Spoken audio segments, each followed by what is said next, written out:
दीप्यन्ति यं सूरयः तेजो वारिमृतं यथा विनिमयो यत्र त्रिसर्गो मृषा धाम्ना स्वेन सदा निरस्तकुहकं सत्यं परं धीमहि सृष्टिस्थित्यप्ययेहा नियतिदृशितमो बन्धमोक्षाश्च यस्मात् अस्य श्रीब्रह्मरुद्रप्रभृतिसुरनरद्वीषशत्रुवात्मकस्य विष्णोर्व्यस्ताः समस्ताः सकलगुणनिधिः सर्वदोषव्यपेतः पूर्णानन्दाव्ययो यो गुरुरपि परमश्चिन्तयेतं महान्तं नारायणं नमस्कृत्य नरं चैव नरोत्तमं देवीं सरस्वतीं व्यासं ततो ग्रन्थमुदीरये अशेषवाग्जाड्यमलापहन्त्री नवं नवं स्पष्टसुवाक्प्रदायिनी ममेह जिह्वाग्रसुरङ्गनर्तकी भवप्रसन्ना वदने च मे श्रीः अभ्रमं भङ्गरहितम् अजडं विमलं सदा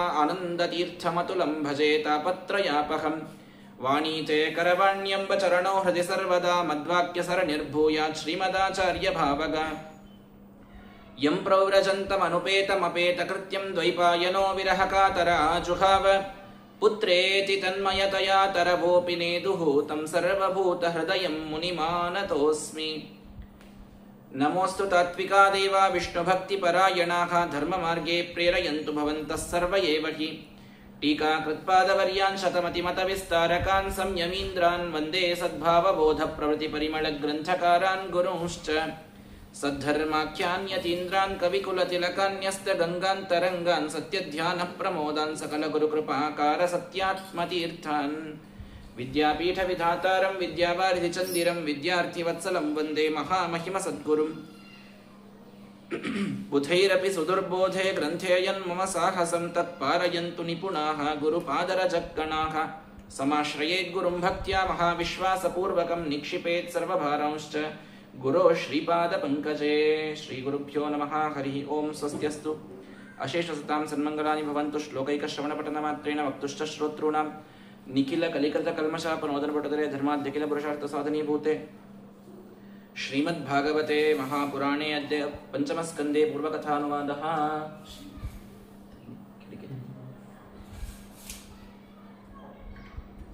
श्रीगुरुभ्यो नमः हरिः ओम्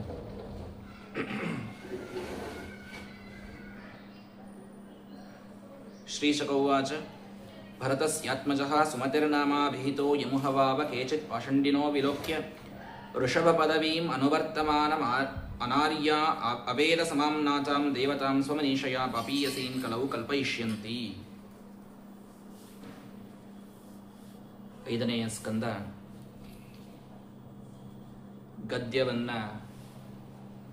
ಗದ್ಯದ ವೈಭವವನ್ನು ತಿಳಿಸುವಂತಹ ಗದ್ಯಂ ಕವೀನಾಂ ನಿಕಷಂ ವದಂತಿ ಅಂತ ಸಂಸ್ಕೃತದ ಸಾಹಿತ್ಯದಲ್ಲೊಂದು ಮಾತು.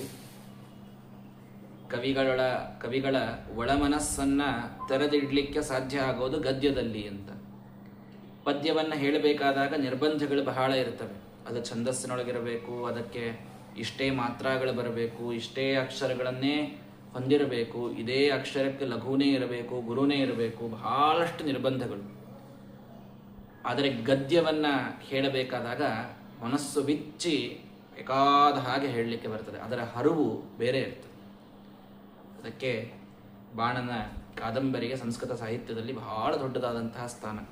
ಯಾಕೆಂದರೆ ಗದ್ಯದಲ್ಲಿ ಬರೆದಿದ್ದಾನೆ. ಗದ್ಯ ಸಾಹಿತ್ಯದ ಸಾರ್ವಭೌಮ ಅಂತ ಬಾಣನಿಗೆ ಕರೆಯೋದುಂಟು.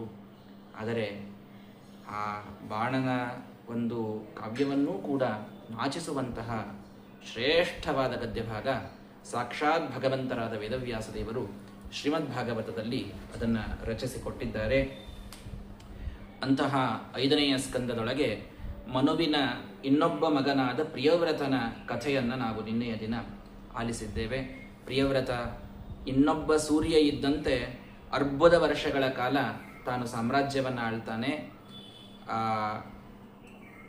ಗೃಹಸ್ಥಾಶ್ರಮವನ್ನು ತ್ಯಾಗ ಮಾಡಿ ಹೊರಟವ ಕ್ಷತ್ರಿಯರ ಧರ್ಮವನ್ನು ಬ್ರಹ್ಮದೇವರಿಂದ ತಾನು ತಿಳಿದುಕೊಂಡು ಮತ್ತೆ ಬಂದು ರಾಜ್ಯವನ್ನಾಳಿ ಮಕ್ಕಳಿಗೆ ರಾಜ್ಯವನ್ನು ಒಪ್ಪಿಸಿ ತಾನು ಮುಂದೆ ಅರಣ್ಯಕ್ಕೆ ಅಲ್ಲಿ ಹೋಗ್ತಾ ಇದ್ದಾನೆ. ಅವನ ವಂಶದಲ್ಲಿ ಏನೇ ನಾಭಿರಾಜ, ಅವನಿಂದ ಸಾಕ್ಷಾತ್ ಋಷಭನಾಮಕ ಪರಮಾತ್ಮನ ಅವತಾರ. ಋಷಭನ ದಿವ್ಯ ಸಂದೇಶವನ್ನು ನಿನ್ನೆಯ ದಿನ ನೀವು ಕೇಳಿದ್ದೀರಿ.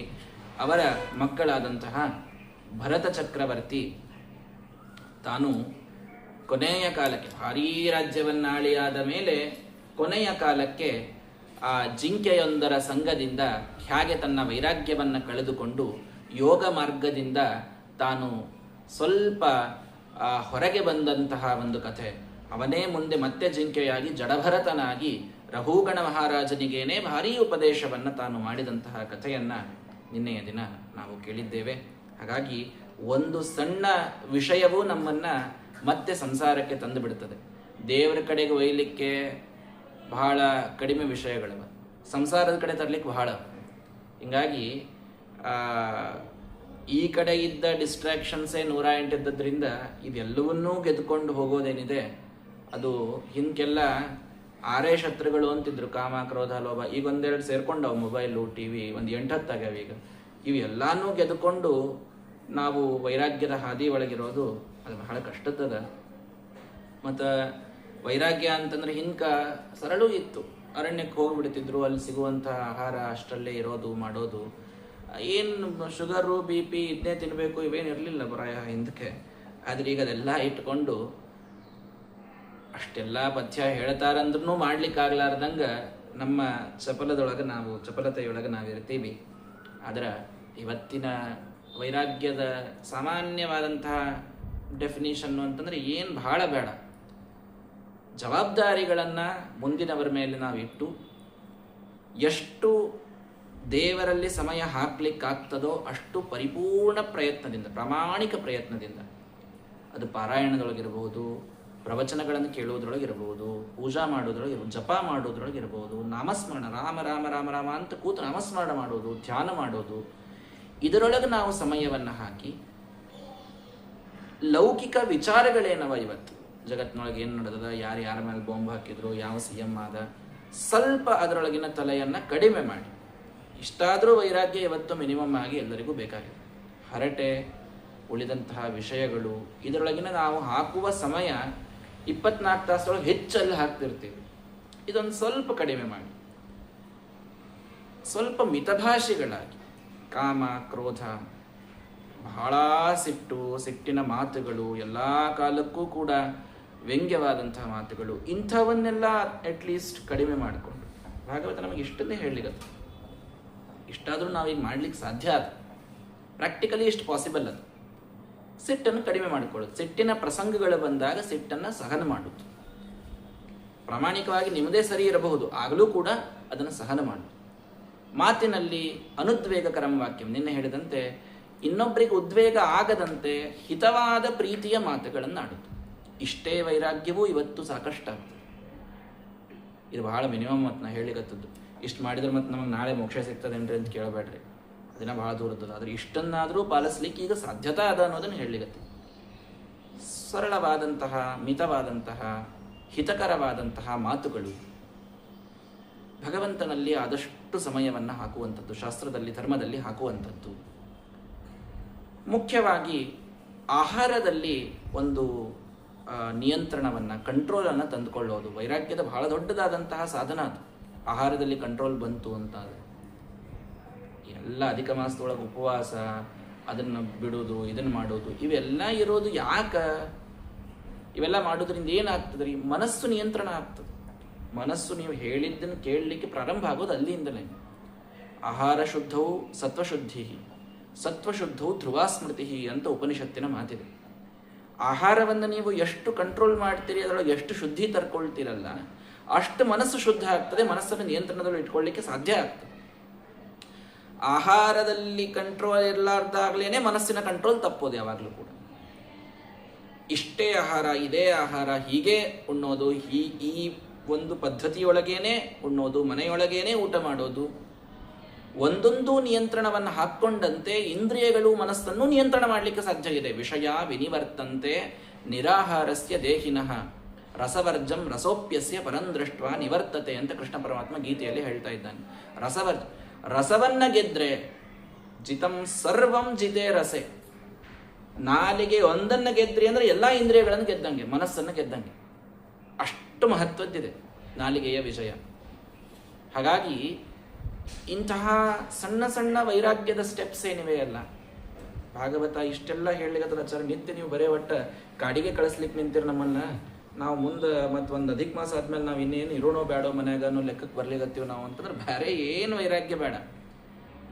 ತಿನ್ನತಕ್ಕಂತಹ ಆಹಾರದಲ್ಲಿ ವೈರಾಗ್ಯ, ನಮ್ಮ ಮಾತುಗಳಲ್ಲಿ ವೈರಾಗ್ಯ, ಇಷ್ಟೊಂದಿಷ್ಟನ್ನಾದರೂ ಪ್ರಾಕ್ಟೀಸ್ ಮಾಡ್ತಾ ಹೋದ್ರೂ ಕೂಡ ಈ ತಿಂಗಳಗಟ್ಟಲೆ ನಾವೇನು ಭಾಗವತ ಶ್ರವಣ ಮಾಡ್ತಾ ಇದ್ದೀವಿ ಇದು ಸಾರ್ಥಕ ಅಂತ ಆಗೋದ್ರಲ್ಲಿ ಸಂಶಯ ಇಲ್ಲ. ಭಗವಂತನಲ್ಲಿ ಅತ್ಯುದ್ರಿಕ್ತವಾದ ಭಕ್ತಿ, ತಾನಾಗಿ ಮನಸ್ಸದು ದ್ರವಣ, ಅದು ಹರಿಬೇಕು, ನೀರು ಹರಿದಂಗ ಭಗವಂತನೊಳಗೆ ಮನಸ್ಸು ಹರಿಬೇಕು, ದೇಹ ತಾನಾಗಿ ಸಾಷ್ಟಾಂಗವಾಗಿ ಬಾಗಬೇಕು ಭಗವಂತನಲ್ಲಿ, ಮನಸ್ಸಿನೊಳಗೆ ಭಕ್ತಿಯಿಂದ ಆ ರಸ ಉಕ್ಕಿ ಇರಬೇಕು, ಕಣ್ಣಿನಲ್ಲಿ ನೀರು ಬರಬೇಕು, ರೋಮಾಂಚನವಾಗಬೇಕು. ಇದೆಲ್ಲ ಆಗ್ತಾ ಇದ್ರೆ ಭಾಗವತ ಕೇಳಿದ್ದಿದ್ದು ಸಾರ್ಥಕ. ಬೇರೆ ಯಾರೂ ಕೂಡ ಎಲ್ಲೂ ಹೋಗೋದು ಬೇಡ, ಕಾಡಿಗೆ ಹೋಗೋದು ಬೇಡ, ಮಾಡೋದು ಬೇಡ. ಇದ್ದಲ್ಲಿ ಇಷ್ಟ ಆಗ್ತಾ ಇದ್ರೂ ಕೂಡ ಇದು ನಮ್ಮ ಸಾರ್ಥಕತೆ ಅಂತ ನಾವು ಅಂದುಕೊಳ್ಳಬಹುದಾಗಿದೆ. ಅಂತಹ ದಿವ್ಯವಾದ ಸಂದೇಶವನ್ನ ಜಡಭರತನ ಒಂದು ಮಾತಿನಲ್ಲಿ ನಾವು ನಿನ್ನೆಯ ದಿನ ಕೇಳಿದ್ದೇವೆ. ಇದೇ ಭರತನ ವಂಶದಲ್ಲಿ ಸುಮತಿ ಅಂತ ಬರ್ತಾನೆ. ಅದೇ ವಂಶದೊಳಗೆ ಮುಂದೆ ವ್ಯೋಮ, ಅಲ್ಲಿಯಿಂದ ರಾಜರ್ಷಿ ಪ್ರವರನಾದಂತಹ ಗಯಾ ಅನ್ನುವಂಥವನು ಅಲ್ಲಿ ಬಂದಿದ್ದಾನೆ. ಪ್ರಿಯವ್ರತೋ ಗಯಶ್ಚೈವ ಕರ್ಮದೇವ ಸಮೋಗುಣೈಹಿ ಅಂತ ಶ್ರೀಮದಾಚಾರ್ಯ ತಾತ್ಪರ್ಯದಲ್ಲಿ ಹೇಳ್ತಾ ಇದ್ದಾರೆ. ಗಯ ಅನ್ನುವಂತಹ ಚಕ್ರವರ್ತಿ ಅವನು ಕರ್ಮಜ ದೇವತೆ ಆಗ್ತಾನೆ ಮುಂದೆ ಅಂತ. ದೇವತೆಗಳಲ್ಲಿ ಒಂದು ಗಣ ಇದೆ, ಕರ್ಮಜ ದೇವತೆಗಳು ಅಂತ. ಅಂದ್ರೆ ಇವರು ಹುಟ್ಟ ದೇವತೆಗಳಲ್ಲ, ಇವರೆಲ್ಲ ಮನುಷ್ಯರೇ, ಮನುಷ್ಯೋತ್ತಮರು ಸಾಧನ ಮಾಡಿ ದೇವತ್ವಕ್ಕೇರುವಂಥದ್ದಿದೆ ಒಂದು ಗಣ. ಇವರು ಮನುಷ್ಯರಿದ್ದವರು ಸಾಧನ ಮಾಡಿ ದೇವತೆಗಳಾಗ್ತಾರೆ, ಅವರಿಗೆ ಕರ್ಮಜ ದೇವತೆಗಳು ಅಂತ. ಕರ್ಮದಿಂದ ದೇವತೆಗಳಾದವರು, ತಮ್ಮ ನಿಜವಾದ ಯೋಗ್ಯತೆಯಲ್ಲಿ ಮನುಷ್ಯರಾಗಿದ್ದವರು, ಆದರೆ ತಮ್ಮ ಅದ್ಭುತವಾದ ಸಾಧನೆಯಿಂದ ದೈವತ್ವಕ್ಕೇರಿದಂಥವರು, ಅವರಿಗೆ ಕರ್ಮಜ ದೇವತೆಗಳು ಅಂತ ಕರೀತಾರೆ. ಬಲಿಚಕ್ರವರ್ತಿ, ಈ ಗಯ, ಪ್ರಿಯವ್ರತ, ಇವರೆಲ್ಲ ಕರ್ಮಜ ದೇವತೆಗಳು ಅಂತ ಅವರನ್ನು ನಾವು ಹೇಳ್ತೇವೆ. ಆ ನಮ್ಮ ಮಹಾಸ್ವಾಮಿಗಳವರು ಈ ಕರ್ಮಜ ದೇವತೆಗಳ ಕಕ್ಷಾ ಯಾವುದು ಅಂತನ್ಲಿಕ್ಕೆ ಒಂದು ದೊಡ್ಡ ಅದ್ಭುತವಾದ ಗ್ರಂಥವನ್ನು ಬರೆದಾರೆ ಇವತ್ತು. ಕರ್ಮಜ ವಿಜಯ ಅಂತ ಅದಕ್ಕೆ ಕರೀತಾರೆ. ಕರ್ಮಜ ವಿಜಯ ಅಂತ ಅದಕ್ಕೆ ಕರೀತಾರೆ. ಆ ಕರ್ಮಜ ದೇವತೆಗಳು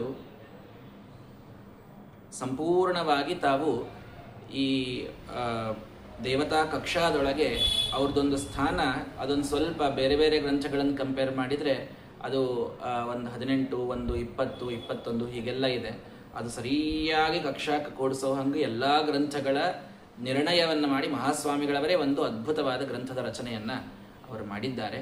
ಹಾಗಾಗಿ ಆ ಕರ್ಮಜ ದೇವತೆಗಳ ಪೈಕಿ ಈ ಪ್ರಿಯವ್ರತ ಮತ್ತು ಈ ಗಯಂ ನೃಪಂ ಕಪ್ರತಿಯಾತಿ ಕರ್ಮಭಿಹಿ ಯಜ್ವಾಭಿಮಾನಿ ಬಹುವಿಧ ಧರ್ಮಗೋಪ್ತ ಸದಾಗತ ಶ್ರೀಹಿ ಸದಸಸ್ಪತಿ ಸತಾಂ ಸತ್ಸೇವಕೋನ್ಯೋ ಭಗವತ್ ಕಲಾಮ್ರತೆ ಅಂತ.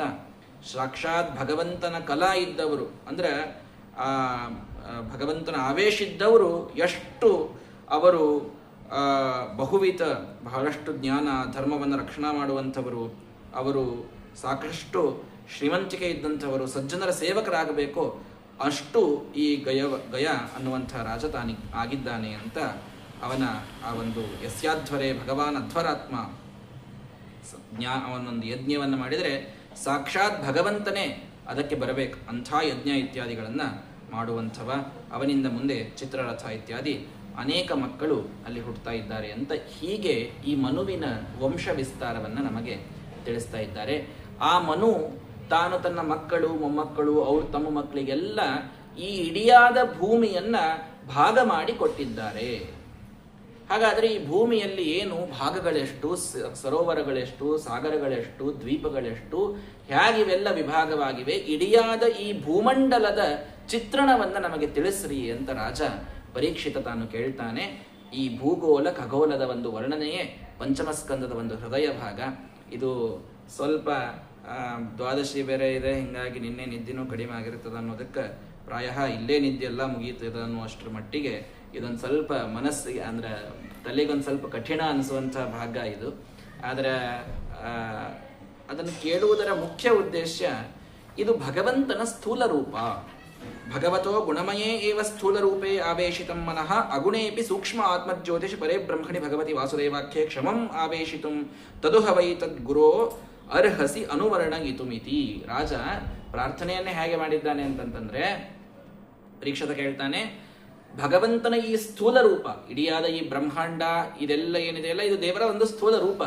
ಇದನ್ನ ನಾನು ತಿಳ್ಕೊಂಡ್ರೆ ಸೂಕ್ಷ್ಮವಾದ ಭಗವಂತನ ಸಚ್ಚಿದಾನಂದಾತ್ಮಕವಾದ ದೇಹವನ್ನ ನಾನು ಕಾಣ್ಲಿಕ್ಕೆ, ಅದರಲ್ಲಿ ನನಗೆ ಮನಸ್ಸಿಡ್ಲಿಕ್ಕೆ ಅನುಕೂಲ ಆಗ್ತದೆ. ಜಗತ್ತನ್ನು ತಿಳ್ಕೊಳ್ಳೋದು ಯಾಕೆ? ಬಹುಚಿತ್ರ ಜಗತ್ ಬಹುಧಾ ಕಾರಣಾತ್ ಪರಶಕ್ತಿರನಂತ ಗುಣ ಪರಮಃ. ಇಂತಹ ಶ್ರೇಷ್ಠವಾದ ವಿಚಿತ್ರವಾದ ಆ ಜಗತ್ತನ್ನ ಭಗವಂತ ಸೃಷ್ಟಿ ಹೆಂಗ್ ಮಾಡಿದ ಅನ್ನೋದನ್ನ ವಿಚಾರ ಮಾಡ್ಲಿಕ್ಕೆ ಜಗತ್ತನ್ನು ತಿಳ್ಕೊಳ್ಳೋದು.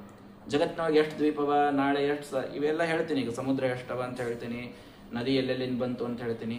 ಇದೆಲ್ಲ ಹೇಳೋದ್ರಿಂದ ಆಚಾರ ಆಗೋದೇನ್ರಿ ಅಂತ.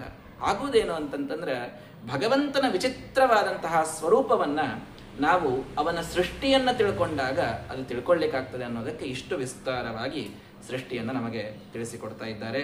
ಹಾಗಾಗಿ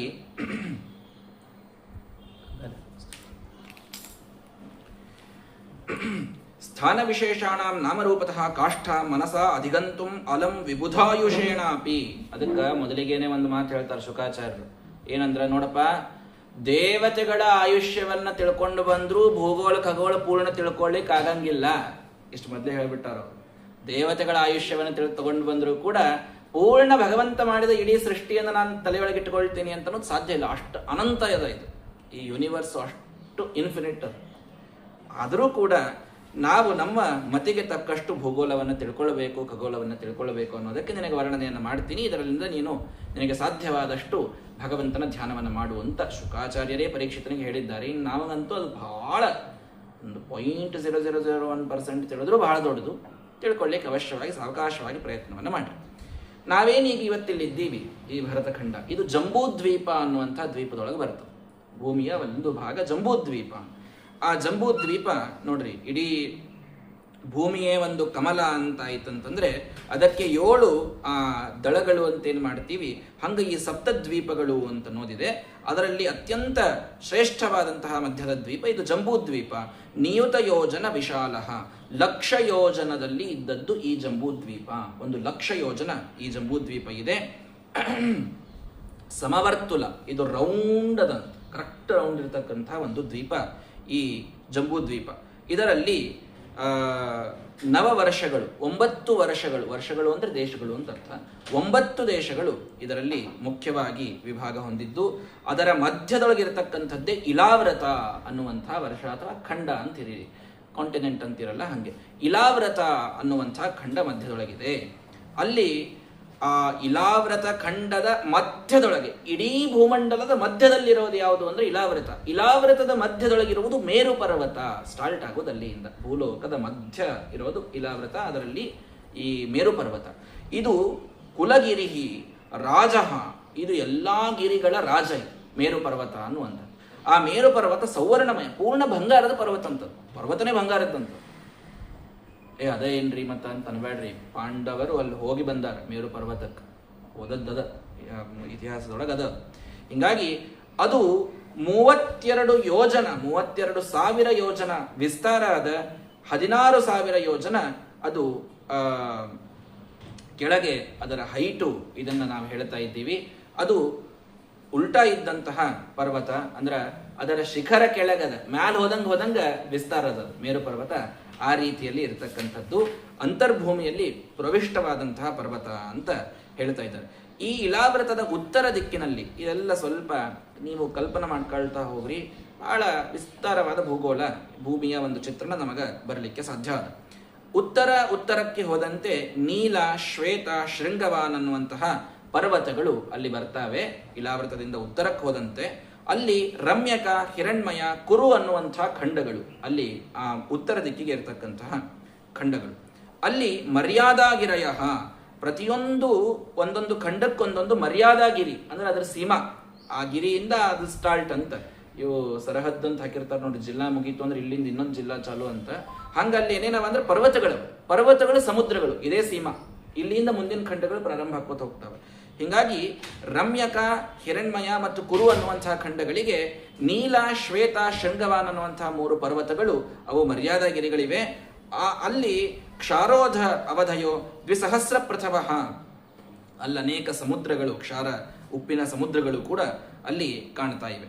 ಇನ್ನು ದಕ್ಷಿಣಕ್ಕೆ ಹೋದ್ರಿ, ಇಲಾವೃತದ ದಕ್ಷಿಣಕ್ಕೆ ಹೋದ್ರಿ ಅಂದ್ರೆ ನಿಷಧ, ಹೇಮಕೂಟ, ಹಿಮಾಲಯ ಅನ್ನುವಂತಹ ಆ ಪರ್ವತಗಳು, ಅಲ್ಲಿ ಹರಿವರ್ಷ, ಕಿಂಪುರುಷ, ಭಾರತ ಅನ್ನುವಂತಹ ಖಂಡ ಇಲಾವೃತದ ದಕ್ಷಿಣಕ್ಕೆ ಇರತಕ್ಕಂಥದ್ದು. ದಕ್ಷಿಣಕ್ಕೆ ಬಂದ್ರಿ ಅಂದ್ರೆ ಅಲ್ಲಿ ಹರಿವರ್ಷ ಅನ್ನುವ ಖಂಡ, ಕಿಂಪುರುಷ ಮತ್ತು ಈ ಭರತ ಖಂಡ ಇಲಾವೃತದ ದಕ್ಷಿಣ ಭಾಗಕ್ಕೆ ಇವುಗಳು ಬರ್ತಾ ಇವೆ. ಹಾಗಾದ್ರೆ ಭಾರತ ಖಂಡದ ಮರ್ಯಾದಾಗಿರಿ ಯಾವುದಪ್ಪ? ಹಿಮಾಲಯ. ಹಿಮಾಲಯದಿಂದಲೇ ಭರತ ಖಂಡ ಇದು ಪ್ರಾರಂಭ ಅಂತ. ಉತ್ತರಂ ಯತ್ ಸಮುದ್ರಸ್ಯ ಹಿಮವತ್ ದಕ್ಷಿಣಂಚಯತ ವರ್ಷಂ ತದ್ ಭಾರತಂ ನಾಮ ಭಾರತೀಯತ್ರ ಸಂತತಿ ಅಂತ ಪುರಾಣಗಳು ತಿಳಿಸುವಂತೆ, ಸಮುದ್ರದ ಉತ್ತರಕ್ಕೆ ಹಿಮಾಲಯದ ದಕ್ಷಿಣಕ್ಕಿರತಕ್ಕಂತಹ ಅಖಂಡ ಭೂಮಂಡಲ ಇದು ಭಾರತವೇ. ಯಾವುದೆಲ್ಲ ಹಿಮಾಲಯದ ರೇಂಜ್ ಎಲ್ಲಿ ತನಕ ಬರ್ತದೆ ನೋಡ್ರಿ, ಅಲ್ಲಿಗಿಂದ ದಕ್ಷಿಣಕ್ಕಿದ್ದದ್ದು ಎಲ್ಲಾ ದೇಶಗಳು, ಈಗಿದ್ದ ದೇಶ ಅಲ್ಲ, ಅಖಂಡ ಭಾರತದ ಬಗ್ಗೆ ಮಾತಾಡ್ಲಿಕ್ಕೆ ಇದಿಡೀ ಭರತಖಂಡ ಅಂತೆ ಇದು ಆಗ್ತದೆ. ಇಲ್ಲಿ ಪೂರ್ವ ದಿಕ್ಕಿಗೆ ನೀವು ಹೋದ್ರಿ ಅಂತಂತಂದ್ರೆ ಅಲ್ಲಿ ಮಾಲ್ಯವತ, ಗಂಧಮಾದನ, ಆಮೇಲೆ ಅಲ್ಲಿ ನೀಲ, ನಿಷಧ ಇತ್ಯಾದಿಗಳಂತಹ ಕೇತುಮಾಲ ಮತ್ತು ಭದ್ರಾಶ್ವ ಅನ್ನುವಂತಹ ಖಂಡ ಅವು ಪೂರ್ವ ದಿಕ್ಕಿನ ಕಡೆಗೆ ಅವು ಬರ್ತಾ ಇವೆ. ಹೀಗೆ ಈ ಮೇರು ಪರ್ವತ ಮಧ್ಯದೊಳಗದ. ಈ ಮೇರು ಪರ್ವತ ಈಗ ಹಿಂಗದ ಅಂತ ಹೇಳಿದ್ವಿ ನಾವು, ಹೌದಾ? ಮ್ಯಾಲ್ ವಿಸ್ತಾರದ ಅಂತ ಹೇಳಿದ್ವಿ. ಅದನ್ನ ಹಿಡೀಲಿಕ್ಕಂತ 4 ಕಡೆಗೆ 4 ಪರ್ವತಗಳು, ಅದನ್ನ ಹಿಡೀಲಿಕ್ಕೆ ಅವಷ್ಟಂಬಗಿರಿಗಳು ಅಂತ ಪಿಲ್ಲರ್ ಏರ್ಸಿರ್ತಾರೆ ನೋಡ್ರಿ, ಮ್ಯಾಲಿನ ಛತ್ ಬೀಳಬಾರದು ಅಂತ. ಹಂಗ ಆ ಮೇರು ಪರ್ವತದ ಸುತ್ತಲೂ 4 ಪರ್ವತಗಳು, ಮಂದರ, ಮೇರು ಮಂದರ, ಸುಪಾರ್ಶ್ವ, ಕುಮುದ ಅಂತ 4 ಅವಷ್ಟಂಬಗಿರಿಗಳು ಅಂತ ಇದುಗಳಿಗೆ ನಾವು ಕರಿತಾ ಇದ್ದೀವಿ. ಈ 4 ಪರ್ವತಗಳ ಮೇಲೆ ಒಂದೊಂದು ಗಿಡದ ವೈಶಿಷ್ಟ್ಯ ಅದ್ಭುತ. ಮಂದರ ಅನ್ನುವಂತಹ ಒಂದು ಪರ್ವತದ ಮೇಲೆ ಚೂತ ಅಂದ್ರೆ ಈ ಮಾವಿನ ಹಣ್ಣಿನ ಒಂದು ಗಿಡ, ಭಾರಿ ದೊಡ್ಡ ಮಾವಿನ ಹಣ್ಣಿನ ಗಿಡ. ಮಾವಿನ ಹಣ್ಣಿನ ಗಿಡ ಏನ್ ಭಾರಿ ಅಂತ ಮುಂದೆ ಗೊತ್ತಾಗ್ತದೆ ನೋಡಕ. ಇನ್ನ ಮೇರುಮಂದರ ಅನ್ನುವಂತಹ ಪರ್ವತದ ಮೇಲೆ ಜಂಬೂಕ ಅಂದ್ರ ನೇರಳೆ ಹಣ್ಣಿನ ಗಿಡ ಅಲ್ಲದ. ಆಮೇಲೆ ಈ ಸುಪಾರ್ಶ್ವ ಅನ್ನುವಂತಹ ಪರ್ವತದ ಮೇಲೆ ಕದಂಬ ವೃಕ್ಷ ಇದೆ. ಕುಮುದ ಅನ್ನುವಂತಹ ಪರ್ವತದ ಮೇಲೆ ನೆಗ್ರೋಧ, ಆಲದ ಮರ. ಹಿಂಗ್ 4 ಅವಷ್ಟಂಬಿಗೆಗಳು, ಅದರ ಮೇಲೆ 4 ಗಿಡಗಳು. ಏನದರ ವೈಶಿಷ್ಟ್ಯ ಅನ್ನೋದನ್ನು ತಿಳಿಸ್ತಾರೆ. ಅಲ್ಲಿ 4 ಸರೋವರಗಳು ಅಲ್ಲಿ ಬರ್ತಾ ಇವೆ. ಪಯೋ, ಮಧು, ಇಕ್ಷುರಸ, ಮೃಷ್ಟಜಲ ಅನ್ನುವಂತಹ ಪಯ ಹಾಲಿನ ಒಂದು ಸರೋವರ ಇದೆ, ಮಧುವಿನದು. ಇಕ್ಷುರಸ ಅಂದ್ರೆ ಕಬ್ಬಿನ ರಸದ್ದು. ಮೃಷ್ಟಜಲ ಬಹಳ ಸಿಹಿಯಾದ ನೀರಿನ ಸರೋವರಗಳಲ್ಲಿ ಇರ್ತಾವೆ. ಅಲ್ಲೆಲ್ಲ ಯೋಗೈಶ್ವರ್ಯಾಣಿ ಸ್ವಾಭಾವಿಕಾನಿ, ಅದರ ಗುಣ ಎಂಥದ್ದು ಅಂದ್ರೆ ಆ ಸರೋವರಗಳ ಸ್ಪರ್ಶದಿಂದಲೇನೆ ಯೋಗ ಐಶ್ವರ್ಯಗಳು ಸಿದ್ಧಿ ಆಗ್ತದಂತ. ಅಷ್ಟು ಅದ್ಭುತವಾದ ಸರೋವರಗಳು ಅಲ್ಲಿ ಇವೆ. ಆ ಸರೋವರಗಳ ಹತ್ತಿರದಲ್ಲೇನೆ ನಂದನ, ಚೈತ್ರರಥ, ವೈಭ್ರಾಜಕ, ಸರ್ವತೋಭದ್ರ ಅನ್ನುವಂತಹ ದೇವತೆಗಳ ಗಾರ್ಡನ್ಗಳು ಅಲ್ಲಿವೆ. ನೋಡ್ರಿ, ಒಂದು ಸ್ಟ್ರಕ್ಚರ್, ಒಂದು ಲೇಔಟ್ ಪ್ಲಾನ್ ಹಾಕಬೇಕಾದಾಗ ಒಂದು ಸರೋವರ, ಒಂದು ಗಿಡ, ಒಂದು ಉದ್ಯಾನ, ಇಂಥ ಒಂದು ಅದ್ಭುತವಾದಂತಹ ಸಣ್ಣದ ಹಾಕಲಿಕ್ಕೆ ಇವತ್ತೆಷ್ಟು ಕಷ್ಟ ಅದ. ಇಷ್ಟು ದೊಡ್ಡದಾದ ಪರ್ವತವನ್ನ, ಇಷ್ಟು ದೊಡ್ಡದಾದ ಭೂಮಿಯನ್ನೇ ಅಲ್ಲಿ ಒಂದು ಲೇಔಟ್ ಹಾಕಿದಂತ ನಮ್ಮ ಭಗವಂತ ಎಂಥ ದೊಡ್ಡ ಸ್ಟ್ರಕ್ಚರಲ್ ಇಂಜಿನಿಯರು ಅಂತ ನೀವು ವಿಚಾರ ಮಾಡ್ರಿ. ಎಲ್ಲ ಕಡೆಗೆ ಅದನ್ನ ಹಾಕ್ತಾ ಇದ್ದಾರೆ, ಅದನ್ನು ಹೇಳ್ತಾ ಇದ್ದಾರೆ. ಅಲ್ಲಿ ಮಂದರದ ಪರ್ವತದ ಮೇಲಿನೊಂದು ಚ್ಯೂತ ರಸ ಅಂದ್ರ ಮಾವಿನ ಗಿಡ ಅಂತನ್ನೋದಿದೆಯೋ ಅದರಲ್ಲಿ ಫಲಾನಿ ಅಮೃತ ಕಲ್ಪಾನಿ, ಅಮೃತದಂಥ ಸಿಹಿಯಾದಂತಹ ಹಣ್ಣುಗಳು ಆ ಮಾವಿನ ಹಣ್ಣುಗಳಲ್ಲಿ ಸಿಗ್ತಾವ. ಆಪೂಸು ಅದೇನು ಯಾವುದೇನು ಅಲ್ಲೇ ಅಲ್ಲಪ್ಪ, ಅಲ್ಲ ಅಷ್ಟು ಅದ್ಭುತವಾದದ್ದು. ಅಲ್ಲೇ ಅರುಣೋದ ಅಂತ ನದಿ ಹರಿತದಂತ. ನದಿ ಹೆಂಗ್ ಹರಿತದಂದ್ರ ಒಂದೊಂದು ಹಣ್ಣು ದೊಡ್ಡ ಆನಿ ಸೊಂಡಿ ಸೈಜ್ದ ಒಂದು ಹಣ್ಣು ಬಿತ್ತಂತಂದ್ರ ನದಿನೇ ಹರಿಬೇಕಂತ. ಅಷ್ಟು ರಸದ ನದಿ ಅವ, ಅಷ್ಟು ರಸ ಅದಂತ ಆ ಗಿಡದೊಳಗೆ, ಆ ಹಣ್ಣಿನೊಳಗೆ. ಅಲ್ಲೊಂದು ನದಿ ಅರುಣೋದ ಅಂತ, ಅದು ನೋಡ್ಲಿಕ್ಕೆ ಮಾವಿನ ಹಣ್ಣಿನ ನದಿ ಇದ್ದಂಗೆ ಅದು ಅಷ್ಟು ದೊಡ್ಡ ನದಿ ಅಲ್ಲಿ ಹರಿತು. ಆಯ್ತಾ? ಅಲ್ಲೇ ಅದು ಇಲಾವೃತದ ಪೂರ್ವ ದಿಕ್ಕಿಗೆ ಹರಿತಕ್ಕಂತಹ ನದಿ. ಮೇರು ಪರ್ವತದ ಇಲಾವೃತದೊಳಗದ, ಇದು ಆ ಕಡೆಯ ಪರ್ವತದ ಪೂರ್ವ ದಿಕ್ಕಿಗೆ ಆ ನದಿಯಲ್ಲಿ ಹರಿತದೆ. ಇನ್ನ ಪುಣ್ಯಜನ ವಧೂನಾಂ ಅವಯವ ಸ್ಪರ್ಶ ಸುಗಂಧವಾತಃ ದಶಯೋಜನಂ ಸಮಂತಾದ ಅನುವಾಸಯತಿ. ಅಲ್ಲೇ ದೇವತೆಗಳಿದ್ದಾರೆ ಅಲ್ಲೆಲ್ಲ. ಮತ್ತು ಮೇರು ಪರ್ವತ ಅಂತಂದ್ರೆ ಮತ್ತೆ ಅದೆಲ್ಲ ದೇವತೆಗಳ ಸ್ಥಾನ. ಅಲ್ಲೇ 10 ಯೋಜನ ಆ ನದಿ ಸುತ್ತಲೂ ಅದರ ವಾಸನೆ ಅದ ಅಂತ, ಮಾವಿನ ಹಣ್ಣಿನ ವಾಸನೆ 10 ಯೋಜನ ದೂರದೊಳಗೆ ಅದರ ವಾಸನೆ ಬರ್ತದೆ. ಇನ್ನು ಆ ಮೇರುಮಂದರ ಅಂತೇನದ ಅದರ ಮೇಲೆ ನೇರಳೆ ಹಣ್ಣಿನ ಗಿಡ ಅಂತ ನಾ ಹೇಳಿದೆ. ಆ ನೇರಳೆ ಹಣ್ಣಿನ ಗಿಡ ಒಂದೊಂದು ದೊಡ್ಡ ದೊಡ್ಡ ಸೈಜಿನ ನೇರಳೆ ಹಣ್ಣು ಆ ಮೇರುಮಂದರ ಶಿಖರದಲ್ಲಿ ಇರ್ತಕ್ಕಂತಹ ದಕ್ಷಿಣದಲ್ಲಿ ಇಲಾವೃತದ ದಕ್ಷಿಣದಲ್ಲಿರ್ತಕ್ಕಂತಹ ಪರ್ವತದಲ್ಲಿ ಆ ನೀರು ಬಿತ್ತಂದ್ರ ಆ ಒಂದು ಹಣ್ಣು ಬಿತ್ತು ಅಂದ್ರೆ ಅಲ್ಲೂ ರಸ ಹರಿಲಿಗತ್ತ. ಜಂಬೂ ನದ ಅಂತ ಅಲ್ಲಿ ನದಿ ಹರಿಲಿಗತ್ತ. ಈ ನದಿ ಇದು ಪೂರ್ವಕ್ಕೆ ಇದು ದಕ್ಷಿಣಕ್ಕೆ ಅದು ಒಂದು ಕಡೆ ಕೂಡ್ತವೆ. ಆ ಮಾವಿನ ಹಣ್ಣಿನ ನದಿ ಮತ್ತು ಈ ಜಂಬೂ ಹಣ್ಣಿನ ನದಿ ಕೂಡ್ತದೆ. ಕೂಡಿದಾಗ ಫಲರಸೇನ ಅನುವಿದ್ಯಮಾನ ಮೃತ್ತಿಕ, ಅಲ್ಲಿ ಮಣ್ಣದ. ಆ ಮಣ್ಣಿನೊಂದಿಗೆ ಈ ನದಿಗಳು ಕೂಡಿದಾಗ ವಾಯುವರ್ಕ ಸಂಯೋಗ ವಿಪಾಕೇನ, ಅಲ್ಲಿಯ ಗಾಳಿ ಮತ್ತು ಸೂರ್ಯನ ಕಿರಣಗಳಿಂದ ಅಲ್ಲಿ ತಯಾರಾಗೋದಕ್ಕೇನೆ ಜಾಂಬೂನದಂ ನಾಮ ಸುವರ್ಣಂ ಭವತಿ, ಒಂದು ಬಂಗಾರ ಅಲ್ಲಿ ತಯಾರಾಗ್ತದ. ಅದಕ್ಕೆ ಜಾಂಬೂನದ ಅಂತ ಕರೀತಾರೆ. ಈ ಬಂಗಾರ ಇವತ್ತು ನಂಗೆ ನಮ್ಮ ಟಂಕ್ ಸೇರಿಸಿದ ಬಂಗಾರ ಅಲ್ಲ, ಶುದ್ಧವಾದ ಬಂಗಾರ. ಎಷ್ಟು ಶುದ್ಧ ಅಂದ್ರೆ ಆ ಬಂಗಾರದ ಎಳೆಗಳಿಂದ ಮಾಡಿದ ವಸ್ತ್ರವನ್ನ ಭಗವಂತ ಧಾರಣ ಮಾಡ್ತಾನೆ. ಜಾಂಬೂನದಾಂಬರಾಧಾರಂ ನಿತಂಬಂ ಚಿಂತ್ಯಮೀಷಿತು, ಇದು ಜಾಂಬೂನದಾಂಬರ. ಈ ಬಂಗಾರದ ವಸ್ತ್ರ, ಇದು ಬಂಗಾರದ ಬಣ್ಣದ ವಸ್ತ್ರ ಅಂತ ತಿಳ್ಕೊಂಡಾರ ಮಂದಿ. ದೇವರು ಉಳುದು ತಾವೊಂದು ಹಳದಿ ಇದು ಉಡಿಸಿ ನಾವು ಪೀತಾಂಬ್ರ ಉಡಿಸಿವ್ರಿ ದೇವರಿಗೆ ಅಂತಂತಿರ್ತಾರೆ. ಪೀತಾಂಬ್ರ ಬಂಗಾರ ಬಣ್ಣದ್ದಲ್ಲ, ಅದು ಬಂಗಾರದ ಎಳೆಗಳಿಂದ ಮಾಡಿದ ವಸ್ತ್ರ. ಅದು ಆ ಬಂಗಾರದ ಎಳೆ ಯಾವುದು? ಈ ಜಾಂಬೂನದ ಬಂಗಾರ. ಇದು ದೇವತೆಗಳೇ ಬಳಸುವ, ಭಗವಂತನು ಬಳಸುವ ಬಂಗಾರ ಈ ಬಂಗಾರ ನೋಡ್ರಿ. ಆಯ್ತಾ? ಹಿಂಗಾಗಿ ಅಲ್ಲಿ ಆ ಬಂಗಾರದ ಸೃಷ್ಟಿ ಇದಾಗ್ತಾ ಇದೆ. ಇನ್ನು ಕದಂಬ ಅನ್ನುವಂಥದ್ದು, ಆ ಕದಂಬ ಅನ್ನುವಂತಹ ಗಿಡ ಅಲ್ಲಿ ಬರ್ತದೆ ಪಶ್ಚಿಮಕ್ಕೆ, ಆ ಕಡೆಗೆ, ಮತ್ತೆ ಇಲಾವರ್ತದ ಆ ಕಡೆಗೆ ಅದು ಹೋಗ್ತಾ ಇದೆ. ಇನ್ನು ನೆಗ್ರೋಧ ಅನ್ನುವಂತಹ ಗಿಡ, ಅಲ್ಲಿ ದೊಡ್ಡ ದೊಡ್ಡದಾದಂತಹ ಪಕ್ಷಿಗಳೆಲ್ಲ ವಾಸ ಮಾಡ್ತವೆ ಅಂತನ್ನುವುದನ್ನ ಹೇಳ್ತಾ ಇದ್ದಾರೆ. ಯಾನ್ ಉಪಜುಷಣಾನಾಂ ನ ಕದಾಚಿತ್ ಕ್ವಚಿದಪಿ ಪ್ರಜಾನಾಂ, ಇವೆಲ್ಲ ಏನವಲ್ಲ ಕುಮುದ, ನೆಗ್ರೋಧ, ಈ ಎಲ್ಲ ಸರ್ವಕಾಮ ಧುಗಾಹ, ಎಲ್ಲ ಕಾಮನೆಗಳನ್ನ ಕೊಡುವಂತಹ ಆ ಗಿಡಗಳು ಹಾಗೂ ಆ ನದಿಗಳು, ಅವುಗಳ ಹತ್ತಿರ ಇದ್ವಿ ಅಂತಂತಂದ್ರೆ ಎಂದಿಗೂ ವಲೀಫಲಿತ ಆಗೋದಿಲ್ಲ ಅಂತ ಅದಕ್ಕೆ ಫಲವನ್ನು ಹೇಳಿ. ವಲೀಫಲಿತ ಕ್ಲಮಸ್ವೇದ ದೌರ್ಗಂಧ್ಯ ಜರಾ ಆಮಯ ಅಪಮೃತ್ಯು ಶೀತೋಷ್ಣ ವೈವರ್ಣ್ಯ ಉಪಸರ್ಗಾದಯ ತಾಪ ವಿಶೇಷಾಹ ನ ಭವಂತಿ. ಪ್ರಜೆಗಳಿಗೆ ಅಲ್ಲಿದ್ದವರಿಗೆ ವೈಶಿಷ್ಟ್ಯ ಏನಂದ್ರೆ ಅವ್ರಿಗೆ ಒಟ್ಟ ಮುಪ್ಪು ಬರಂಗಿಲ್ಲ ಅಂತ. ವಲೀಫಲಿತ ಆಗೋದು ಅಂದ್ರೆ ಬಿಳಿ ಕೂದಲಾಗೋದು, ಮಾರಿ ನೀರಿಗೆ ಬೀಳೋದು, ಇದು ಒಟ್ಟ ಆಗೋದೇ ಇಲ್ಲ ಅಂತ. ಏನ್ರಿ ಕ್ಲಮ ಸ್ವೇದ, ಬೆವರು ಬರುವುದಿಲ್ಲ ಅಂತ. ಅಲ್ಲಿ ಎಷ್ಟು ಬೇಕಾದ ಶಕಿ ಇರಲಿ, 48 ಇರಲಿ 49 ಇರಲಿ. ದೌರ್ಗಂಧ್ಯ, ಒಟ್ಟ ದೇಹದಿಂದ ದುರ್ಗಂಧಿ ಇಲ್ಲ. ಏನ್ರಿ ಜರ ಇಲ್ಲ, ಮುಪ್ಪಿಲ್ಲ, ಆಮಯ ರೋಗಗಳಿಲ್ಲ, ಅಪಮೃತ್ಯು ಇಲ್ಲ, ಶೀತೋಷ್ಣ ಆಗೋದಿಲ್ಲ ಒಟ್ಟಾರೆ. ಆಮೇಲೆ ವೈವರ್ಣ್ಯ ಅಂತಂತಂದ್ರೆ ಭಾಳ ಕೆಂಪಿದ್ರೆ ಆಚಾರ ಒಂದು 10 ವರ್ಷದಿಂದ ಅಂದ್ರೆ ಈಗಿಲ್ಲ ಅಂತ ಅರ್ಥ, ಹೋಗ್ಯದ ಮುಂದೆ ಅಂತ. ಬಣ್ಣ ತಿರುಗುದಂತ ನೋಡ್ರಿ, ಆ ಬಣ್ಣ ತಿರುಗುದೇ ಇಲ್ಲ, ಯಾವಾಗಲೂ ಶುದ್ಧ ಬಣ್ಣ. ಅಂತಹದ್ದು ಈ ಪ್ರದೇಶದಲ್ಲಿ ಇರ್ತಕ್ಕಂತಹ ಜನರಿಗೆ, ಅಲ್ಲಿ ದೇವತೆಗಳೇ ಇರ್ತಾರೆ, ಅವರು ಹಾಗಿರ್ತಾರೆ ಅಂತ ಅನ್ನೋದನ್ನ ಹೇಳ್ತಾ ಇದ್ದಾರೆ.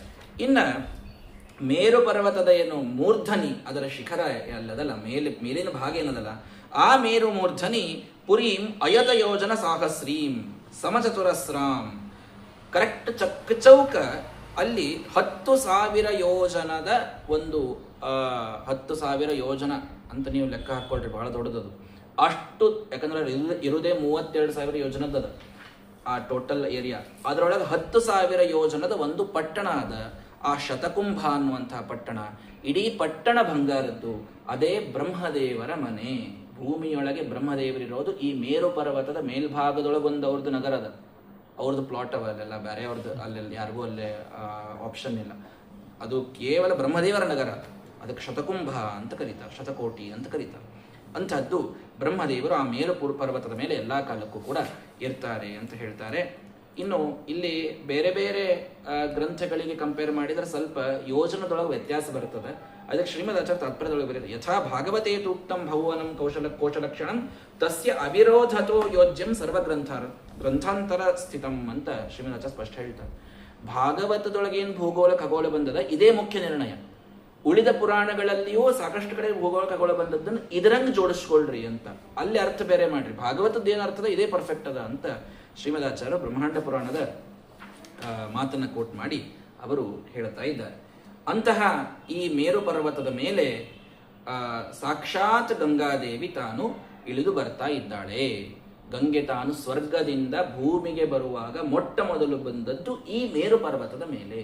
ಮೇರು ಪರ್ವತದ ಮೇಲೆ ತಾನು ಬಿದ್ದಾಗ ತತ್ರ ಭಗವತ ಸಾಕ್ಷಾತ್ ಯಜ್ಞಲಿಂಗಸ್ಯ ವಿಷ್ಣೋರ್ವಿಕ್ರಮತೋ ವಾಮಪಾದಾಂಗುಷ್ಟ ನಖ ನಿರ್ಭಿನ್ನೋರ್ಧ್ವಾಂಡ ಕಟಾಹ ವಿವರೇಣ ಅಂತಃಪ್ರವಿಷ್ಟಾಯ ವಾಕ್ಯ ಜಲಧಾರ ತಚ್ಚರಣ ಪಂಕಜಾವನೇಚನ ಅರುಣ ಕಿಂಜಲ್ಕೋಪರಂಜಿತ ಅಖಿಲ ಜಗದಘಮಲಾಪ ಉಪಸ್ಪರ್ಶನಮಾಲಾ ಸಾಕ್ಷಾತ್ ಭಗವತ್ಪದೀತ್ಯನುಪಲಕ್ಷಿತ ವಚೋಭಿರವಿಧೀಯಮಾನ ಅತಿಮಹತಾಕಾರೇಣ ಯುಗಸಹಸ್ರೋಪಲಕ್ಷಣೇನ ದಿವೋ ಮೂರ್ಧನ್ಯವತಾರ ಯತ್ತದ್ ವಿಷ್ಣುಪದಮಾಹುಹು ಅಂತ ಶ್ರೇಷ್ಠವಾದ ಈ ಭಾಗೀರಥಿ ಗದ್ಯ ಅನ್ನುವಂಥದ್ದು ಈ ಪಂಚಮಸ್ಕಂದದಲ್ಲಿ ಇದು ಬರ್ತಾ ಇದೆ.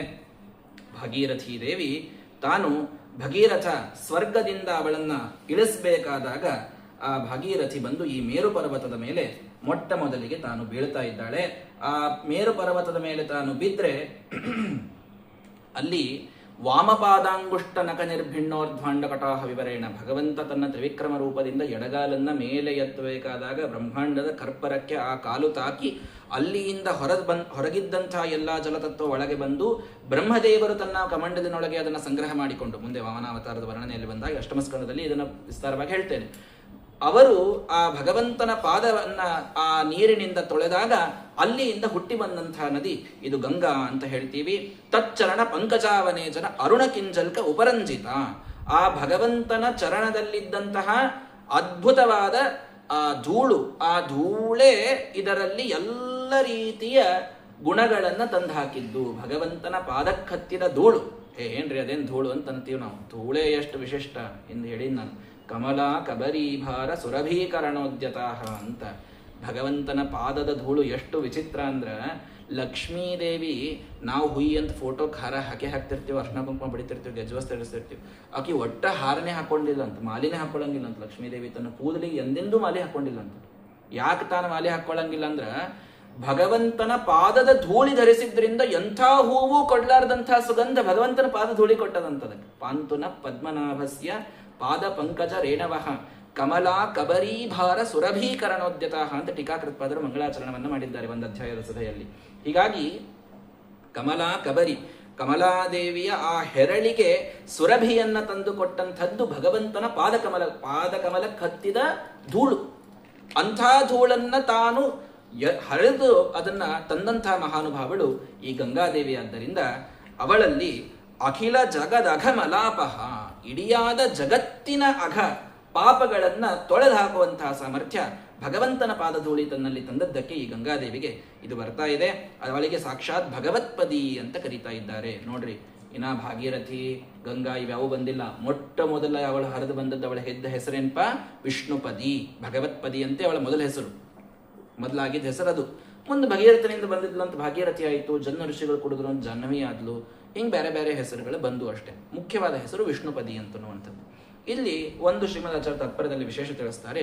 ವಾಮಪಾದಾಂಗುಷ್ಟ ಅಂತಂದರೆ ಎಡಗಾಲನ್ನ ಭಗವಂತ ಎತ್ತಿದಾಗ ನಿಜವಾಗಿ ತ್ರಿವಿಕ್ರಮದೇವ ಭಗವಂತ ಎತ್ತಿದ ಬಲಗಾಲ. ಎಡಗಾಲನ್ನೇ ಈ ಭೂಮಿ ಎಳೆದಿರ್ತಾನೆ, ಬಲಗಾಲನ ಮೇಲೆ ಎತ್ತಿರ್ತಾನೆ. ಮತ್ತೆ ಇಲ್ಲಿ ವಾಮಪಾದಾಂಗುಷ್ಟ ಅಂದಾರಲ್ಲ ಅಂತಂದ್ರೆ ವರಾಹ ಕಲ್ಪದಲ್ಲಿ ವಾಮಪಾದ, ಅನ್ಯ ಕಲ್ಪಗಳಲ್ಲಿ ದಕ್ಷಿಣ ಪಾದ. ಹೀಗಾಗಿ ಕೆಲವು ಕಲ್ಪಗಳಲ್ಲಿ ಭಗವಂತನ ಅವತಾರ ಸಾಕಷ್ಟು ಸಲ ಆಗಿದೆ. ವಾಮನಾವತಾರ ವರಾಹ ಕಲ್ಪದೊಳಗಾಗಿದ್ದಲ್ಲಿ ಏನು ಶ್ವೇತವರಾಹ ಕಲ್ಪದ ಇಲ್ಲೇ ಎಡಗಾಲನ್ನೇ ಎತ್ತಿದ್ದದ. ಪದ್ಮಕಲ್ಪ ಇತ್ಯಾದಿ ಕಲ್ಪಗಳಲ್ಲಿ ಭಗವಂತ ಬಲಗಾಲ ಎತ್ತಾನೆ. ಹಿಂಗೆ ಕಲ್ಪಭೇದೇನ ವ್ಯವಸ್ಥೆ ಮಾಡ್ಕೋಬೇಕು. ಇವೆಲ್ಲ ಶ್ರೀಮದಾಚಾರ್ಯ ತಾತ್ಪರ್ಯ ಇರಲಿಲ್ಲ ಅಂದ್ರೆ ತಿಳಿಯುವುದಿಲ್ಲ ನಮ್ಗೆ, ಆಯ್ತಾ? ಹಾಗಾಗಿ ಆ ವಿಷ್ಣುಪದಿ ಅಲ್ಲಿ ತಾನು ಬರ್ತಾ ಇದ್ದಾಳೆ. ವಿಷ್ಣುಪದಿ ಬಂದಾಗ ಯತ್ರ ಹವಾವ ವೀರವ್ರತಃ ಔತ್ತಾನಪಾದಿಹಿ, ತಾನು ಸ್ವರ್ಗದಿಂದ ಹರಿಯುವಾಗ ಮೊದಲಿಗೆ ಅವಳು ಧ್ರುವಲೋಕಕ್ಕೆ ಬಂದಾಳಂತೆ. ಧ್ರುವಲೋಕಕ್ಕೆ ಬರ್ತಾಳೆ. ಆ ಧ್ರುವಲೋಕಕ್ಕೆ ಬಂದ್ರೆ ಧ್ರುವ ಮಹಾರಾಜರು ಪರಮ ಭಾಗವತೋ ಅಸ್ಮತ್ ಕುಲದೇವತಾ ಚರಣಾರವಿಂದೋದಕಂ ಇತಿ ಯಾಂ ಅನುಸವನ ಮುತ್ಕೃಷ್ಯಮಾಣ ಭಗವದ್ಭಕ್ತಿಯೋಗೇನ ದೃಢಂ ಕ್ಲಿದ್ಯಮಾನ ಅಂತಃಹೃದಯ ಔತ್ಕಂಠ್ಯಾತ್ ವಿವಶಾಮೀಲಿತ ಲೋಚನ ಯುಗಲ ಕುಡ್ಮಲ ವಿಗಲಿತ ಅಮಲ ಬಾಷ್ಪಕಲಯ ಅಭಿವೇಜ್ಯಮಾನ ರೋಮ ಪುಲಕ ಕುಲಕಃ ಅಧುನಾಪಿ ಪರಮಾದರೇಣ ಶಿರಸಾಭಿವರ್ತಿ. ನಮ್ಮ ಕುಲದೇವತೆಯ ನೀರು ತಾನಾಗಿ ಬಂದದ. ಸ್ವಾಮಿಗಳ ಪಾದೋದಕ ಬಂತು ಅಂತಂತಂದ್ರೆ ತಲೆ ಮೇಲೆ ಧಾರಣ ಮಾಡ್ತೀವಿ. ಇದು ದೇವರ ಪಾದೋದಕ ಎಲ್ಲಾ ಟೈಮ್ನಾಗ, ಇದು ಸದಾ ಕಾಲಕ್ಕೆ ಭಗವಂತನ ಪಾದೋದಕ. ಇದು ಅಂಥ ಪಾದೋದಕ ಅಂತ ಹೇಳಿ ಅವರು ರೋಮ ಪುಲಕ ಕುಲಕಃ, ರೋಮಾಂಚನವಾಗಿ ತಾವು ಅದನ್ನ ತಲೆಯ ಮೇಲೆ ಧ್ರುವರಾಜರು ಧಾರಣೆಯನ್ನ ಮಾಡ್ತಾ ಇದ್ದಾರೆ. ರುದ್ರದೇವರು ಕೂಡ ಅದನ್ನು ಧಾರಣ ಮಾಡಿದ್ದು ಇದೇ ಒಂದು ಭಗವಂತನ ಪಾದೋದಕ ಅನ್ನುವಂತಹ ಕಾರಣಕ್ಕೇನೆ ಅವರು ಧಾರಣೆಯನ್ನು ಮಾಡಿದ್ದು. ಲಕ್ಷ್ಮೀ ಪಾರ್ವತಿಗೆ ಸಿಟ್ಟು ಬಂತಂತ, ನೀವು ಇನ್ನೊಬ್ಬ ಹೆಣ್ಮಗಳು ನಿಮ್ಮ ತಲೆ ಮೇಲೆ ಕುಡಿಸ್ಕೊಂಡಿರಿ ಅಂತ. ಇನ್ನೊಬ್ಬ ಹೆಣ್ಮಗಳು ಗಂಡನ ತಲೆ ಮೇಲೆ ಏರ್ ಕೂತ್ರ ಯಾವ ಹೆಣ್ಣಿಗೆ ಸಿಟ್ಟು ಬರಂಗಿಲ್ಲ ಹೇಳ್ರಿ. ಅಂಥದ್ದು ನಮ್ಮ ಪಾರ್ವತಿಗೆ ಭಾಳ ಸಿಟ್ಟು ಬಂತು. ಲ್ಯಾಪು ಟಾಪು ಅಂತಿದ್ರು ಹಿಂದೆ ಮಂದಿ, ಲ್ಯಾಪ್ನಾಗ ಪಾರ್ವತಿ, ಟಾಪ್ನಾಗ ಗಂಗಾ, ಲ್ಯಾಪ್ಟಾಪು ಅಂತ. ಹಿಂದಿನ ಕಾಲದ ಲ್ಯಾಪ್ಟಾಪ್ ಇದು. ಹಿಂಗಾಗಿ ಇಂತಹ ಗಂಗಾದೇವಿ ತಲೆ ಮೇಲೆ ಕೂತ್ರ ಮತ್ತು ಸಿಟ್ಟು ಬಂತಲ್ಲ ಅಂತಂತಂದ್ರೆ, ರೋಷ ತುಂಬಿದಂಬಿಕೆಯ ಮನವ ರಂಭಿಸುವುದನ್ನು ಬಿಟ್ಟು ಆ ಭಾರೀ ರೋಷದೊಳಗ ಗಂಗಾದೇವಿ ಪಾರ್ವತೀ ದೇವಿ ತಾನು ಇವಳು ಯಾಕೆ ನನ್ನ ಗಂಡನ ತಲೆ ಮೇಲೆ ಏರ್ಕುತ್ತಾಳ ಅಂತ ಅವಳು ಎಷ್ಟು ವಿಚಾರ ಮಾಡಿದ್ರು ಕೂಡ ಅದೆಲ್ಲ ಮರೆತು ನಮ್ಮ ರುದ್ರದೇವರು ನಾನು ನನ್ನ ತಲೆ ಮೇಲೆ ಇಟ್ಕೊಳ್ಳೋವನೇ, ನೀವು ಬೇಕಾದ್ ತಿಳ್ಕೋ, ಸಾಕ್ಷಾತ್ ಭಗವಂತನ ಪಾದದಿಂದ ಬಂದದ್ದು, ಹಾಗಾಗಿ ನಾನು ಇದನ್ನು ಬಿಡುವುದಿಲ್ಲ ಅಂತ ಅವರಲ್ಲಿ ಇಟ್ಕೊಂಡು ಕೂತ್ರು ಅಂತ ಜಗನ್ನಾಥ ಪಂಡಿತ ತಾನು ವರ್ಣಿಸ್ತಾನೆ. ಉದಂಚನ್ ಮಾರ್ತಂಡ ಸ್ಫುಟಕ ಪಟ ಹೇರಂಬ ಜನನಿ ಕಟಾಕ್ಷ ವ್ಯಾಕ್ಷೇಪಕ್ಷಣ ಜನಿತ ಸಂಕ್ಷೋಭ ನಿವಹಾಹ ಭವಂತು ತ್ವಂಗಂತೋ ಹರಶಿರಸಿ ಗಂಗಾತನುಭುವಃ ತರಂಗಾ ಪ್ರೋತ್ತುಂಗಾ ದುರಿತ ಭವಭಂಗಾಯ ಭವತಾಂ. ಆದ್ರೆ ಆ ಪಾರ್ವತೀ ದೇವಿಗೆ ಸಿಟ್ಟು ಬಂತಂದು. ಸಾಕ್ಷಾತ್ ದುರ್ಗಿ ಆಕಿ, ದುರ್ಗಾದೇವಿ ತನ್ನ ಕಟಾಕ್ಷವನ್ನ ಈ ಗಂಗಾನ ಮೇಲೆ ತಾನು ಸರಿಸಿದಾಗ ಖಳಬಳ ಕುದಿಲಿ ಕತ್ಬಿಡ್ತು. ಚಾಕಿಟ್ಟಿರ್ತಾರ ನೋಡ್ರಿ, ವರ್ಷ ಮೇಲೆ ಮರೆತು ಬಿಟ್ಟಿರ್ತಾರ, ಕುದಿತಿರ್ತಲ್ಲ. ಹಂಗ ಕುದಿಯುವುದು ಅಂತಂದ್ರೇನು, ಇನ್ನೇನು ಇಡೀ ಗಂಗಾ ಬತ್ತಿ ಹೋಗ್ತಾಳ ಬಾ ಅಂತ ಹೇಳಿ ಕರುಣಾದಿಂದ ನಮ್ಮ ರುದ್ರದೇವರು ಅವಳನ್ನ ಕೆಳಗೆ ಬಿಟ್ರು ಅಂತ. ನದಿ ಹರಿದು ಬಂತಲ್ಲ, ಹೆಂಗ್ ಹರಿಯಿತು ಅಂತ ಅನ್ನೋದಕ್ಕೆ ಆ ಕವಿ ತಾನು ಉತ್ಪ್ರೇಕ್ಷೆ ಮಾಡ್ತಾನೆ. ಈರ್ಷೆಗೊಂಡ ಪಾರ್ವತಿಯ ಬೆಳಗು ಮಾರ್ತಂಡ ರಾಗ ಚಂಡ ಕೆಂಡ ಕುಂಡ ಕೆಂಗಣ್ಣು ತಾಕೆ ಖಳಖಳಿಪ ದಿವ್ಯ ಕೊಂಡ ಹರನ ಶಿರದಿ ಮೊರೆ ಮೊರೆದು ಮೆರೆದು ನೊರೆ ನೆರೆದು ನೊರೆಯ ನೆರೆವ ತಾರೆಯೂರ ತೊರೆ ತರೆಗಳಳಿಸಲೆಮ್ಮೆಲ್ಲ ದುರಿತ ಭರವ. ತಾರೆಯೂರ ತೊರೆ, ತಾರೆಯೂರಿನ ಅರ್ಥಾತ್ ಆ ಸ್ವರ್ಗದ ತೊರೆ, ಆ ನೀರು, ಅವಳ ತೆರೆಗಳು ನಮ್ಮೆಲ್ಲರ ದುರಿತವನ್ನ ಅಳಿಸ್ಲಿ ಅಂತ ಪಂಡ್ರಿನಾಥಾಚಾರ್ಯ ಗಲಗಲಿ ಅಂತ ಶ್ರೇಷ್ಠ ಕವಿಗಳು, ಅಭಿನವ ಕಾಳಿದಾಸರು ಅಂತ ಅವರಿಗೆ ಕರೆಯೋದು. ಹಿಂದಿನ ಶತಮಾನ ಕಂಡಂತಹ ನಮ್ಮ ಶ್ರೀಮಠದ ಅತಿ ದೊಡ್ಡ ವಿದ್ವಾಂಸರು ಅವರು ಆ ಜಗನ್ನಾಥ ಪಂಡಿತ ಬರೆದಂತಹ ಗಂಗಾಲಹರಿಯನ್ನ ಕನ್ನಡಕ್ಕೆ ಅತ್ಯಂತ ಸುಂದರವಾಗಿ ತಮ್ಮ ತಾರುಣ್ಯದಲ್ಲಿ ಅದನ್ನ ಸಂಗ್ರಹ ಮಾಡಿಟ್ಟಿದ್ದಿದೆ. ಆ ಗಂಗಾಲಹರಿಯನ್ನೇ ನಾವು ಒಂದು ವಾರಗಟ್ಟಲೆ ಹೇಳಬೇಕು, ಅಷ್ಟು ಸುಂದರವಾದದ್ದು. ಒಂದೆರಡು ಈ ಪ್ರಸಂಗ ಬಂದದ್ದಕ್ಕೆ ನಾನು ಹೇಳ್ತಾ ಇದ್ದೀನಷ್ಟೇ. ಅದ್ಭುತವಾದಂತಹದ್ದು. ಆ ಪಾರ್ವತೀ ದೇವಿ ನೋಡಿದ್ದಕ್ಕ ಇವಳನ್ನ ಬಿಟ್ಟಿದ್ದಾರೆ ಅಂತ ಹೇಳ್ತಾ ಇದ್ದಾರೆ. ಅವರು ಆ ಪಂಡಿತ ಒಂದು ಕಲ್ಪನಾ ಮಾಡ್ತಾನೆ. ದ್ಯೂತೆ ನಾಗೇಂದ್ರ ಕೃತ್ಯ ಪ್ರಮಥ ಮಣಿಗಣಿ ಶ್ರೇಣಿ ನಂದಿಂದು ಮುಖ್ಯಂ ಸರ್ವಸ್ವಂ ಹಾಪಯಿತ್ವಾ ಸ್ವಮಥ ಪುರಭಿದ್ರಾಕ್ಪಣೀ ಕರ್ತು ಕಾಮೆ ಸಾಪೂತಂ ಖೈಮವತ್ಯಾ ಮೃದುಲಹಸಿತಯಾ ವೀಕ್ಷಿತಾಯಾಸ್ತವಾಂಬ ವ್ಯಾಲೋಲ್ಲೋಲ್ಲಾಸಿ ವಲ್ಗಲ್ಲಹರಿ ನಟಿಘಟಿ ತಂಡವಂ ನಃ ಪುನಾತು. ಅವ ಹೇಳ್ತಾನೆ, ಒಂದ್ಸಲ ಪಗಡಿ ಆಡ್ಲಿಗತ್ರ ಯಾರು ಶಿವಪಾರ್ವತಿ ಪಗಡಿ ಆಡೋ ಮುಂದಾಗ ಮತ್ತ ಎಲ್ಲ ಒಂದೊಂದೇ ಪಣಕ್ಕಿಡಬೇಕಲ್ಲ. ಆಕಿ ಒಟ್ಟ ಗಂಗಾದೇವಿ ತಲೆ ಮೇಲೆ ಕೂತಾಕಿನ ಕೆಳಗಿಳಿಸ್ಬೇಕು ಅಂತ ಪಾರ್ವತಿ ಲೆಕ್ಕ. ಹಿಂಗಾಗಿ ಪಗಡಿ ಆಡಬೇಕಾದಾಗ ಪಾಪ ಇವ ಭೋಳಾಶಂಕರಿಮ ಹೆಸರಿಗೆ ತಕ್ಕಂಗೆ ನಮ್ಮ ರುದ್ರದೇವರು ಭಾಳ ಭೋಳೆ ಇದ್ದವರು, ಮುಗ್ಧರು. ಹಿಂಗಾಗಿ ಒಂದೊಂದೇ ನಾಗೇಂದ್ರ ಕರುಳಾಗಿನ ಹಾವು ಪಣಕ್ಕಿಟ್ರಂತ, ಸೋತ್ರಂತ. ಆಮೇಲೆ ಚಂದ್ರನ್ ಪಾಪ ಪಣಕ್ಕಿಟ್ರು, ಸೋತ್ರು. ಮಣಿ ಮಾಲಾ ಇಟ್ಟು ಅದನ್ನ ಪಣಕ್ಕಿಟ್ರು, ಸೋತ್ರು. ಕಡಿಗೆ ತಮ್ಮ ವಸ್ತ್ರ ಪಣಕ್ಕಿಟ್ಬಿಟ್ರಂತ, ಅದನ್ನೂ ಸೋತ್ ಹೋದ್ರಂತ. ಮುಂದೆ ಪಣದಿ ಫಣಿಯ ಹಣೆ ಚಂದ್ರ ಗಣವ ಗಣಪತಿಯ ಮಣಿಯ ಮಾಲೆ ಎತ್ತು ಅವ್ರದಮ್ಮ ವೃಷಭ ಎತ್ತು ಕೃತ್ಯ ಯಾವತ್ತು ಭೋಳೆ ಶಿವ ತೆತ್ತು ತಾನೇ ಸೋಲೆ. ಎಲ್ಲ ಸೋತ್ಬಿಟ್ಟು ಲಾಸ್ಟಿಗೆ ಆಕಿ ಹೆಂಗ್ ತಲೆ ಮೇಲೆ ನೋಡಿದ್ಲ್ರಿ ಯಾರು ಪಾರ್ವತೀ ದೇವಿ, ಇನ್ನು ಇಳಿಸ್ಬೇಕಾಗ್ತದ ಗಂಗಾನ್ನ ಅಂತ.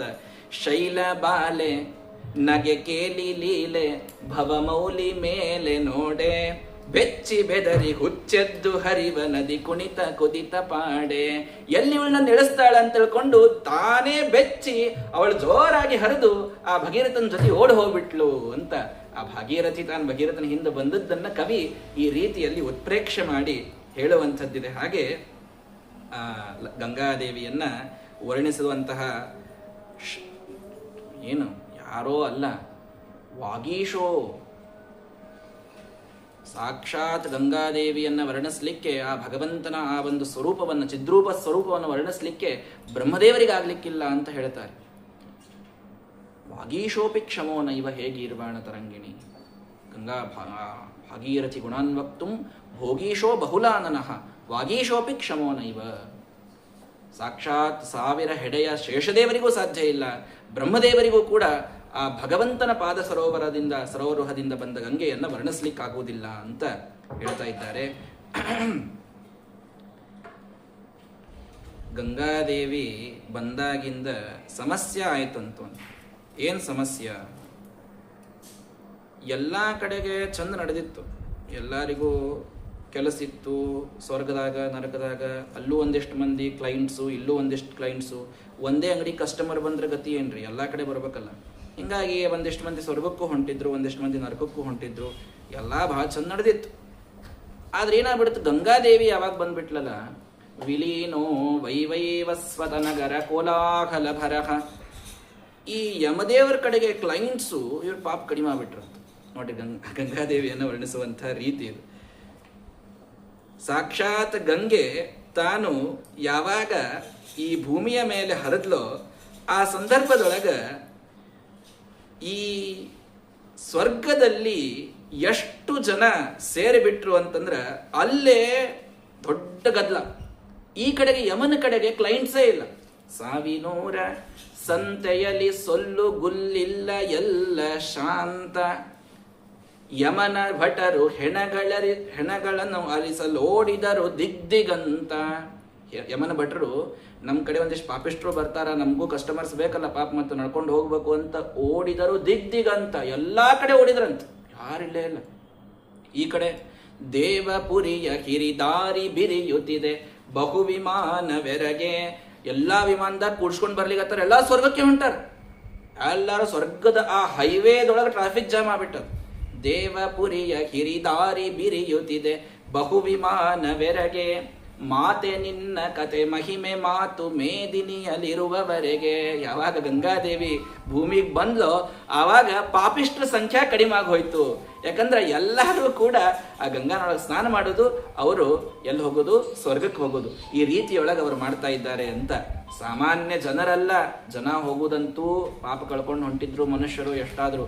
ಜಿಂಕಿಗಳು ಪ್ರಭಾತೆ ಸ್ನಾಂತೀನಾಂ ನೃಪತಿ ರಮಣೀನಾಂ ಕುಚತಟಿ ಗತೋ ಯಾವನ್ಮಾತರ ಮಿಲತಿ ತವ ತೋಯೈರ್ಮೃಗಮದಃ. ಸಾಕ್ಷಾತ್ ರಾಣಿಯರೆಲ್ಲ ಆಗ ಕಾಲಕ್ಕಿರ್ತಿದ್ರಲ್ಲ, ಮಹಾರಾಜನ ಹೆಂಡಂದ್ರು, ಅವರೆಲ್ಲರೂ ಪ್ರಭಾತೆ, ಇನ್ನೂ ಪ್ರಭಾತ ಕಾಲದೊಳಗೆ ಹೋಗಿ ಪಟ್ನೆ ಗಂಗಾನೊಳಗೆ ಸ್ನಾನ ಮಾಡಿ ಬರುವಂಥ ರೂಢಿ. ಶೀಕನಾಗ ಹೋಗ್ಬೇಕ್ರಿ ಅವ್ರು. ಅಸೂರ್ಯಂ ಪಶ್ಯಾಹ ರಾಜದಾರಾಹ ಅಂತ ಹೇಳ್ತಾರೆ. ಸೂರ್ಯನ್ ನೋಡಬಾರ್ದಂತ ರಾಣಿಯರು, ರಾಜಕುಮಾರಿಯರು ಯಾರು, ಸೂರ್ಯನ ಬೆಳಕು ಬೀಳಬಾರ್ದು ಅವ್ರ ಮೇಲೆ ಅಂತ ಇರ್ತದೆ. ಹಿಂಗಾಗಿ ಇನ್ನೂ ಪ್ರಭಾತ ಆಗ್ಯದ ಅನ್ನೋಷ್ಟೊತ್ತಿಗೆ ಅವ್ರು ಹೋಗಿ ಸ್ನಾನ ಮಾಡ್ಲಿಕ್ಕಂತ ಗಂಗಾನೊಳಗೆ ಇಳಿದ್ರೆ ಸ್ವರ್ಗದೊಳಗೆ ಜಿಂಕೆಗಳು ಅಡ್ಡಾಡ್ಲಿಕ್ಕೆ ಚಾಲು ಮಾಡಿದ್ವು ಅಂತ, ಕಸ್ತೂರಿ ಮೃಗಗಳು. ಅಲ್ಲ, ಇಲ್ಲೇನು ಸಂಬಂಧ ಅಂತ ಆ ಕವಿತಾ ವರ್ಣಿಸ್ತಾನೆ. ಯಾವಾಗ ಈ ರಾಣಿಯರು ರಾಜಕುಮಾರಿಯರು ಹೋಗಿ ತಾವು ಒಳಗೆ ಇಳಿದು ಸ್ನಾನ ಮಾಡಬೇಕು ಅಂತ ಬಂದ್ರೋ ಆವಾಗ ಅವರು ತಮ್ಮ ದೇಹಕ್ಕೇನು ಕಸ್ತೂರಿ ಮೃಗದ ಗಂಧ ಹಚ್ಕೊಂಡಿದ್ರು, ಆ ಗಂಧ ಗಂಗೆಗೆ ಹತ್ತಿದ್ದಕ್ಕ ಯಾವ ಪ್ರಾಣಿಯ ನಾಭಿಯಿಂದ, ಕಸ್ತೂರಿ ಮೃಗದ ನಾಭಿಯಿಂದ ಗಂಧ ಬಂದಿರ್ತಿತ್ತೋ ಆ ಕಸ್ತೂರಿ ಮೃಗ ಸ್ವರ್ಗಕ್ಕೆ ಹೋಗ್ತಂತ. ಎಲ್ಲಿಂದ ಎಲ್ಲಿ ನೋಡ್ರಿ ಇದು. ಸ್ನಾನ ಮಾಡಿದವ್ರು ಇವ್ರು ಹೋಗುವುದಂತೂ ಸ್ವಾಭಾವಿಕ, ಇವ್ರನ್ನ ಬಿಟ್ಬಿಡ್ರಿ. ಯಾವ ಗಂಧ, ಮೃಗದ ಗಂಧ ಹಚ್ಕೋತಿದ್ರ ಅವಾಗ, ಅದೇ ಪರ್ಫ್ಯೂಮ್, ಅದೇ ಸೆಂಟ್. ಅವಾಗ ಬೇರೆ ಏನಿರಲಿಲ್ಲ. ಕಸ್ತೂರಿ ಮೃಗದ ನಾಭಿಯಿಂದ ಗಂಧ ಬರ್ತದ, ಭಾರಿ ಶುದ್ಧ. ಏನು ಮನ್ಯಾಗ ನೀವು ಅದನ್ನ ಇಟ್ಟಿರಿ ಅಂತ ನೀವು ಹೇಳಬೇಕಾಗಿಲ್ಲ ಅಂತ, ಮನ್ಯಾಗ ಕಾಲಿಟ್ಕೊಳ್ಳಿ ಆ ಗಂಧ ಬರ್ತಿತ್ತಂಥದ್ದು. ನಹಿ ಕಸ್ತೂರಿ ಕಾಮರೋಧ ಶಪಥೇನ ವಿಜಾನತೆ ಅಂತ ಹೇಳ್ತಾರೆ. ಹಿಂಗಾಗಿ ಅಂತಹ ಕಸ್ತೂರಿ ಮೃಗದ ಗಂಧ ಇವ್ರು ಹಚ್ಕೊಂಡು ಇವರು ಸ್ನಾನಕ್ಕೆ ಕೇಳಿದ್ರ ಅಲ್ಲೇ ತಾನಾಗಿ ಸ್ವರ್ಗದೊಳಗೆ ಜಿಂಕಿಗಳು ಹೋಗ್ಬೇಕು. ಅರುಣ ಉದಿಸೆ ಮೈ ತೊಳೆವ ತರುಣ ರಾಜನ್ಯ ರಸಿಕ ರಮಣಿ, ನೀರು ಸಾರೆ ಕತ್ತುರಿಯು ಜಾರೆ ಕುಚವೇರೆ ತುಂತುರಮಣಿ. ಏನಾಗ್ತಿತ್ತು? ಪುಣ್ಯ ನಿಮಿರಿ ಪುಣ್ಯ ಚಿಗುರಿ ಮೈ ನಿಮಿರಿ ಚಿಗರಿ ಸುರಪುರಿ ವಿಮಾನವೇರಿ, ಸದ್ಗ ಸೇರಿ ನಂದನವ ಸಾರಿ ವಿಹರಿಪವು ಸುರಶರೀರಿ. ಸುರಶರೀರವನ್ನು ತಾಳಿ ಜಿಂಕೆಗಳ ಚಿಗರಿಗಳು ಅವು ಮೇಲೆ ಹೋಗ್ತಿದ್ದು ಅಂತ. ಅಂಥ ಶ್ರೇಷ್ಠವಾದಂತಹ ನದಿ ಅದು ಗಂಗೆ. ಸತ್ಯಧರ್ಮ ತೀರ್ಥರು ಅದನ್ನೇ ಹೇಳಬೇಕಾದಾಗ, ಅಂತೂ ಇಲ್ಲೇನಾಯಿತು, ಜಿಂಕಿ ಯಾರೋ ಸ್ನಾನ ಮಾಡಿದ್ದಕ್ಕೆ ಜಿಂಕಿ ಅಲ್ಲಿ ಹೋಯ್ತು ಅಂತ ಜಗನ್ನಾಥ ಪಂಡಿತ ವರ್ಣಸ್ಯಾನ. ಎಷ್ಟಾದರೂ ಆ ಜಿಂಕಿ ಭಾರಿ, ಅದ್ರ ಗಂಧ ಭಾರಿ ಅನ್ನೋ ಲೆಕ್ಕಕ್ಕೆ ಬಂತಲ್ಲೇ. ಆದ್ರೆ ನಮ್ಮ ಸತ್ಯಧರ್ಮ ತೀರ್ಥರಿಗೆ ಅದು ಉಪಯೋಗ ಇಲ್ಲ ಅಂತ ಅಂದ್ಬಿಡ್ತಾರೆ ಅವರು ತತ್ವಜ್ಞಾನಿಗಳು. ಹೀಗಾಗಿ ಸ್ವಲ್ಪ ಕವಿಯ ಆ ವರ್ಣನವನ್ನ ಸ್ವಲ್ಪ ಮರೆಮಾಚಿ ತಾವು ತತ್ವಜ್ಞಾನವನ್ನ ಮೇಲ್ ತರ್ತಾರೆ. ಜಗನ್ನಾಥ ಪಂಡಿತ ಬಹಳ ಅದ್ಭುತ ಕವಿ, ಪ್ರಶ್ನೆನೇ ಇಲ್ಲ.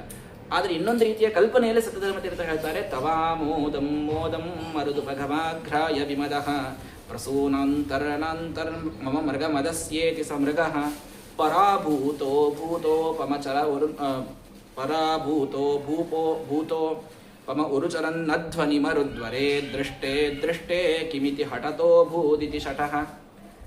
ಜಿಂಕಿ ಹತ್ರ ಬಂತಂತ, ಕಸ್ತೂರಿ ಮೃಗ ಗಂಗಾ ನದಿ ಹತ್ರ ಬಂತು. ಗಂಗಾ ನದಿ ಹತ್ರ ಬಂದಾಗ ಆ ಗಂಗಾನೊಳಗೆ ಆಗಲೇ ಹೇಳಿದ್ನಲ್ಲ, ಭಗವಂತನ ಪಾದದ ಧೂಳಿಯ ಗಂಧ ಅದಲ್ಲ, ಆ ಗಂಧ ಇದಕ್ಕೆ ಬಡಿತು. ಬಡದಾಗ ಜಿಂಕೆ ಅಂತೂ ನನ್ನ ನಾಭಿಗಂಧಕ್ಕಿಂತ ಈ ಗಂಧ ಭಾರಿ ಅದಲ್ಲ, ಏನ್ ಮಾಡಲಿ ನಾನು? ಅವಾಗ ಓಡಿ ಹೊಂಟಂತದು. ಓಡಿ ಹೊಂಟು ಎಲ್ಲಾ ಹೂಗಳಿಗೆ ಕೇಳ್ಕೊತ ಹೊಂಟಂತ, ನೀವೊಂದ್ ಸ್ವಲ್ಪ ದಿವಸ ನನ್ನ ಗಂಧ ಬಾಡಿಗೆ ಇಟ್ಕೋತೀರೇನು ಒಳಗ? ಯಾಕಂದ್ರೆ ನನಗೆ ಅಸಹ್ಯ ಆಗ್ಲಿ ಆಗ್ತದ. ಮಂದಿ ಕಸ್ತೂರಿ ಮೃಗದ ಗಂಧಕ್ಕಿಂತ ಗಂಗಾ ನದಿಯೊಳಗೆ ಹರಿವು ಗಂಧೆ ಭಾರಿ ಅಂತ ಅನ್ಲಿಗತ್ತಾರ, ಅದಕ್ಕೆ ನೀವೊಂದ್ ಸ್ವಲ್ಪ ದಿವಸ ನನಗೆ ಬಾಡಿಗೆ ಕೊಡ್ತೀರೇನೋ ಅಂತ ಜಿಂಕಿ ಕೇಳ್ತಂತ. ಕೇಳಿದಾಗ ಗಂಗಾ ನದಿ ಸ್ಪರ್ಧಾ ಮಾಡೋದಾದ್ರೆ ನಾವು ಯಾರೂ ಕೊಡಂಗಿಲ್ಲ ಅಂತ ಅವು ಹೇಳಿದ್ವು, ಯಾವ ಹೂವುಗಳೆಲ್ಲ.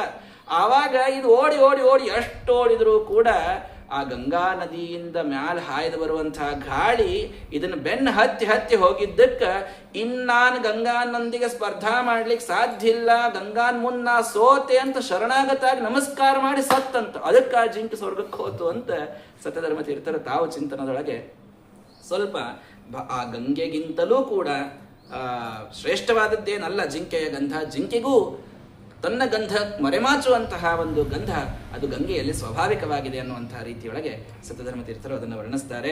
ಹಾಗಾಗಿ ಅಂತಹ ಧ್ರುವಲೋಕದಿಂದ ತಾನಲ್ಲಿ ಹರಿದು ಬರ್ತಾ ಇದ್ದಾಳೆ. ಏನಂತಾರಂತಲ್ಲೆಲ್ಲ ಋಷಿಗಳಿದ್ದಾರಲ್ಲೆಲ್ಲ, ಅವರು ಸಪ್ತರ್ಷಿಗಳು ಹೇಳ್ತಾರಂತೆ, ಇಯಂ ನನು ತತ ಋಷಯ ತತ್ಪ್ರಭಾವಜ್ಞ ಋಷಿಲೋಕೆ ಇಯಂ ನನು ತಪಸಃ ಅತ್ಯಂತಿಕೀ ಸಿದ್ಧಿ ಏತಾವತಿ ಇತಿ ಭಗವತಿ ಸರ್ವಾತ್ಮನಿ ವಾಸುದೇವೆ ಅನವರತ ಭಕ್ತಿ ಯೋಗ ಲಾಭೇನ ಏವ ಉಪೇಕ್ಷಿತ ಅನ್ಯಾರ್ಥಾತ್ಮಗತಯಃ ಮುಕ್ತಿಮಿವ ಆಗತಾಂ ಮುಮುಕ್ಷವಃ ಸಬಹುಮಾನಂ ಏವ ಅದ್ಯಾಪಿ ಜಟಾಜೂಟೈರುದ್ವಹಂತಿ. ತಮ್ಮ ಜಟೆಯೊಳಗ ಆ ಗಂಗೆಯನ್ನು ಇಟ್ಕೋಬೇಕಾದ ಋಷಿಗಳಂತಾರಂತೆ, ಇಯಂ ನನು ತಪಸಃ ಅತ್ಯಂತಿಕೀ ಸಿದ್ಧಿ ಏತಾವತಿ. ನಮ್ಮ ತಪಸ್ಸಿನ ಸಿದ್ಧಿ ಅದು ಪರಾಕಾಷ್ಠ ಮುಟ್ಟೇದಂದ್ರೆ ಹೆಂಗಿರ್ತದಂದ್ರೆ ಅದು ಗಂಗಾ ನದಿ ಇದ್ದಷ್ಟು ಪವಿತ್ರ ಇರ್ತದಂತೆ. ತಪಸ್ಸಿನ ಸಿದ್ಧಿಗೆ ಹೆಂಗ್ ವರ್ಣಿಸ್ಬೇಕು ಅಂದ್ರೆ ಗಂಗೆಯಂತೆ ವರ್ಣಿಸ್ಬೇಕು. ಮುಕ್ತಿಮಿವ ಆಗತಾಂ ಮುಮುಕ್ಷವಃ, ಮೋಕ್ಷನೇ ಸಿಕ್ಕಾಗ ಮುಮುಕ್ಷುಗಳಿಗೆ ಏನು ಸಂತೋಷ ಆಗಬೇಕೋ ಗಂಗೆಯೊಳಗ ಅದನ್ನ ಸ್ನಾನ ಮಾಡಿದಾಗ ಆ ಸಂತೋಷ ಅದರ ಪ್ರಭಾವವನ್ನ ತಿಳಿದಂತಹ ಋಷಿಗಳಿಗೆ ಅವತ್ತು ಆಗ್ತಾ ಇದೆ ಅಂತ ಹೇಳ್ತಾ ಇದ್ದಾರೆ. ಗಂಗೆಯತೋಯೇ ನಗಮಪರಮಿಮಂ ಚಂಖಸಾಂ ಸಂಘಮಂತೆ ಭಂಗೈರುಪೇತಂ ಕಲಯಸಿ ಕಲಯೇಹೇತೆ ಚಿಕ್ತೆ ಕಿಯಚ್ಚೇತ್ಯವೇಮಿ ವಾತೈ ಸುಪೃಕ್ತೈರಲ ಮಮಲಮಲೆ ಸ್ಪರ್ಶಮಾತ್ರೇಣ ಗಾತ್ರೆ ಯಾನೇನ ವಾಂಛಾ ಹರಿಪುರ ವಸತೇರ್ನೋ ಬಹುತ್ವೇ ಕಿಮಾಂಧ್ಯಂ ಅಂತ ಸತ್ಯಧರ್ಮ ತೀರ್ಥರು ಕೇವಲ ಆ ಗಂಗಾದೇವಿ ನಮ್ಮ ಸ್ಪರ್ಶ ಮಾಡಿದ್ದಕ್ಕೆ ಬೇಡ, ನೀವು ಹೋಗಿ ಸ್ನಾನ ಮಾಡಬೇಡ್ರಿ, ಅವಳು ಬಂದು ಸ್ಪರ್ಶ ಮಾಡೋದು ಬೇಡ, ಸುಮ್ಮನೆ ಅದ್ರ ಮ್ಯಾಲ್ ಬಂದ್ ಹಾಯ್ದ ಗಾಳಿ ಸ್ಪರ್ಶ ಆಯ್ತು ಅಂದ್ರೂ ಕೂಡ ಎಲ್ಲ ಪಾಪಗಳ ಶಮನವಾಗಿ ನಾವು ಮೋಕ್ಷಕ್ಕೆ ಹೋಗ್ತೇವೆ. ಒಬ್ಬ ವಾಯುದೇವರೇ ಮೋಕ್ಷ ಕೊಡ್ತಾರಂತದ ಇಲ್ಲ ನಿಮ್ಮ ಶಾಸ್ತ್ರದ. ಒಬ್ಬ ವಾತ ಹರಿಪುರದ ದಾತ ಎಂದಿಹುದು ವೇದ ಮಾತದೊಳಗೆ ಒಬ್ಬ ವಾತನೂ ಕೂಡ ಹರಿಪುರದ ದಾತ, ಒಬ್ಬನೇ ವಾಯುನೇ ಹರಿಪುರವನ್ನ ಕೊಡ್ತಾನೆ ಅಂತ. ಇನ್ನ ಈ ಗಂಗಾ ಮ್ಯಾಲೆ ಬಂದಂತಹ ಎಷ್ಟೋ ಗಾಳಿ ನಮಗೆ ತಾಕಿಬಿಟ್ಟು ಅಂತಂದ್ರೆ ನಾವು ಎಷ್ಟು ಲಘು ಮೋಕ್ಷಕ್ಕೆ ಹೋಗ್ಲಿಕ್ಕಿಲ್ಲ ಅಂತ ವಿಚಾರ ಮಾಡ್ರಿ ಅಂತ ಸತ್ಯಧರ್ಮ ತೀರ್ಥರು ವರ್ಣನೆಯನ್ನು ಮಾಡುತ್ತಾರೆ. ಹೀಗೆ ಈ ಗಂಗಾಲಹರಿ ನಾನು ಹೇಳಿದಂತೆ ಸತ್ಯಧರ್ಮ ತೀರ್ಥರದು, ಜಗನ್ನಾಥ ಪಂಡಿತನದು, ಆದಿರಾಜ ಬರೆದಂತಹ ಗಂಗಾಷ್ಟಕ, ಸಾಕ್ಷಾತ್ ವಾಲ್ಮೀಕಿ ಋಷಿಗಳು ಬರತಕ್ಕಂತಹ ಏತತ್ತ ಲತಮಾಲ ಸಾಲ ಸರಳ ವ್ಯಾಲೋಲ ವಲ್ಲಿ ಲತಾ ಛನ್ನಂ ಸೂರ್ಯ ಕರ ಪ್ರತಾಪರಹಿತಂ ಶಂಖೇಂದು ಕುಂದೋಜ್ವಲಂ ಗಂಧರ್ವಾಮರ ಸಿದ್ಧ ಕಿನ್ನರವಧು ತುಂಗಸ್ತನಾಸ್ಫಾಲಿತಂ ಸ್ನಾನಾಯ ಪ್ರತಿವಾಸರಂ ಭವತು ಮೇ ಗಾಂಗಂ ಜಲಂ ನಿರ್ಮಲಂ. ಇದೊಂದು ಶ್ಲೋಕ ನಿತ್ಯದೊಳಗ ಸ್ನಾನಕ್ಕಿಂತ ಮೊದಲು ಅನ್ರಿ ಅಂತ ವಾಲ್ಮೀಕಿ ಋಷಿಗಳು ಹೇಳ್ತಾರೆ. ಸ್ನಾನಾಯ ಪ್ರತಿವಾಸರಂ ಭವತು ಮೇ ಗಂಗಂ ಜಲಂ ನಿರ್ಮಲಂ. ಗಂಗೆಯ ನಿರ್ಮಲವಾದ ಜಲ ನನ್ನ ಸ್ನಾನಕ್ಕಾಗಿ ನಿತ್ಯದಲ್ಲಿರಲಿ ಅಂತ ಸುಂದರವಾದ ವರ್ಣನೆಯನ್ನು ಮಾಡಿದ್ದಿದೆ. ಹೀಗೆ ಅದನ್ನೇ ಗಂಗೆಯ ಬಗ್ಗೆನೇ ಒಂದು ವಾರ ಪ್ರಾಯ ಟೈಮ್ ಇಟ್ಕೊಂಡು ಹೇಳಿದರೆ ಸ್ವಲ್ಪ ಪ್ರಾಯ ಕೆಲವು ಶ್ಲೋಕಗಳನ್ನು ಹೇಳಲಿಕ್ಕಾಗಬಹುದು. ಭಗವಂತ ಅದನ್ನು ಮಾಡಿಸಲಿ ಅಂತ ಹೇಳ್ತಾ, ತಥೋ ಅನೇಕ ಸಹಸ್ರ ಕೋಟಿ ವಿಮಾನಾನೀಕ ಸಂಕುಲ ದೇವಯಾನೇನ ಅವತರಂತಿ. ಅನೇಕ ದೇವತೆಗಳ ಆ ಪುರಗಳಿಂದ ತಾನು ಹರಿದು ಬಂದು ಇಂದು ಮಂಡಲ ಮಾಪ್ಲಾವ್ಯ, ಇಡಿಯಾದ ಚಂದ್ರಮಂಡಲದೊಳಗೆ ಹರಿತಾಳಂತ್ರಿ ಈ ಗಂಗಾದೇವಿ. ಚಂದ್ರಮಂಡಲದೊಳಗೆ ಸರಳದ ಹರಿಯುವುದು. ಯಾಕಂತಂದ್ರೆ ಎಲ್ಲಿದ್ದಾನಪ್ಪ ಇವ ಚಂದ್ರ? ಶಿವನ ತಲೆ ಮೇಲೆ ಇದ್ದಾನೆ. ಇವಳು ಎಲ್ಲಿದ್ದಾಳೆ? ಅವಳು ಅಲ್ಲೇ ಇದ್ದಾಳೆ ನೋಡ್ರಿ, ಬಾಜುನೇ ಅವ ನೇಬರ್ಸ್ ಇಬ್ರು ಕೂಡ. ಹಿಂಗಾಗಿ ಹರಿದು ಸರಳದ. ಹಿಂಗಾಗಿ ಹರಿದು ಬ್ರಹ್ಮಸದನೇ ನಿಪತತಿ, ಬ್ರಹ್ಮಸದನದಲ್ಲಿ ಈ ಮೇರು ಪರ್ವತದ ಮೇಲೆ ಇವಳು ಬೀಳ್ತಾ ಇದ್ದಾಳೆ ಗಂಗೆ. ಮತ್ತಲ್ಲಿ ಬರ್ರಿ ಭೂಗೋಳಕ್ಕೆ ಗಂಗಾಲಯ ಕೂಡ್ಬೇಡ್ರಿ. ಮತ್ತ ಅಲ್ಲಿ ಬಿದ್ದಾಗ ತತ್ರ ಚತುರ್ಧ ವಿದ್ಯಮಾನ, ಆ ಮೇರು ಪರ್ವತದಿಂದ 4 ದಿಕ್ಕಿನೊಳಗೆ ಈ ನದಿ ತಾನು ಹರಿತಾ ಇದ್ದಾಳೆ. ಸೀತಾ, ಅಲಕನಂದ, ಚಕ್ಷು, ಭದ್ರ ಅನ್ನುವಂಥ 4 ಹೆಸರುಗಳು ಅವಳಿಗೆ ಬರ್ತಾ ಇವೆ. ಆ ಸೀತಾ ಅನ್ನುವಂಥ ನದಿ ಅಂದ್ರೆ ಈ ಗಂಗಾನೇ 4 ಭಾಗ ಹರಿತಾಳ್ರಿ. ಮೇರು ಪರ್ವತದ ಒಂದು ದಿಕ್ಕಿನೊಳಗೆ ಅವಳು ಹರಿಯುವುದು ಸೀತಾ ಅನ್ನುವಂಥ ಹೆಸರಿನಿಂದ. ಅಲ್ಲಿ ಗಂಧಮಾದನ ಪರ್ವತದ ಮೇಲೆ ತಾನು ಹರಿದು ಭದ್ರಾಶ್ವ ಅನ್ನುವಂಥ ಖಂಡಗಳೇ ಬಂತಲ್ಲ, ಆ ಭದ್ರಾಶ್ವ ಖಂಡದೊಳಗೆ ಪೂರ್ವ ದಿಕ್ಕಿಗೆ ಹೋಗಿ ಅಲ್ಲಿ ಅವಳು ಸೇರ್ಕೊಳ್ತಾಳೆ. ಮೇರು ಪರ್ವತದ ಪೂರ್ವ ದಿಕ್ಕಿಗೆ ಹೋಗಿ ಭದ್ರಾಶ್ವಕ್ಕೆ ಹೋಗ್ತಾಳೆ. ಇನ್ನ ಪ್ರತೀಚ್ಯಾಂ ದಿಶಿ, ಪಶ್ಚಿಮ ದಿಕ್ಕಿಗೆ ಕೇತುಮಾಲ ಅನ್ನುವಂತಹ ಆ ಒಂದು ವರ್ಷ ಅಲ್ಲಿರೋದು ದೇಶ. ಅಲ್ಲಿ ಚಕ್ಷು ಅನ್ನುವಂತಹ ಹೆಸರಿನಿಂದ ಅವಳು ಅಲ್ಲಿ ಹೋಗ್ತಾ ಇದ್ದಾಳೆ.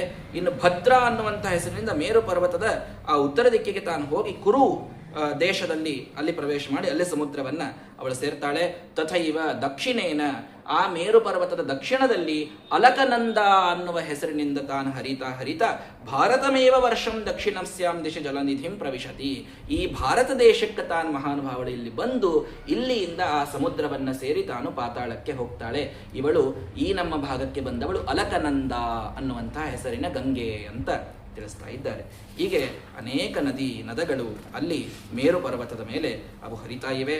ಅಂತಹ 9 ವರ್ಷಗಳೇನಿವೆಯಲ್ಲ ಜಂಬೂದ್ವೀಪದ ಸುತ್ತಲೂ ಇರತಕ್ಕಂತಹ 9 ವರ್ಷಗಳಲ್ಲಿ ಇಲಾವ್ರತ ಈ ಮೊದಲಾದಂತಹ 9 ಖಂಡಗಳೊಳಗೆ ಒಂದೊಂದು ಖಂಡದಲ್ಲಿ ಅಲ್ಲಿದ್ದ ಜನರು, ಅಲ್ಲಿದ್ದ ದೇವತೆಗಳೆಲ್ಲರೂ ಒಂದೊಂದು ಭಗವಂತನ ರೂಪದ ವಿಶೇಷವಾದ ಉಪಾಸನವನ್ನ ಮಾಡುತ್ತಾರೆ ಅಂತನ್ನುವುದನ್ನು ಭಾಗವತ ತಿಳಿಸಿಕೊಡುತ್ತದೆ. ಇಲಾವ್ರತದಲ್ಲಿ ಭವ ಏಕಏವ ಪವಾನ್ ನಹಿ ಅನ್ಯ ತತ್ರ ನಿವಿಶತಿ. ಇಲಾವ್ರತದ ವೈಶಿಷ್ಟ್ಯ ಏನು ಗೊತ್ತೇನ್ರಿ? ಅಲ್ಲಿ ಒಬ್ಬೇ ಗಂಡಸಿದ್ದಾನಂತ. ಯಾರು? ರುದ್ರದೇವರು. ಯಾಕಂದ್ರೆ ಅಲ್ಲೇ ರುದ್ರದೇವರು ತಮ್ಮ ಹೆಂಡತಿಯ ಜೊತೆಗೆ ಇದ್ದಾಗ ಒಂದಿಷ್ಟು ಋಷಿಗಳು ಬಂದ್ಬಿಡ್ತಾರೆ. ಇದಕ್ಕೆ ಸಿಟ್ಟು ಬಂದ್ಬಿಡ್ತದೆ. ನಾವಿಬ್ಬರು ಗಂಡ ಹೆಂಡತಿ ಇದ್ದಾಗ ಈ ಗಂಡಸರು ಇಲ್ಲಿ ಯಾಕೆ ಬಂದರು? ಶಾಕ್ ಕೊಟ್ಬಿಡ್ತಾಳೆ. ಏನಂತ?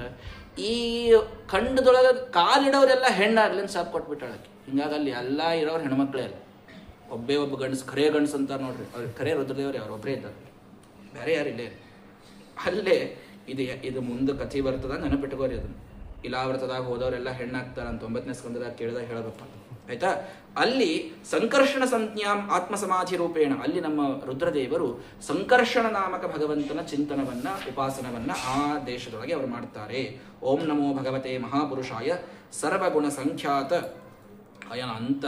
ಅನಂತಾಯ ಅವ್ಯಕ್ತಾಯ ನಮಃ ಅಂತ ಅಲ್ಲಿ ಶೇಷದೇವರ ಅಭಿಮಾನಿಗಳಾದಂತಹ ಸಂಕರ್ಷಣನೋಪಿ ಭಗವಂತನ ಚಿಂತನವನ್ನ ರುದ್ರದೇವರು ಅಲ್ಲಿ ಮಾಡ್ತಾರೆ.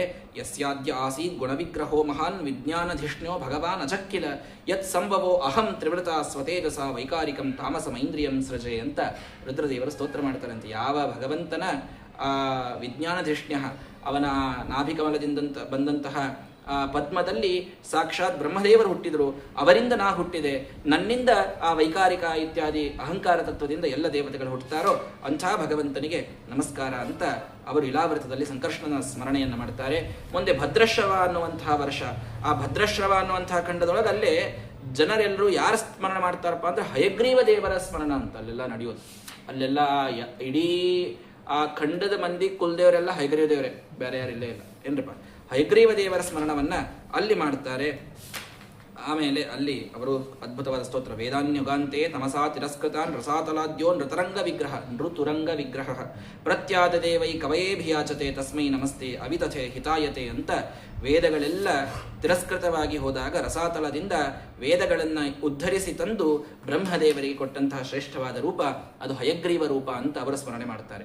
ಇನ್ನು ಹರಿವರ್ಷ ಅನ್ನುವಂತಹ ಖಂಡದಲ್ಲಿ ನರಹರಿ ರೂಪೇಣ ಆಸ್ತೆ, ನರಸಿಂಹದೇವರ ಸ್ಮರಣೆ ಆಗ್ತದಲ್ಲಿ. ಯಾಕೆ? ಹರಿವರ್ಷ ಖಂಡದಲ್ಲಿ ಇವತ್ತಿಗೂ ಚಿರಂಜೀವಿಗಳಾಗಿ ಪ್ರಹ್ಲಾದರಾಜರಿದ್ದಾರೆ. ಹರಿವಂಶ ಖಂಡದಲ್ಲಿ, ಹರಿವರ್ಷ ಅನ್ನುವಂಥ ಖಂಡದಲ್ಲಿ ಅಲ್ಲಿ ಮಹಾಭಾಗವತೋ ದೈತ್ಯ ದಾನವ ಕುಲ ತೀರ್ಥೀಕರಣ ಶೀಲ ಚರಿತ ಪ್ರಹ್ಲಾದ ಅವ್ಯವಧಾನ ಅನನ್ಯ ಭಕ್ತಿ ಯೋಗೇನ ಸಹ ತದ್ವರ್ಷ ಪುರುಷೈ ಉಪಾಸ್ತೆ ಇದಂಚ ಉದಾಹರತಿ. ಆ ಪ್ರಹ್ಲಾದರಾಜರು ಸ್ತೋತ್ರ ಮಾಡ್ತಾರೆ. ಓಂ ನಮೋ ನರಸಿಂಹಾಯ ತೇಜಸ್ತೇಜಸೇ ಆವಿರ್ಭವ ವಜ್ರನಖ ವಜ್ರದಂಶ್ರ ಕರ್ಮಾಶಯಾನ್ ರಂಧಯ ರಂಧಯ ತಮೋ ಗ್ರಸ ಸ್ವಾಹ ಅಂತ ಅಲ್ಲಿ ಅದ್ಭುತವಾಗಿ ನರಸಿಂಹದೇವರ ಸ್ಮರಣೆ ಅದು ನಡೀತದೆ. ಯಸ್ಯಾಸ್ತಿ ಭಕ್ತಿರ್ ಭಗವತ್ಯಕಿಂಚನ ಸರ್ವೈ ಗುಣೈಸ್ತತ್ರ ಸಮಾಸತೆ ಸುರಾಹ. ನೋಡ್ರಪ್ಪ, ಎಲ್ಲಿ ಭಗವಂತನ ಭಕ್ತಿ ನಡೀತದೋ ಅಲ್ಲಿ ನೀವು ಅಕಿಂಚನರು. ಏನ್ ನಿಮ್ಮ ಕಡೆಗಿಲ್ಲ, ₹1 ಇಲ್ರಿ ಆಚಾರ ಅಧಿಕ ಮಾಸದಾಗ ಕೊಡ್ಲಿಕ್ಕೆ ಬೇಡ. ಭಕ್ತಿ ಅದ ಅಂತಂದ್ರೆ ಭಗವಂತನಲ್ಲಿ ಎಲ್ಲಾ ದೇವತೆಗಳಲ್ಲಿದ್ದಾರೆ. ನನ್ ನೋಡ್ರಿ ಅಂತಾರಂತ ಪ್ರಹ್ಲಾದರಾಜರು. ನಾ ರಾಕ್ಷಸನ್ ಮಗ, ಅಂಥವ್ ನನ್ನ ಕಡೆಗೆ ದೇವರು ಬಂದಾನ ಅಂತಂದ್ರೆ ಇಷ್ಟರ ಮೇಲೆ ತಿಳ್ಕೊಳ್ರಿ, ಅವನನ್ನ ಭಕ್ತಿಯಿಂದ ಒಲಿಸ್ಲಿಕ್ಕಾಗ್ತದ. ಅಲ್ಲಿ ಎಲ್ಲಾ ದೇವತೆಗಳಿದ್ದಾರೆ. ಹರವು ಅಭಕ್ತಸ್ಯ ಕುತೋ ಮಹತ್ ಗುಣ. ಆದ್ರೆ ಭಗವಂತನಲ್ಲಿ ಭಕ್ತಿ ಇಲ್ಲ ಅಂದ್ರೆ ಯಾವ ಗುಣವೂ ಅವನಲ್ಲಿ ಇರಲಿಕ್ಕೆ ಸಾಧ್ಯ ಇಲ್ಲ ಅಂತ ಪ್ರಹ್ಲಾದರಾಜರು ಅಲ್ಲಿ ಸ್ತೋತ್ರವನ್ನು ಮಾಡ್ತಾರಂತೆ. ಇನ್ನು ಕೇತುಮಾಲ ಅನ್ನುವಂತಹ ಪರ್ವತ ಅನ್ನುವಂತಹ ಒಂದು ವರ್ಷ ಖಂಡ ಆಯ್ತಾ, ದೇಶ. ಆ ಕೇತುಮಾಲ ದೇಶದೊಳಗ ಕಾಮಾಂತರ್ಗತನಾದ ಪ್ರದ್ಯುಮ್ನನ ಒಂದು ಚಿಂತನ ಅಲ್ಲಿ ಆಗ್ತದೆ ಅಂತ ಹೇಳ್ತಾ ಇದ್ದಾರೆ. ಕಾಮದೇವ ಸ್ಥಿತಂ ವಿಷ್ಣು ಉಪಾಸ್ತೆ ಶ್ರೀರತಿಸ್ತತ. ರತೀದೇವಿ ಅವಳಲ್ಲಿ ಲಕ್ಷ್ಮೀದೇವಿ ಕಾಮಾಂತರ್ಗತನಾದಂತಹ ಆ ಪ್ರದ್ಯುಮ್ನನ ಉಪಾಸನೆಯನ್ನು ಕೇತುಮಾಲ ಅನ್ನುವಂತಹ ಖಂಡದಲ್ಲಿ ತಾನು ಮಾಡ್ತಾ ಇದ್ದಾಳೆ. ಸ್ತ್ರೀಯೋ ವ್ರತೈಸ್ತ್ವಾಂ ಋಷಿಕೇಶ್ವರಂ ಸ್ವತೋ ಹಿ ಆರಾಧ್ಯ ಲೋಕೆ ಪತಿಮಾಶಾಸತೆ ಅನ್ಯಂ ಅಂತ ಪ್ರದ್ಯುಮ್ನ ನಾಮಕ ಭಗವಂತನ ಸ್ಮರಣದಿಂದ, ಕಾಮಾಂತರ್ಗತನಾದ ಭಗವಂತನ ಸ್ಮರಣದಿಂದ ಸ್ತ್ರೀಯರನ್ನ ಮನುಷ್ಯ ತಾನು ಅಂದರೆ ಮದುವೆ ಆಗಲಾರದವರು ಪ್ರದ್ಯುಮ್ನನ ಚಿಂತನದಿಂದ ಅವರು ಸ್ತ್ರೀಯರನ್ನ ಪಡೀತಾರೆ ಅಂತ ಅಲ್ಲಿ ತಿಳಿಸ್ತಾ ಇದ್ದಾರೆ. ಭಗವಂತನ ಮತ್ಪ್ರಾಪ್ತಯೇ ಸಸುರಾಸುರಾದಯ ತಪ್ಯಂತ ಉಗ್ರಂ ತಪ ಐಂದ್ರಿಯೇಧಿಯ. ಲಕ್ಷ್ಮೀದೇವಿ ಹೇಳ್ತಾಳಂತ, ನನ್ನನ್ನು ಪಡೀಲಿಕ್ಕೆ ಎಲ್ಲಾರು ಇವತ್ತು ಬೆನ್ನು ಹತ್ಯಾರ. ಲಕ್ಷ್ಮೀ ಬೆನ್ನು ಹತ್ತಲಾರ್ದವ್ರು ಒಬ್ಬರ ಹೆಸರು ಹೇಳ್ರಿ ನೋಡು. ಎಲ್ಲಾರು ಬೆನ್ನು ಹತ್ಯಾರ. ಲಕ್ಷ್ಮೀ ಹೇಳ್ತಾಳೆ, ನನ್ನನ್ನು ಪಡೀಲಿಕ್ಕೆ ಸುರಾಸುರರೆಲ್ಲರೂ ಬೆನ್ನು ಹತ್ತಾರ. ಆದರೆ ರತೆ ಭವತ್ ಪಾದಪರಾಯಣಂ ನಮಾಂ ವಿಂದಂತ್ಯಹಂ ತ್ವದ್ ಹೃದಯಾಯತೋಜಿತ. ಲಕ್ಷ್ಮಿ ಹೇಳ್ತಾಳೆ, ನಿನ್ನ ಪಾದದಲ್ಲಿ ಎಲ್ಲಿ ತನಕ ಈ ಮನುಷ್ಯ ಬುದ್ಧಿಯನ್ನ ಮನಸ್ಸನ್ನಿಡುವುದಿಲ್ಲ ಅಲ್ಲಿ ತನಕ ನಿಜವಾಗಿ ನಾನು ಅವನಿಗೆ ಒಲಿಯಲಿಕ್ಕೆ ಸಾಧ್ಯ ಇಲ್ಲ. ಏನಿರ್ಲಾರ್ದವ್ರಿಗೆ ರಗಡು ಶ್ರೀಮಂತಿಕೆ ಅದಲ್ರಿ ಅಂದ್ರ ಅವಳು ಅಲಕ್ಷ್ಮಿ, ಒಲದವಳು, ಲಕ್ಷ್ಮಿ ಅಲ್ಲ. ಇಬ್ಬರಿದ್ದಾರೆ ಐಶ್ವರ್ಯಕ್ಕೆ ಅಭಿಮಾನಿ. ಕಲಿ ಹೆಂಡತಿದ್ದಾಳ ಒಬ್ಬಾಕಿ, ಆಕಿ ಹೆಸರೇ ಅಲಕ್ಷ್ಮಿ. ಪಾಪ ಆಕಿನೂ ಅಲ್ಲಿಂದೇ ಹುಟ್ಟಾಳೆ, ಅಲ್ಲಿಂದ ಸಮುದ್ರ ಮಥನದಿಂದೇ ಹುಟ್ಟಾಳೆ ಆಕಿ. ಲಕ್ಷ್ಮಿ ಆಕಿ. ಆ ಅಲಕ್ಷ್ಮಿ ಕಲೀನ್ ಮದುವೆ ಆಗ್ತಾಳೆ. ಆಕಿನೂ ಐಶ್ವರ್ಯಕ್ಕೆ ಅಭಿಮಾನಿ. ಆಕಿ ಎಂಥ ಐಶ್ವರ್ಯ ಅಂದ್ರ ಅದು ಬಂದ್ರ ದೇವ್ರನ್ನ ಒಂದು ಕ್ಷಣ ಸ್ಮರಿಸಿರಬಾರ್ದ್ರಿ, ಅಷ್ಟು ಚಲೋ ಅದ ಐಶ್ವರ್ಯ. ಅದಕ್ಕೆ ಆಕಿ ಅಲಕ್ಷ್ಮಿ. ಆಕಿನ್ನ ಪಡೆದಂಥವ್ರು ಭಾಳ ಮಂದಿ ಇದ್ದಾರೆ ಇವತ್ತು, ತೀಟ. ಆದ್ರೆ ನಾನು ಬರಬೇಕು ಅಂದ್ರ ಲಕ್ಷ್ಮೀದೇವಿ ಹೇಳ್ತಾಳೆ, ಯಾವನು ಭವತ್ ಪಾದಪರಾಯಣಂ, ನಿನ್ನ ಪಾದದೊಳಗೆ ಪರಾಯಣನಾಗ್ಯಾನೋ ಅವನಿಗಷ್ಟೇ ನಾನು ಒಲಿತೀನಿ ಅಂತ ಲಕ್ಷ್ಮಿ ತಾನಲ್ಲಿ ಹೇಳ್ತಾ ಕೇತುಮಾಲದೊಳಗಿದ್ದಾಳೆ. ಇನ್ನು ರಮ್ಯಕ ಅನ್ನುವಂತಹ ಒಂದು ಆ ಪ್ರದೇಶದಲ್ಲಿ ಮತ್ಸ್ಯ ರೂಪದ ಒಂದು ಚಿಂತನವನ್ನ ಅಲ್ಲಿ ಜನ ಮಾಡ್ತಾ ಇದ್ದಾರೆ ಅಂತ ಹೇಳ್ತಾರೆ. ಹಿರಣ್ಮಯವಾದಂತಹ ಈ ಕೂರ್ಮತನುವನ್ನ ಅಲ್ಲಿದ್ದಂತಹ ಜನ, ಮುಂದಿನ ವರ್ಷದಲ್ಲಿರ್ತಕ್ಕಂತಹ ಜನರು ಅವರು ಮಾಡ್ತಾ ಇದ್ದಾರೆ. ಇನ್ನು ಅಲ್ಲಿ ಎಲ್ಲ ಬಹಳ ಇದನ್ನು ಹೇಳ್ಯಾರಲ್ಲಿ. ಕುರು ಅನ್ನುವಂತಹ ಪ್ರದೇಶ, ಆ ಕುರು ಪ್ರದೇಶದಲ್ಲಿ ವರಾಹ ರೂಪದ ಚಿಂತನವನ್ನ ಭೂದೇವಿಯೊಂದಿಗೆ ಅಲ್ಲಿ ಜನ ಮಾಡ್ತಾರೆ ಅಂತ ಹೇಳ್ತಾ ಕಿಂಪುರುಷ ಅನ್ನುವಂತಹ ಖಂಡ, ಆ ಕಿಂಪುರುಷ ಖಂಡದಲ್ಲಿ ಇವತ್ತಿಗೂ ಕೂಡ ಆದಿಪುರುಷಂ ಲಕ್ಷ್ಮಣಾಗ್ರಜಂ ಸೀತಾಭಿರಾಮಂ ರಾಮಂ ತಚ್ಚರಣ ಸನ್ನಿಕರ್ಷಾಭಿರತಃ ಪರಮಭಾಗವತೋ ಹನುಮಾನ್ ಸಹ ಕಿಂಪುರುಷೈಹಿ ಅವಿರತ ಭಕ್ತಿರುಪಾಸತೆ. ಕಿಂಪುರುಷ ಖಂಡದೊಳಗೆ ಸಾಕ್ಷಾತ್ ಹನುಮಂತ ದೇವರು ಇವತ್ತಿಗೂ ಅಸೌ ಇದಾನೀಂಚ ನಿಷೇವಮಾಣಃ ರಾಮಂ ಪತಿಂ ಕಿಂಪುರುಷೇ ಕಿಲಾಸ್ತೆ ಅಂತಂಗ ಕಿಂಪುರುಷದೊಳಗೆ ಇವತ್ತಿಗೂ ಹನುಮಂತ ದೇವರು ಚಿರಂಜೀವಿಗಳಾಗಿದ್ದು ಅಲ್ಲಿ ಭಗವಂತನಾದ ಶ್ರೀರಾಮಚಂದ್ರನ ಒಂದು ಚಿಂತನವನ್ನು ಅವರು ಮಾಡ್ತಾ ಇದ್ದಾರೆ. ಭರ್ತೃ ಭಗವತ್ ಕಥಾಂ ಸಮುಪಶೃಣೋತಿ ಸ್ವಯಂಚೈದಂ ಗಾಯತಿ. ತಾವು ಅಲ್ಲಿ ಇವತ್ತಿಗೂ ಅಲ್ಲಿದ್ದ ಜನರಿಂದ ರಾಮಾಯಣವನ್ನ ಕೇಳ್ತಾರಂತ್ರಿ. ಪ್ರವಚನ ಕೂತು, ಪುರಾಣ ಕೂತು ಕೇಳ್ತಾರ ಹನುಮಂತ ದೇವರು. ಯಾಕಂದ್ರೆ ಭಗವಂತನ ಮಹಿಮಾ ಸ್ಮರಣ ಎಲ್ಲರಿಂದ ಮಾಡಿಸೋರು ಅವರೇ. ಹಿಂಗಾಗಿ ತಾವೇ ಎಲ್ಲರೊಳಗಿದ್ದು ಮಾಡಿಸಿ ತಾವೂ ಕೂಡ ಆ ರಾಮಾಯಣವನ್ನು ಹೇಳ್ತಾರೆ. ಮರ್ತ್ಯಾವತಾರಸ್ತ್ವಿಹ ಮರ್ತ್ಯ ಶಿಕ್ಷಣಂ ರಕ್ಷೋವಧಾಯೈವ ನ ಕೇವಲಂ ವಿಭೋ ಕುತೋನ್ಯಥಾ ಸ್ಯೂರಮತಸ್ವ ಆತ್ಮನ್ ಸೀತಾಕೃತಾನಿ ವ್ಯಸನಾನೀಶ್ವರಸ್ಯ. ಸೀತೆಗಾಗಿ ಭಗವಂತ ಎಷ್ಟೆಲ್ಲ ಅತ್ತ ಕರೆದ, ಸೇತುವೆ ಕಟ್ಟಿದ, ಯುದ್ಧ ಆಡಿದ ಅಂತೆಲ್ಲ ಶಾಸ್ತ್ರ ಹೇಳ್ತದೆ. ಮರ್ತ್ಯಾವತಾರಸ್ತು ಇಹ ಮರ್ತ್ಯ ಶಿಕ್ಷಣಂ. ಮನುಷ್ಯರಿಗೆ ಹೆಂಡತಿಯ ಮೇಲಿರಬೇಕಾದ ಕಾಳಜಿ, ತಾನೊಬ್ಬ ರಾಜನಾಗಿ ಮಾಡಬೇಕಾದ ಧರ್ಮ, ಪ್ರತಿಯೊಂದು ಕ್ಷಣದೊಳಗೆ ಮರ್ತ್ಯರಿಗೆ ಶಿಕ್ಷಣವನ್ನು ನೀಡಲಿಕ್ಕೆ ಭಗವಂತ ಈ ರಾಮಾವತಾರವನ್ನು ತೆಗೆದುಕೊಂಡು ತೋರಿಸಿದ್ದೇ ಹೊರತು ರಮತಸ್ವ ಆತ್ಮನ್, ತನ್ನಲ್ಲಿಯೇ ತಾನು ರಮಮಾಣನಾದಂತಹ ಸ್ವರಮಣನಾದಂತಹ ತನಗಾಗಿ ಲಕ್ಷ್ಮಿಯೂ ತಾನು ಇಚ್ಛೆ ಪಡೆದಂತಹ ಭಗವಂತನಿಗೆ ಸೀತೆಗಾಗಿ ಎಷ್ಟು ಪಟ್ಟ ಕಷ್ಟ, ಇದೆಲ್ಲವೂ ಲೀಲೆ ಅಂತನ್ನುವುದನ್ನು ತಿಳಿಯಿರಿ ಅಂತ ಅಲ್ಲಿ ರಾಮದೇವರ ಪರವಾಗಿ ಹನುಮಂತ ದೇವರು ಗಾನವನ್ನು ಮಾಡ್ತಾರೆ ಕಿಂಪುರುಷದಲ್ಲಿ. ಕೊನೆಯದು ಭರತಖಂಡ. ಈ ಭರತಖಂಡದೊಳಗೆ ಭಗವಾನ್ ನರನಾರಾಯಣಾಖ್ಯ.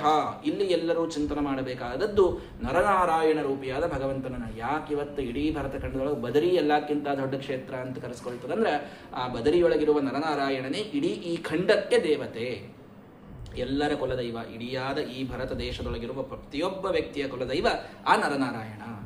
ಹೀಗಾಗಿ ಆ ನರನಾರಾಯಣನ ವೈರಾಗ್ಯ ಐಶ್ವರ್ಯ ಉಪಶಮ ಉಪರಮ ಆತ್ಮ ಉಪಲಂಭ ಅನುಗ್ರಹಾಯ ಆತ್ಮವತಾಮ ಅನುಕಂಪಯ ತಪೋ ಅವ್ಯಕ್ತಗತಿ ಚರತಿ. ತಾನೇ ತಪಸ್ಸನ್ನು ಮಾಡ್ತಾ ಅವ್ಯಕ್ತಗತಿಯಾಗಿ ಭಗವಂತ ನಾರದರೆ ಮೊದಲಾದಂತಹ ವರ್ಣಾಶ್ರಮವನ್ನು ತಿಳಿದಂತಹ ಎಲ್ಲ ಜನರಿಗೆ ಅನುಗ್ರಹವನ್ನು ಮಾಡಲಿಕ್ಕೆ ಇವತ್ತು ಹಿಮಾಲಯದಲ್ಲಿ ತಾನಿದ್ದಾನೆ. ಅದೇ ಭರತ ವರ್ಷ, ಅಲ್ಲಿಯ ನರನಾರಾಯಣ ಅಂತ ಹೇಳ್ತಾ ಇದ್ದಾರೆ. ಇದೇ ಭಾರತ ವರ್ಷವೇ ಎಲ್ಲಕ್ಕಿಂತಲೂ ಈ ಖಂಡಗಳಲ್ಲಿ ಶ್ರೇಷ್ಠವಾದದ್ದು ಅಂತ ಸಾಕ್ಷಾತ್ ಭಾಗವತ ಹೇಳ್ತಾ ಇದೆ. ಬಹವಹ ಅಲ್ಲಿ ಅನೇಕ ಪರ್ವತಗಳು, ಮಲಯ, ಮಂದರಪ್ರಸ್ಥ, ಮೈನಾಕ, ತ್ರಿಕೂಟ, ಋಷಭ, ಕನಕ, ಶ್ರೀಶೈಲ, ವೆಂಕಟ ಪರ್ವತ. ನೋಡ್ರಿ, ಇದೆಲ್ಲ ಭಾಗವತ ಹೇಳ್ತದ. ಇಂಥ ಅನೇಕ ಪರ್ವತಗಳವ. ಇಲ್ಲೇ ಚಂದ್ರವಟ, ತಾಮ್ರಪರ್ಣಿ, ಅವಟೋದಕ, ಕೃತಮಾಲ, ವೈಹಾಯಸಿ, ಕಾವೇರಿ, ವೇಣಿ, ಪಯೋದ, ಯಮುನಾ, ಸರಸ್ವತಿ, ಶರ್ಕರಾವರ್ತ, ತುಂಗಭದ್ರಾ, ಕೃಷ್ಣ, ಭೀಮರತಿ, ಗೋದಾವರಿ, ಇವೆಲ್ಲ ನದಿಗಳು ಭಾಗವತದಲ್ಲಿ ಇವು ಬರ್ತಾ ಇದೆ. ಕೌಶಿಕಿ, ಮಂದಾಕಿನಿ, ಗೋಮತಿ, ಸರಯು, ಓಘವತಿ ಇತ್ಯಾದಿ ಎಲ್ಲ ನದಿಗಳು ಇಲ್ಲಿ ಈ ಭಾರತ ದೇಶದಲ್ಲಿವೆ. ಅಹೋಬತೈಷಾಂ ಕಿಮಕಾರಿ ಶೋಭನಂ ಪ್ರಸನ್ನ ಯೇಷಾಂ ಸ್ವಿದತ ಸ್ವಯಂ ಖರಿಹಿ ಯೈರ್ ಜನ್ಮಲಬ್ಧಂಡಶು ಭಾರತಾಜಿರೇ ಮುಕುಂದ ಸೇವೋಪೈಕಂ ಸ್ಮೃಹಾತ್ಮಭಿಹಿ. ದೇವತೆಗಳಲ್ಲಿ ಮೇಲ್ ನಿಂತ ಹೇಳ್ತಾರಂತ, ಏನ್ ಪುಣ್ಯ ಮಾಡ್ಯಾವ್ರಿ ಇವು, ನಾವ್ ಎಷ್ಟು ಪ್ರಯತ್ನ ಪಟ್ಟರು ಹೋಗಿ ಭಾರತ ದೇಶದೊಳಗೆ ಹುಟ್ಲಿಕ್ಕಾಗಲ್ತು ಅಂತ ಹೋಗಿ ಹುಟ್ಟ್ಯಾವ ನೋಡ್ರಿ ಅಂತ ನಮ್ಮನ್ನು ನೋಡಿ ಅಂತಾರಂತಲ್ಲಿ ದೇವತೆಗಳನ್ನುವಂಥ ಮಾತಿದದು. ಏನು ಅಂದ್ರೆ ಕೇವಲ ಎಲ್ಲಿ ಹುಟ್ಟುವುದರಿಂದ ಭಗವಂತ ಸಂತುಷ್ಟ ಆಗ್ತಾನೋ ಅಂಥ ಕಡೆ ಹೋಗಿ ಹುಟ್ಟ್ಯಾವಲ್ಲ ಇವೆಲ್ಲ ಪಾಪಿಷ್ಟ್ರು, ಅಂದ್ರೂ ಎಂಥ ಪುಣ್ಯ ಮಾಡ್ಯಾವ ನೋಡ್ರಿ, ನಮಗೂ ಕೂಡ ಹುಟ್ಲಿಕ್ಕಾಗೋಲ್ತು ಅಂತ ದೇವತೆಗಳನ್ನುವಂಥ ಏಕೈಕ ಖಂಡ ಅಂದ್ರೆ ಅದು ಭರತಖಂಡ. ಭಾಗವತ ಹೇಳ್ತದೆ, ಕಲ್ಪಾಯುಷಾಂ ಸ್ಥಾನ ಜಯಾತ್ ಪುನರ್ಭವಾತ್ ಕ್ಷಣಾಯುಷಾಂ ಭಾರತ ಭೂಜಯೋವರಹ. ಉಳಿದ ಖಂಡಗಳೊಳಗೆ ಹುಟ್ಟಿ ಕಲ್ಪ ಆಯುಷ್ಯದ ಸಾಧನ ಮಾಡುವುದು ಅಷ್ಟೇ, ಭಾರತದೊಳಗೆ ಹುಟ್ಟಿ ಒಂದು ಕ್ಷಣ ಆಯುಷ್ಯ ಸಾಧನ ಮಾಡುವುದು ಅಷ್ಟೇ ಅಂತ. ಅಷ್ಟು ಈ ಭಾರತಕ್ಕೆ ಕ್ಷಣೇನ ಮರ್ತೇನ ಕೃತಂ ಮನಸ್ವಿನಃ ಸನ್ಯಸ್ಯ ಸಂಯಾತ್ಯ ಭಯಂ ಪದಂ ಖರೇಹೆ. ಭಗವಂತನ ಪದ ಪದೀಲಿಕ್ಕೆ ಇಲ್ಲೊಂದು ಕ್ಷಣದ ಸಾಧನ ಸಾಕು, ಅಷ್ಟು ಪವಿತ್ರವಾದ ಭೂಮಿ ಈ ಭಾರತ ಅಂತ ಭಾಗವತ ನಮಗೆ ಅದನ್ನು ತಿಳಿಸಿಕೊಡ್ತಾ ಇದೆ. ಹೀಗೆ ಜಂಬೂದ್ವೀಪದ ಸುತ್ತಲಿರತಕ್ಕಂಥ ಈ 9 ಖಂಡಗಳಲ್ಲಿ ಅತಿ ಶ್ರೇಷ್ಠವಾದ ಖಂಡ ಇದು ಭಾರತ ಅಂತ ನಮಗೆ ಭಾಗವತ ತಿಳಿಸಿ ಇದರ ಉಪದ್ವೀಪಗಳಿವೆ. ಜಂಬೂದ್ವೀಪದ್ದೇ 8 ಉಪದ್ವೀಪಗಳು. ಅದು ಸ್ವರ್ಣಪ್ರಸ್ಥ, ಇಂದ್ರ, ಶುಕ್ಲ, ಆವರ್ತನ, ರಮಣಕ, ಮಂದೋರುಣ, ಪಾಂಚಜನ್ಯ, ಸಿಂಹಳ, ಲಂಕಾ. ಶ್ರೀಲಂಕಾ ಅನ್ನೋದು ಈ ಜಂಬೂದ್ವೀಪದ ಉಪದ್ವೀಪ ಅಂತ ಇದಕ್ಕೆ ಕರೀತಾ ಇದ್ದಾರೆ. ಹೀಗೆ ಅಲ್ಲ, ದೇವತೆಗಳು ಯಾಕ್ರಿ ಸ್ವರ್ಗದಾಗಿದ್ದಾರೆ, ಅವ್ರು ಯಾಕೆ ಭಾರತದೊಳಗೆ ಹುಟ್ಟಲಿಕ್ಕೆ ಇಚ್ಛಾ ಪಡ್ತಾರೆ ಅಂತ ಪ್ರಶ್ನೆ ಬಂತು. ಶ್ರೀಮದಾಚಾರ್ಯ ತಾತ್ಪರ್ಯ ತಂದೇ ಬಿಟ್ಟಾರೆ. ವಾಂಛಂತಿ ಆತ್ಮವಿಮೋಕ್ಷಾರ್ಥ ಮುದ್ರೇಕಾರ್ಥೇ ಅಧಿಕಾರಿಣಃ ಅಂತ. ಅವರಿಗೂ ಮೋಕ್ಷದೊಳಗೆ ಆನಂದೋದ್ರೇಕ ಆಗಲಿಕ್ಕೆ, ಆನಂದದ ಅಭಿವೃದ್ಧಿ ಆಗಲಿಕ್ಕೆ ಅವರೂ ಬಂದು ಭಾರತದೊಳಗೆ ಸಾಧನೆ ಮಾಡ್ಬೇಕಂತ ದೇವತೆಗಳು. ಅಪರೋಕ್ಷ ಜ್ಞಾನ ಆಗ್ಯದ ಅವರಿಗೆ, ಅವ್ರು ಹೋಗೋದು ಮೋಕ್ಷಕ್ಕೆ ಹೋಗೋದು ಖಾತ್ರಿ.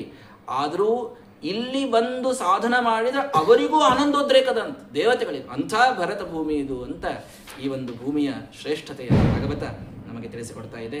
ಇದು ಜಂಬೂದ್ವೀಪದ ಒಟ್ಟಾರೆಯಾದಂತಹ ಚಿತ್ರಣ ಅಂತ ಹೇಳ್ತಾ ಇದ್ದಾರೆ. ಇಷ್ಟಕ್ಕೆ ಭೂಮಿ ಮುಗಿದಿಲ್ಲ. ಮತ್ತು ಇದಾದ್ಮೇಲೆ ಇದಕ್ಕೂ ದ್ವಿಗುಣವಾಗಿ ವಿಶಾಲವಾದಂತಹ ಪ್ಲಕ್ಷ ಅನ್ನುವಂತಹ ದ್ವೀಪ ಇದೆ.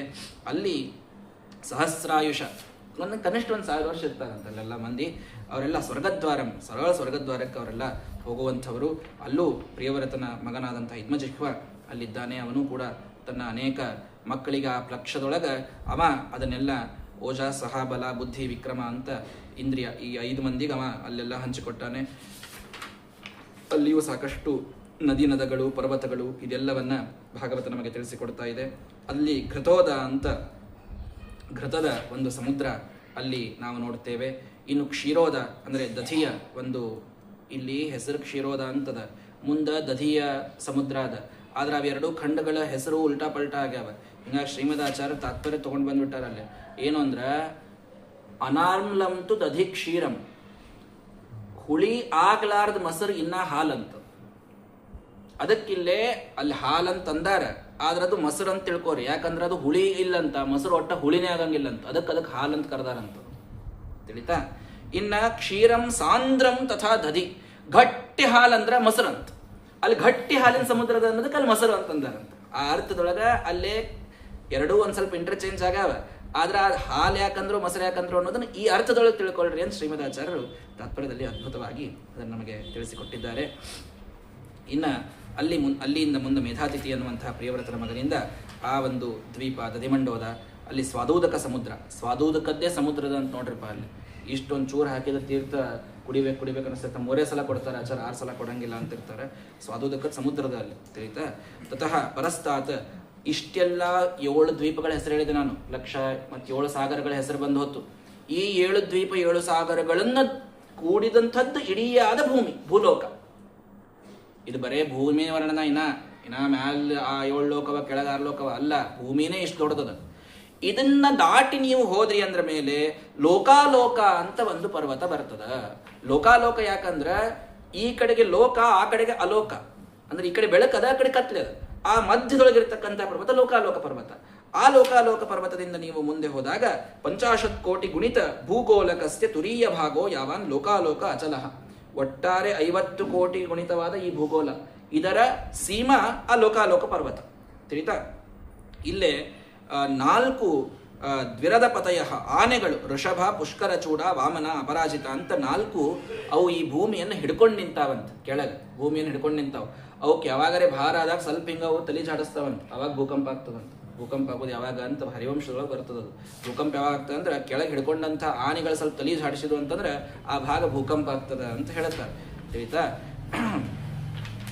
ಹೀಗೆ ಈ ಭೂಗೋಳದ ವರ್ಣನೆಯನ್ನ ಸೂರ್ಯೇಣ ಹಿ ವಿಭಜ್ಯಂತೆ ದಿಶಕ್ಕಂ ದ್ಯೌರ್ಮಹಿ ತಥಾ ಅಂತ, ಈ ದಿಕ್ಕುಗಳು, ಈ ಆಕಾಶ, ಇದು ಭೂಮಿ ಅಂತ ಆಗೋದು ಇದು ಮುಖ್ಯವಾಗಿ ಸೂರ್ಯನಿಂದಲೇನೆ.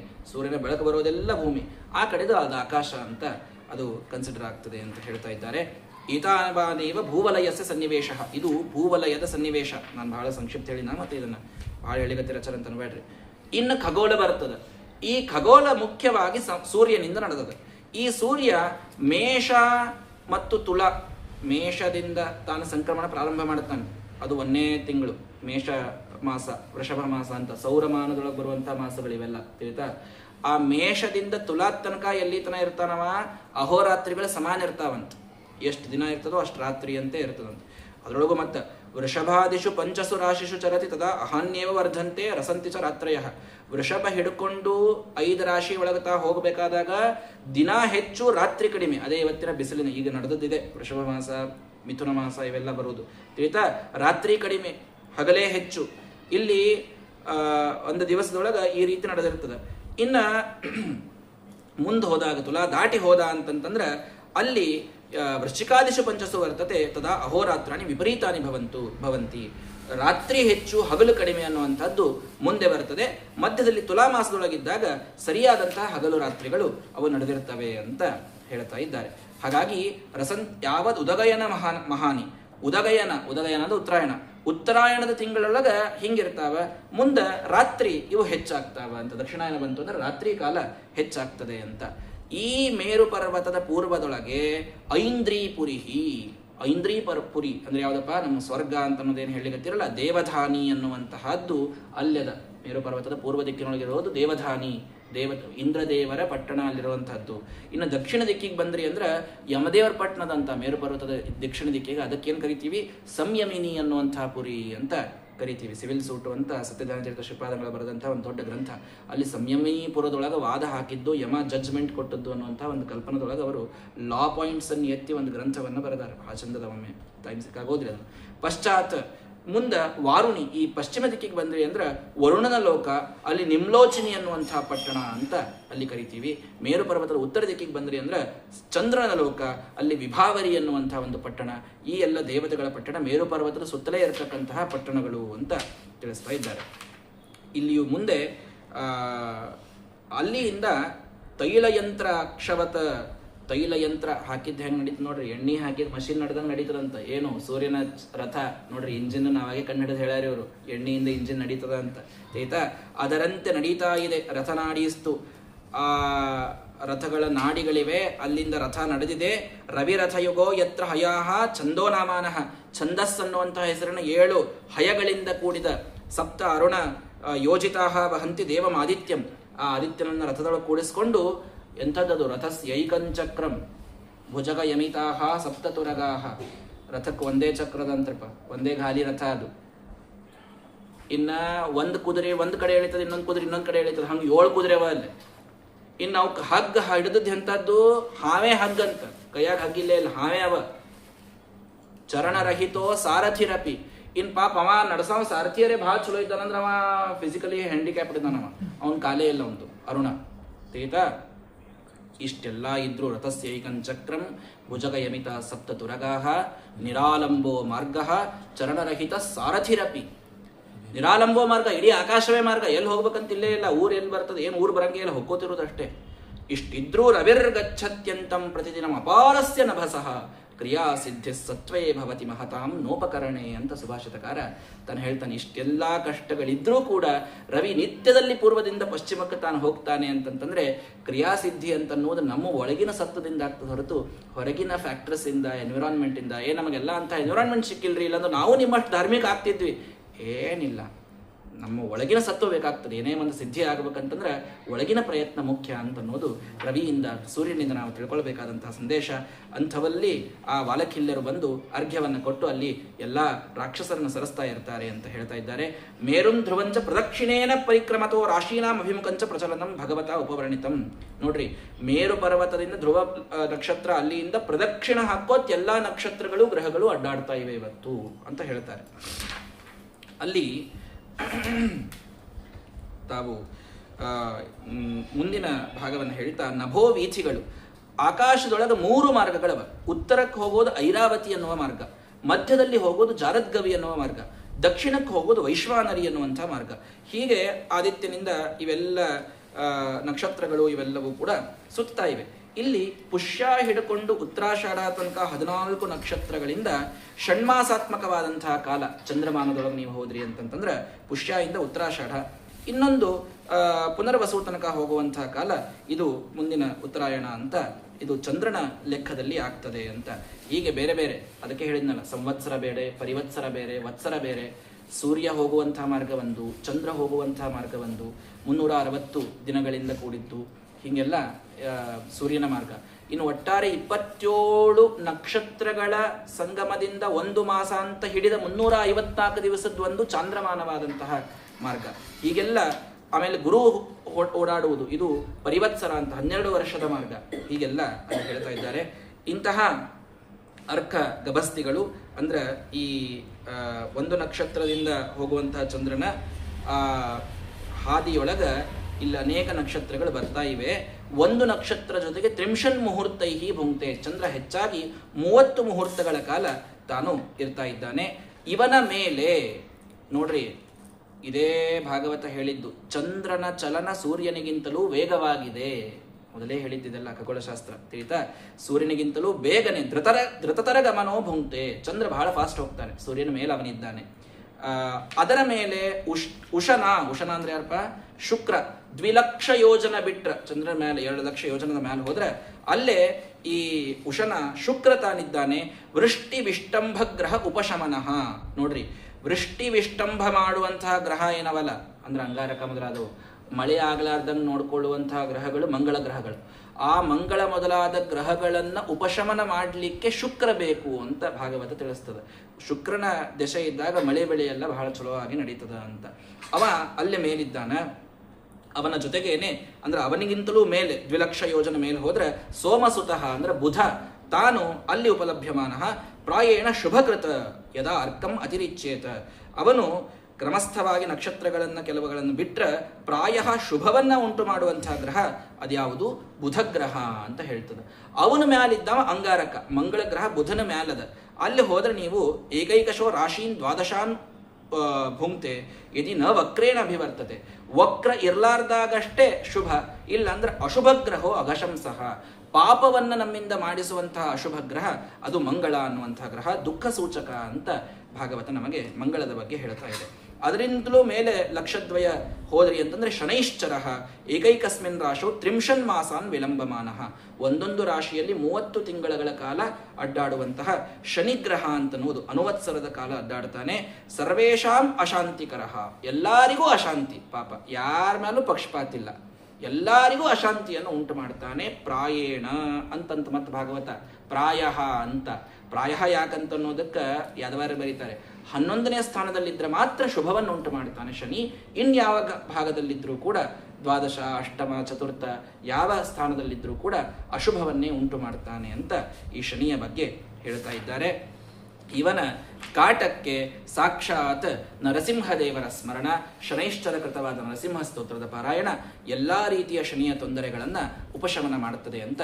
ಅವನು ದುಷ್ಟಗ್ರಹ ಅಲ್ಲ, ಭಾಗವತವನ್ನು ದುಷ್ಟಗ್ರಹ ಅಂತ ಕರೀಲಿಲ್ಲ, ಅವನು ಸ್ಟ್ರಿಕ್ಟ್ ಆದಂತಹ ಗ್ರಹ ಅಂತ ಭಾಗವತ ಹೇಳ್ತದಷ್ಟೇ. ನ್ಯಾಯವನ್ನ ಮಾಡುವ ಗ್ರಹ ಶನಿಗ್ರಹ. ನೀವು ಮಾಡಿದ ಎಲ್ಲ ಪಾಪಗಳನ್ನು ತನ್ನ ಕಾಲಕ್ಕವ ಉಣಿಸೇ ಮುಂದೆ ಹೋಗ ಬಿಡಂಗಿಲ್ಲ ನಿಮ್ಮನ್ನು, ಅಂಥ ಗ್ರಹ. ಆದ್ರೆ ಆ ಸಮಯದೊಳಗೆ ನೀವು ಪಶ್ಚಾತ್ತಾಪ ತಪ್ತರಾಗಿ ಪ್ರಾಯಶ್ಚಿತ್ತಕ್ಕಾಗಿ ನರಸಿಂಹದೇವರ ಸ್ಮರಣೆಯನ್ನು ಮಾಡಿದರೆ ಅನುಗ್ರಹವನ್ನೂ ಮಾಡುವಂತಹ ಶ್ರೇಷ್ಠ ಗ್ರಹ ಅದು ಶನಿಗ್ರಹ ಅಂತ ಹೇಳ್ತಾ ಇದ್ದಾರೆ. ಇನ್ನ ಅಲ್ಲಿ ಧ್ರುವನ ಲೋಕ ಇತ್ಯಾದಿಗಳೆಲ್ಲ ಬರ್ತಾ ಇವೆ. ಈ ಗ್ರಹ ನಕ್ಷತ್ರಗಳ ಕಾಲವನ್ನ ಹೇಳುತ್ತಾ ಏವಂ ಭಗಣಾಹ ಗ್ರಹಾದಯ ಏತಸ್ಮಿನ್ ಅಂತರ್ಬಹಿರ್ಯೋಗೇನ ಕಾಲಚಕ್ರ ಆಯೋಜಿತ. ಈ ಕಾಲಚಕ್ರದಲ್ಲಿ ಧ್ರುವಲೋಕದೊಳಗೆ ಮುಖ್ಯದಲ್ಲಿ ಮಧ್ಯದೊಳಗ ಯಾರಿದ್ದಾರಪ್ಪ? ಶಿಂಶುಮಾರ ಅನ್ನುವಂಥ ಭಗವಂತ. ಆ ಶಿಂಶುಮಾರ ಭಗವಂತನ ಒಂದು ಧಾರಣಾದಿಂದ ಅಂದ್ರೆ ಗ್ರಾವಿಟೇಷನ್ನಿಂದ ಈ ಎಲ್ಲ ಗ್ರಹಗಳು ನಕ್ಷತ್ರಗಳು ತಾವು ತಮ್ಮ ಸ್ಥಾನದಲ್ಲಿ ಹೋಗ್ತಾ ಇವೆ. ಅದರಲ್ಲಿ ಆ ಶಿಂಶುಮಾರನ ಪುಚ್ಛ ಇದೆಯಲ್ಲ, ಅದರ ಮುಂದೆ ಇರತಕ್ಕಂಥದ್ದೇ ಅವನ ಕುಂಡಲದಂಗದ, ಅದು ಹಿಂಗೆ ಸುತ್ತಕೊಂಡಿರ್ತದಲ್ಲ, ಹಂಗೆ ಸುತ್ತಕೊಂಡಂಗದ. ಅಲ್ಲೇ ಅವನ ಆ ಒಂದು ಬಾಲದ ಮುಂದಿನ ಭಾಗಕ್ಕೆ ಧ್ರುವ ಇದ್ದಾನೆ. ಅವನ ಮನಿ ಆ ಧ್ರುವಲೋಕ ಅಲ್ಯದ, ಪೋಲ್ ಸ್ಟಾರ್ ಅನ್ನೋದು ಅಲ್ಯದ ರೀ. ಇನ್ನ ಲಾಂಗೂಲದೊಳಗ ಪ್ರಜಾಪತಿ, ಅಗ್ನಿ, ಇಂದ್ರ, ಧರ್ಮ ಈ ಎಲ್ಲ ದೇವತೆಗಳಿದ್ದಾರೆ ಮುಂದಿನ ಪುಚ್ಛದ ಮುಂದಿನ ಭಾಗದೊಳಗ. ಪುಚ್ಛದ ಮೂಲದೊಳಗ ಧಾತ ವಿಧಾತ ಅಂತಿದ್ದಾರೆ. ಅವನ ಕಟಿ ಒಳಗ ಸಪ್ತಋಷಿಗಳಿದ್ದಾರೆ. ಏನು ಇನ್ನು ದಕ್ಷಿಣಾವರ್ತವಾದಂತಹ ಅವನದೇನು ಈ ಕಡೊಂದು ತಿರುಗಿದ, ಈ ಕಡೊಂದು ತಿರುಗಿದ ಕಾಲು, ಈ ಕಡೆ ತಿರುಗಿದಲ್ಲೇ ಉತ್ತರಾಯಣದ ದೇವತೆಗಳು, ಈ ಕಡೆಗೆ ತಿರುಗಿದಲ್ಲೇ ದಕ್ಷಿಣಾಯನದ ದೇವತೆಗಳು, ಎಡಕ್ಕೆ ಇದ್ದಲ್ಲೇ ದಕ್ಷಿಣಾಯನದ ದೇವತೆಗಳು ಅಂತ. ಪೃಷ್ಠದೊಳಗ ಅಜವೀಚಿ, ಆಕಾಶಗಂಗಾ ಇದು ಶಿಂಶುಮಾರನ ಪೃಷ್ಠಭಾಗದಲ್ಲಿ ಬರತಕ್ಕಂಥದ್ದು ಅಂತ ಹೇಳ್ತಾ ಇದ್ದಾರೆ. ಇನ್ನು ಎಲ್ಲೆಲ್ಲಿ ಪೂರ್ವಾಷಾಢ, ಎಲ್ಲೆಲ್ಲಿ ಶ್ರವಣ ಎಲ್ಲವನ್ನೂ ಕೂಡ ಬಹಳ ವಿಸ್ತಾರವಾಗಿ ನಮಗೆ ಖಗೋಳದ ಜ್ಞಾನದಲ್ಲಿ ಇದು ತಿಳಿಸಿಕೊಡುತ್ತದೆ. ಉತ್ತರ ಅಹನವು ಅಗಸ್ತ್ಯ. ನೋಡ್ರಿ, ಅವನ ಉತ್ತರದ ಅಹನಿಯೊಳಗ ಅಗಸ್ತ್ಯ ಇದ್ದಾನೆ, ದಕ್ಷಿಣದ ಅಹನಿಯೊಳಗೆ ಯಮ ಇದ್ದಾನ, ಮುಖದೊಳಗ ಮಂಗಳ ಇದ್ದಾನೆ. ಶಿಂಶುಮಾರನ ಮುಖಭಾಗದೊಳಗ ಮಂಗಳ, ಅಂಗಾರಕ ಮತ್ತು ಶನೈಶ್ಚರ ಇಬ್ಬರು ಅಲ್ಲಿದ್ದಾರೆ. ಉಪಸ್ಥದೊಳಗ ಬೃಹಸ್ಪತಿ ಇದ್ದಾನ, ಕಕುದಿ ವಕ್ಷಸಿ ಆದಿತ್ಯ, ಹೃದಯೇ ನಾರಾಯಣ. ಅವನ ಎದೆಯ ಭಾಗದೊಳಗ ಸೂರ್ಯ ಇದ್ದಾನ, ಮನಸ್ಸಿನ ಭಾಗದೊಳಗ ಚಂದ್ರ ಇದ್ದಾನ, ನಾಭಿ ಭಾಗದೊಳಗ ಶುಕ್ರ ಇದ್ದಾನ ಅಂತ. ಆಮೇಲೆ ಬುಧ ಕೂಡ ಪ್ರಾಣಾಪಾನದೊಳಗ, ಗಲದೊಳಗ ರಾಹು ಅವನು ಆ ಶಿಂಶುಮಾರನ ಗಲದೊಳಗಿದ್ದಾನ. ಇನ್ನು ರೋಮದೊಳಗ ಕೇತು ಅಂತಕ್ಕಂಥ ಗ್ರಹ ಅಲ್ಲಿದೆ ಅಂತ. ನಮೋ ನಮೋ ಜ್ಯೋತಿರ್ಲೋಕಾಯ ಕಾಲಾಯನ ಅಯನ ಕಾಲಾಯನಾಯ ಅನಿಮಿಷಾಂಪತಯೇ ಮಹಾಪುರುಷಾಯ ಧೀಮಹಿ ಅಂತ ಆ ಶಿಂಶುಮಾರನ ಸ್ತೋತ್ರವನ್ನ ಮಾಡ್ತಾ ಇದೆ. ಇಲ್ಲಿ ಅಧಸ್ತಾತ್ ನೀವು ಕೆಳಗೆ ಬಂದ್ರಿ ಅಂತಂತಂದ್ರೆ ಸೈಂಹಿಕೇಯ, ಸಿಂಹಿಕಾಳ ಮಗ ಯಾರಪ್ಪ? ಸಿಂಹಿಕಾ ಯಾರು? ರಾವಣನ ಅಲ್ಲೇ ಹೊರಗೆ ನಿಂತಿದ್ಲಲ್ಲ ಲಂಕಾದೊಳಗೆ, ಆಕೆ ಸಿಂಹಿಕಾ, ಛಾಯಾಗ್ರಹ ಅಂತ ಕರೀತಿರಲ್ಲ. ಆ ಸಿಂಹಿಕಾನ್ ಮಗ ಯಾರು? ರಾಹು. ತಿಳಿತಾ? ಈ ರಾಹು ಇವ ಸೂರ್ಯ ಮತ್ತು ಚಂದ್ರನ ಮಧ್ಯದಲ್ಲಿ ಚರಿಸ್ತಾನೆ. ಭಾಗವತ ಹೇಳುವಂಥ ಮಾತಿದು. ತಿಳಿತಾ? ಭಗವತ ಅಭಿರಕ್ಷಣಾಯ ಪ್ರಯುಕ್ತಂ ಸುದರ್ಶನಂ ನಾಮ. ಅಲ್ಲೇ ಒಂದು ಭಾಗಕ್ಕೆ ಸುದರ್ಶನದಂತ. ಅಲ್ಲಿ ಬಂದ್ರೆ ಅವ ಬಹಳ ತಿರಂಗಿಲ್ಲ, ಅಲ್ಲಿ ಬಹಳ ವೇಗ ಚಲಿಸ್ತಾನಂತ. ಒಂದೇ ಭಾಗಕ್ಕೆ ರಾಹು ಬಹಳ ವೇಗ ಚಲಿಸ್ತಾನಂತ. ಅದು ಎಲ್ಲದಂದ್ರೆ ಸೂರ್ಯ ಚಂದ್ರನ ಮಧ್ಯದೊಳಗದಂತ. ಹಿಂಗಾಗವ ಮಧ್ಯದೊಳಗೆ ಬಂದಾಗ ಅಷ್ಟೇ ಉಪರಾಗಂ ವದಂತಿ, ಗ್ರಹಣ ಅಂತ ಕರೀತಾರ. ಭಾಗವತದೆಲ್ಲ ಹೇಳ್ತದ, ಸೂರ್ಯಚಂದ್ರನ ಮಧ್ಯದಲ್ಲಿ ರಾಹು ಬಂದಾಗ ಗ್ರಹಣ ಅಂತ ಆಗ್ತದ. ಆದ್ರ ಅಲ್ಲೇ ಅವ ಬಹಳೊತ್ತಿರಂಗಿಲ್ಲ. ಯಾಕಂದ್ರೆ ಸುದರ್ಶನ ಚಕ್ರ ಸೂರ್ಯಚಂದ್ರನ ರಕ್ಷಣಾ ಮಾಡ್ಲಿಕ್ಕೆ, ಮೋಹಿನಿ ಬಿಟ್ಟಂತ ಸುದರ್ಶನ ಚಕ್ರ ಸೂರ್ಯಚಂದ್ರನ ರಕ್ಷಣಾ ಮಾಡ್ಲಿಕ್ಕೆ ಮಧ್ಯದೊಳಗಿರುವುದರಿಂದ ಬಹಳೊತ್ತಿರ್ಲಾರ್ದೆ ಆ ಉಪರಾಗದ ಕಾಲದೊಳಗೆ ರಾಹು ಕೇತು ಓಡಿ ಹೋಗ್ತಾರ ಅವ್ರು. ಅದಕ್ಕೆ ಗ್ರಹಣ ಬಹಳೊತ್ತಿರಂಗಿಲ್ರಿ ಆಯ್ತಾ. 3 ತಾಸು, ಕೆಲವಂತೂ 15-16 ನಿಮಿಷನಾಗ ಮುಗಿತಾವ, ಕೆಲವು 3 ತಾಸು ಆಗ್ಯದಂತ ಹೇಳಿರಿ. ಏನೇ ಇದ್ರು ಅದಷ್ಟೇ ಕಾಲ ರಾಹು ಆ ಜಾಗದೊಳಗೆ ಇರ್ತಾನೆ, ಸೂರ್ಯಚಂದ್ರನ ಮಧ್ಯದೊಳಗೆ ಆತ ಇರ್ಲಿಕ್ಕೆ ಸಾಧ್ಯ ಅದ. ಇನ್ನು ಅಧಸ್ತಾತ್ ನೋಡ್ರಿ, ರಾಹುಗಿಂತಲೂ ನೀವು ಕೆಳಗೆ ಬಂದ್ರಿ ಅಂದ್ರ, ನಾವು ಸೂರ್ಯನ ಮ್ಯಾಲೆಲ್ಲ ಗ್ರಹ ಹೇಳ್ಕೊತ ಹೋಗಿದ್ವಿರಪ್ಪ, ಸೂರ್ಯನ ಕೆಳಗೆ ರಾಹು ಇದ್ದಾನೆ ಆಯ್ತಾ, ಮಧ್ಯದೊಳಗಿದ್ದಾನೆ ಅಂತ ಹೇಳಿರಿ. ಅಂತೂ ಯಾವದ್ ವಾಯುರ್ವಾತಿ ಯಾವನ್ ಮೇಘ ಉಪಲಭ್ಯಂತೆ ಅದು ಎಲ್ಲವ ಅಂತಂದ್ರ ಅಧಸ್ತಾತ್, ರಾಹುವಿನ ಕೆಳಗೆ ಬಂದ್ರಿ ಅಂತಂದ್ರ ಮೋಡಗಳು ಬರ್ತಾವ. ಇವತ್ತೇನು ಮೋಡಗಳು ನೋಡ್ಲಿಕ್ಕತ್ತೀವಿ, ಇವು ಇಲ್ಲಿ ಕೆಳಗೆ ಬಂದಾವ. ಇಲ್ಲಿ ಗಾಳಿ ಬೀಸೋದು, ಅಂತರಿಕ್ಷ ಲೋಕ, ಮೋಡಗಳಿರೋದು ಇವೆಲ್ಲ ಅವ. ಇದರ 100 ಯೋಜನ ಕೆಳಗೆ ಬಂದ್ರೆ ನಾವೀಗ ಕೂತಂಥ ಪೃಥ್ವಿ ಅನ್ನೋದು ಬರ್ತದ. ಈ ಭೂಮಿ ಅಲ್ಲಿ ಬಂದಾಳ. ಆ ಭೂಮಿಗೆ ಭೂವಿವರಹ ಏಕೈಕಶಃ, ಇಲ್ಲಿ ಕೆಳಗೆ ನೀವು ಹೋಗ್ಲಿಗತ್ರಿ ಅಂತಂದ್ರ ಅತಳ, ವಿತಳ, ಸುತಳ, ತಲಾತಳ, ಮಹಾತಳ, ರಸಾತಳ, ಪಾತಾಳ ಅನ್ನುವಂಥ ಲೋಕಗಳು ಇಲ್ಲಿ ಕೆಳಗೆ ಕೆಳಗೆ ಹೋದಂತೆ ಇವು ಬರ್ತಾ ಇದ್ದಾವೆ. ಇವೆಲ್ಲ ಲೋಕಗಳು ಸ್ವರ್ಗಕ್ಕಿಂತಲೂ ಕೆಲವೊಮ್ಮೆ ಹೆಚ್ಚು ಸಮೃದ್ಧಿಯನ್ನು ಹೊಂದಿದಂತಹ ದಿವ್ಯವಾದಂತಹ ಲೋಕಗಳು ತಿಳಿತಾ. ಇಲ್ಲೇ ಶಾರ್ವರಂ ತಮಃ ಪ್ರಬಾಧಂತೆ, ಮಹಾ ಅಹಿಗಳೆಲ್ಲ ಅವಂತಿಲ್ಲೆಲ್ಲ, ಅಂದ್ರ ಸರ್ಪಗಳು ಬಹಳ ಅವ ಕೆಳಗೆಲ್ಲ. ಆ ಸರ್ಪಗಳ ತಲಿ ಮ್ಯಾಲಿನ ಮಣಿಗಳಿಂದ ಇಲ್ಲೆಲ್ಲೂ ಕತ್ಲಿನೇ ಇಲ್ಲ ಅಂತ ಕೆಳಗಿನ ಲೋಕದೊಳಗೆ. ಅಂತ ಭಾರಿ ಭಾರಿ ಲೋಕವಂತವೆಲ್ಲ. ಅಂದ್ರೆ ಅಲ್ಲಿ ಕತ್ಲಿ, ಸೂರ್ಯ ಇಲ್ಲ ಆದ್ರೆ ಕತ್ಲಿಲ್ಲ, ಯಾಕಂದ್ರ ಹಾವಿನ ಹೆಡಿ ಮ್ಯಾಲಿನ ಮಣಿಗಳಿಂದ ಕಾಂತಿ ಅದಂತ ಆ ಲೋಕದೊಳಗ. ಅಂತಹ ಲೋಕದಲ್ಲಿ ಹಾಟಕ ಅನ್ನುವಂತಹ ಸುವರ್ಣ ಅಲ್ಲಿ ಬರ್ತದೆ. ಎಲ್ಲಿ? ವಿತಳ ಲೋಕದೊಳಗೆ ಬರ್ತದೆ ನೋಡ್ರಪ್ಪ. ಅದು ಅತಳದೊಳಗ ಅಸುರ ಬಲ ಅನ್ನುವಂಥವಿದ್ದಾನ ತಿಳಿತಾ, ಮಯನ ಮಗ ಇವ. ಇನ್ನ ಅಲ್ಲಿ ವಿತಳದೊಳಗೆ ಹೋದ್ರಿ ಅಂತಂದ್ರೆ ಹಾಟಕೇಶ್ವರ ಅಂತ, ಹಾಟಕ ಅಂತ ಬಂಗಾರದ ಒಂದು ಪ್ರಭೇದ ಇದು, ಅದು ಬರೋದು ಆ ವಿತಳ ಲೋಕದೊಳಗೆ ಬರ್ತದೆ. ಸುತಳದೊಳಗೆ ಸಾಕ್ಷಾತ್ ತ್ರಿವಿಕ್ರಮ ರೂಪಿಯಾದ ಭಗವಂತ ಬಲಿಯನ್ನ ಸಂರಕ್ಷಣೆ ಮಾಡಲಿಕ್ಕೆ, ಸುತಳದೊಳಗೆ ಬಲಿ ಸ್ವರ್ಗಕ್ಕಿಂತಲೂ ಹೆಚ್ಚು ಸಮೃದ್ಧಿಯನ್ನು ಅನುಭವಿಸ್ತಾ ಅಲ್ಲಿದ್ದಾನೆ. ಅವನ ದ್ವಾರಪಾಲಕನಾಗಿ ಗದಾಪಾಣಿಯಾಗಿ ತ್ರಿವಿಕ್ರಮ ರೂಪಿಯಾದ ಭಗವಂತ ತಾನು ನಿಂತಾನೆ. ತಲಾತಳಕ್ಕೆ ಹೋದ್ರೆ ಮಯ ಅನ್ನುವಂತಹ ರಾಕ್ಷಸ ಅವನು ಅಲ್ಲಿದ್ದಾನೆ. ಇನ್ನೂ ಅಲ್ಲಿ ಮಹಾತಳಕ್ಕೆ ಹೋದ್ರೆ ಕಾದ್ರವೇಯರು ಅಂದ್ರೆ ಸರ್ಪಗಳ ಅದೊಂದು ಲೋಕ, ಅಲ್ಲಿ ಭಾರಿ ಭಾರಿ ಕ್ರೋಧವಶ ಅನ್ನುವಂತಹ ಗಣ ಏನದ ರಾಕ್ಷಸರದು, ಅಲ್ಲಿ ಅದನ್ನು ನೋಡ್ತೀರಿ. ಇನ್ನು ರಸಾತಳಕ್ಕೆ ನೋಡಂಗಿಲ್ಲ, ನೀವೇನು ನೋಡಂಗಿಲ್ಲ, ಅದ ಅಂತ ಹೇಳಿಗತ್ತೀನಿ. ರಸಾತಳ ಅಂತ ಅನ್ನೋದು ದೈತ್ಯ ದಾನವರಿರ್ತಕ್ಕಂತಹ ನಿವಾತ ಕವಚರೆ ಮೊದಲಾದಂತಹ ರಾಕ್ಷಸರಿರ್ತಕ್ಕಂಥದ್ದು ರಸಾತಳ ಅಂತ ಕರೀತಾರೆ. ಇನ್ನು ಪಾತಾಳದೊಳಗ ನಾಗಪತಿಗಳಿರ್ತಕ್ಕಂಥದ್ದು, ವಾಸುಕಿ, ಶಂಖಚೂಡ ಮೊದಲಾದಂತಹ ನಾಗಪತಿಗಳಿರ್ತಕ್ಕಂತಹ ದೊಡ್ಡದಾದಂಥದ್ದು. ಅದರ ಮೂಲ ದೇಶದಲ್ಲಿ ಪಾತಾಳದ ಕೆಳಗೆ ಸಾಕ್ಷಾತ್ ಶೇಷದೇವರು ಇಡಿಯಾದ ಈ ಬ್ರಹ್ಮಾಂಡವನ್ನ ತಮ್ಮ ತಲೆಯ ಮೇಲೆ ಹೊತ್ತುಕೊಂಡು ಅವರು ಆ ಪಾತಾಳದ ಕೆಳಗೆ ಕೂತಾರ. ಸಂಕರ್ಷಣ ನಾಮಕ ಭಗವಂತನನ್ನ ಸ್ಮರಣ ಮಾಡ್ತಾ ಏಕಸ್ಮಿನ್ನೇವ ಶೀರ್ಷಾಣಿ ಧ್ರಿಯಮಾನಂ ಸಿದ್ಧಾರ್ಥ ಇವ ಲಕ್ಷ, 1000 ಹೆಡಿ ಇದ್ರು ಒಂದೇ ಹೆಡಿ ಮೇಲೆ ಇಡೀ ಬ್ರಹ್ಮಾಂಡವನ್ನ ಹೊತ್ತು, ಅದು ಕೂಡ ಸರಷಪಾಯತೆ, ಒಂದು ಸಾಸ್ವಿ ಕಾರಣಂಗೆ ಹೊತ್ತಾರಂತ. ಇಡೀ ಬ್ರಹ್ಮಾಂಡವನ್ನು ಶೇಷದೇವರು ಒಂದು ಸಾಸ್ವಿ ಕಾರಣಂಗೆ ಹೊತ್ತಾರಂತ. ಅಂದ್ರೆ ಶೇಷದೇವರದು ಎಷ್ಟು ದೊಡ್ಡ ಗಾತ್ರದ ಅಂತ ಇದ್ರ ಮೇಲೆ ಲೆಕ್ಕ ಹಾಕೊಳ್ರಿ. ಅಂಥ ಶೇಷದೇವರನ್ನ ವಾಯುದೇವರು ಕೂರ್ಮ ರೂಪದಿಂದ ತಮ್ಮ ಪುಚ್ಛದ ಮೇಲೆ, ಕೂರ್ಮಕ್ಕೆ ಪುಚ್ಛ ಇರಂಗಿಲ್ಲ, ಸಣ್ಣದಿರ್ತದೆ, ಅಷ್ಟು ಸಣ್ಣ ಪುಚ್ಛದ ಮೇಲೆ ಇಂಥ ಶೇಷದೇವರನ್ನ ಹೊತ್ತಾರೆ. ಅಂಥ ದೊಡ್ಡ ವಾಯುದೇವರನ್ನು ಭಗವಂತ ವಿಷ್ಣು ಕೂರ್ಮ ತನ್ನ ಪುಚ್ಛದ ಮೇಲೆ ಹೊತ್ತಾನಂತ. ಅದಕ್ಕೆ ಕೂರ್ಮಸ್ಕಂದೇ ಉಪವಿಷ್ಟೋಸ್ಮಿ ಅಂತ ನಾವು ನಿತ್ಯದಲ್ಲಿ ಅನ್ನೋದು. ಅಂಥ ಕೂರ್ಮನ ಮೇಲೆ, ವಾಯು ಕೂರ್ಮದ ಮೇಲೆ, ಶೇಷದೇವರ ಮೇಲೆ, ಬ್ರಹ್ಮಾಂಡದಲ್ಲಿ ಭೂಮಿ ಮೇಲೆ ಬಿಜಾಪುರ ಕೂತಿರಿ ನೀವು ತಿಳಿತಾ. ಇಷ್ಟಿರೋದು.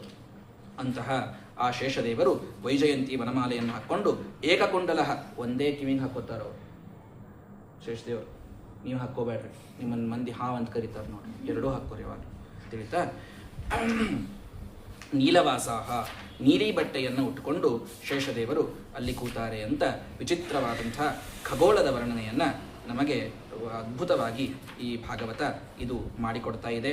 ಇನ್ನು ಇದೇ ಒಂದು 10 ನಿಮಿಷ ಇದನ್ನು ತಗೊಂಡು ಬಹಳ ಮಹತ್ವದ ಮುಂದಿನ ಒಂದು ಭಾಗ, ಅದು ನರಕಗಳನ್ನು ವರ್ಣಿಸುವಂತಹ ಭಾಗ. ಯಾರ್ಯಾರು ಏನೇನು ಮಾಡಿದರೆ ಯಾವ್ಯಾವ ನರಕಕ್ಕೆ ಹೋಗ್ತಾರ ಅಂತನ್ನೋದನ್ನು ಭಾಗವತ ಬಹಳ ಚಂದ ಹೇಳ್ತದೆ. ಒಂದೇ ಸಲ ಕೇಳಿಬಿಡ್ರಿ, ಇನ್ನೊಂದ್ಸಲ ಇದನ್ನು ಕೇಳಲಿಕ್ಕೆ ಹೋಗಬೇಡ್ರಿ.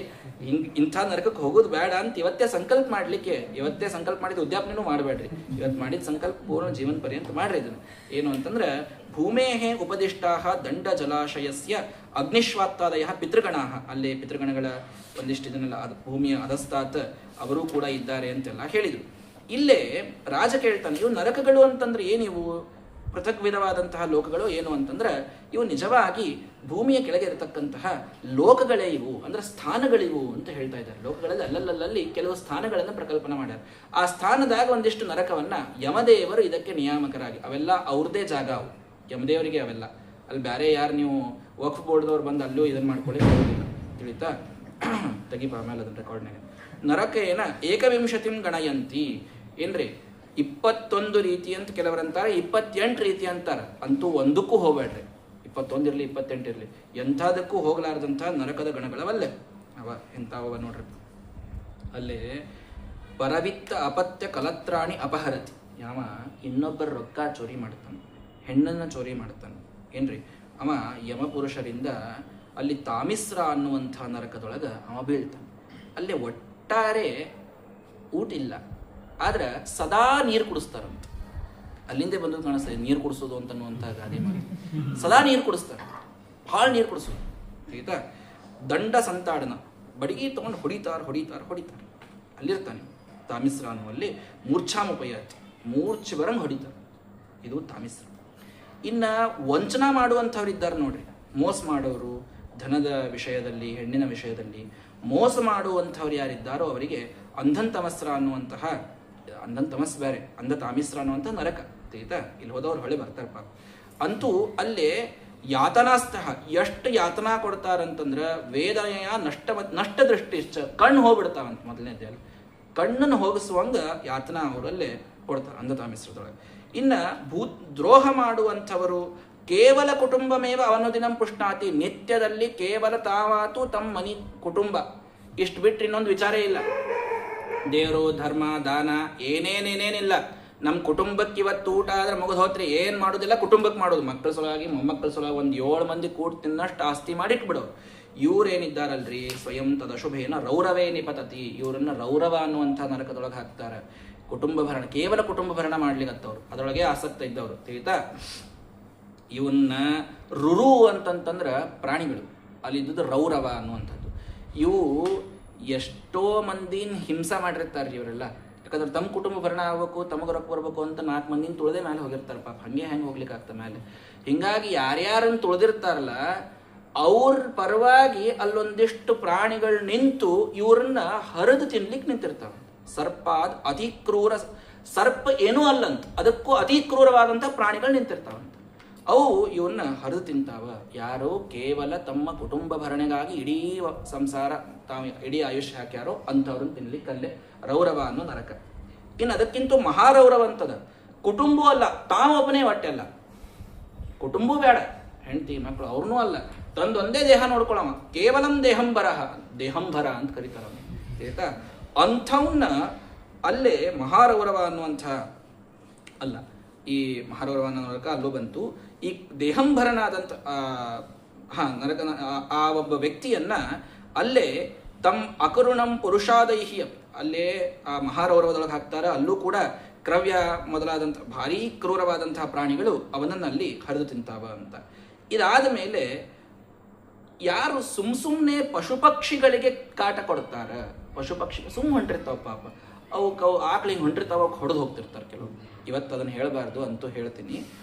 ಉಪರುಂಧಯತಿ ತಮ್ ಅಕರುಣಂ ಪುರುಷಾದೈರಪಿ ವ್ಯಗರ್ಹಿತಂ. ಏನು ಮಂದೆಲ್ಲ ಬೈತಿರ್ತಾರೆ, ಇಷ್ಟೇ ಯಾಕೆ ಸುಮ್ಮನೆ ಹೊಡೆದು ಹೋಗ್ತೀಯೋ, ಎಲ್ಲ ಪ್ರಾಣಿ ಪಕ್ಷಿಗೆ ತಾಸು ಕೊಡ್ತೀಯಲ್ಲ ಅಂತ. ಅಂಥವ್ರನ್ನ ಕುಂಭೀಪಾಕ ಅನ್ನುವಂಥ ಕಡೆಗೆ ಹಾಕ್ತಾರ.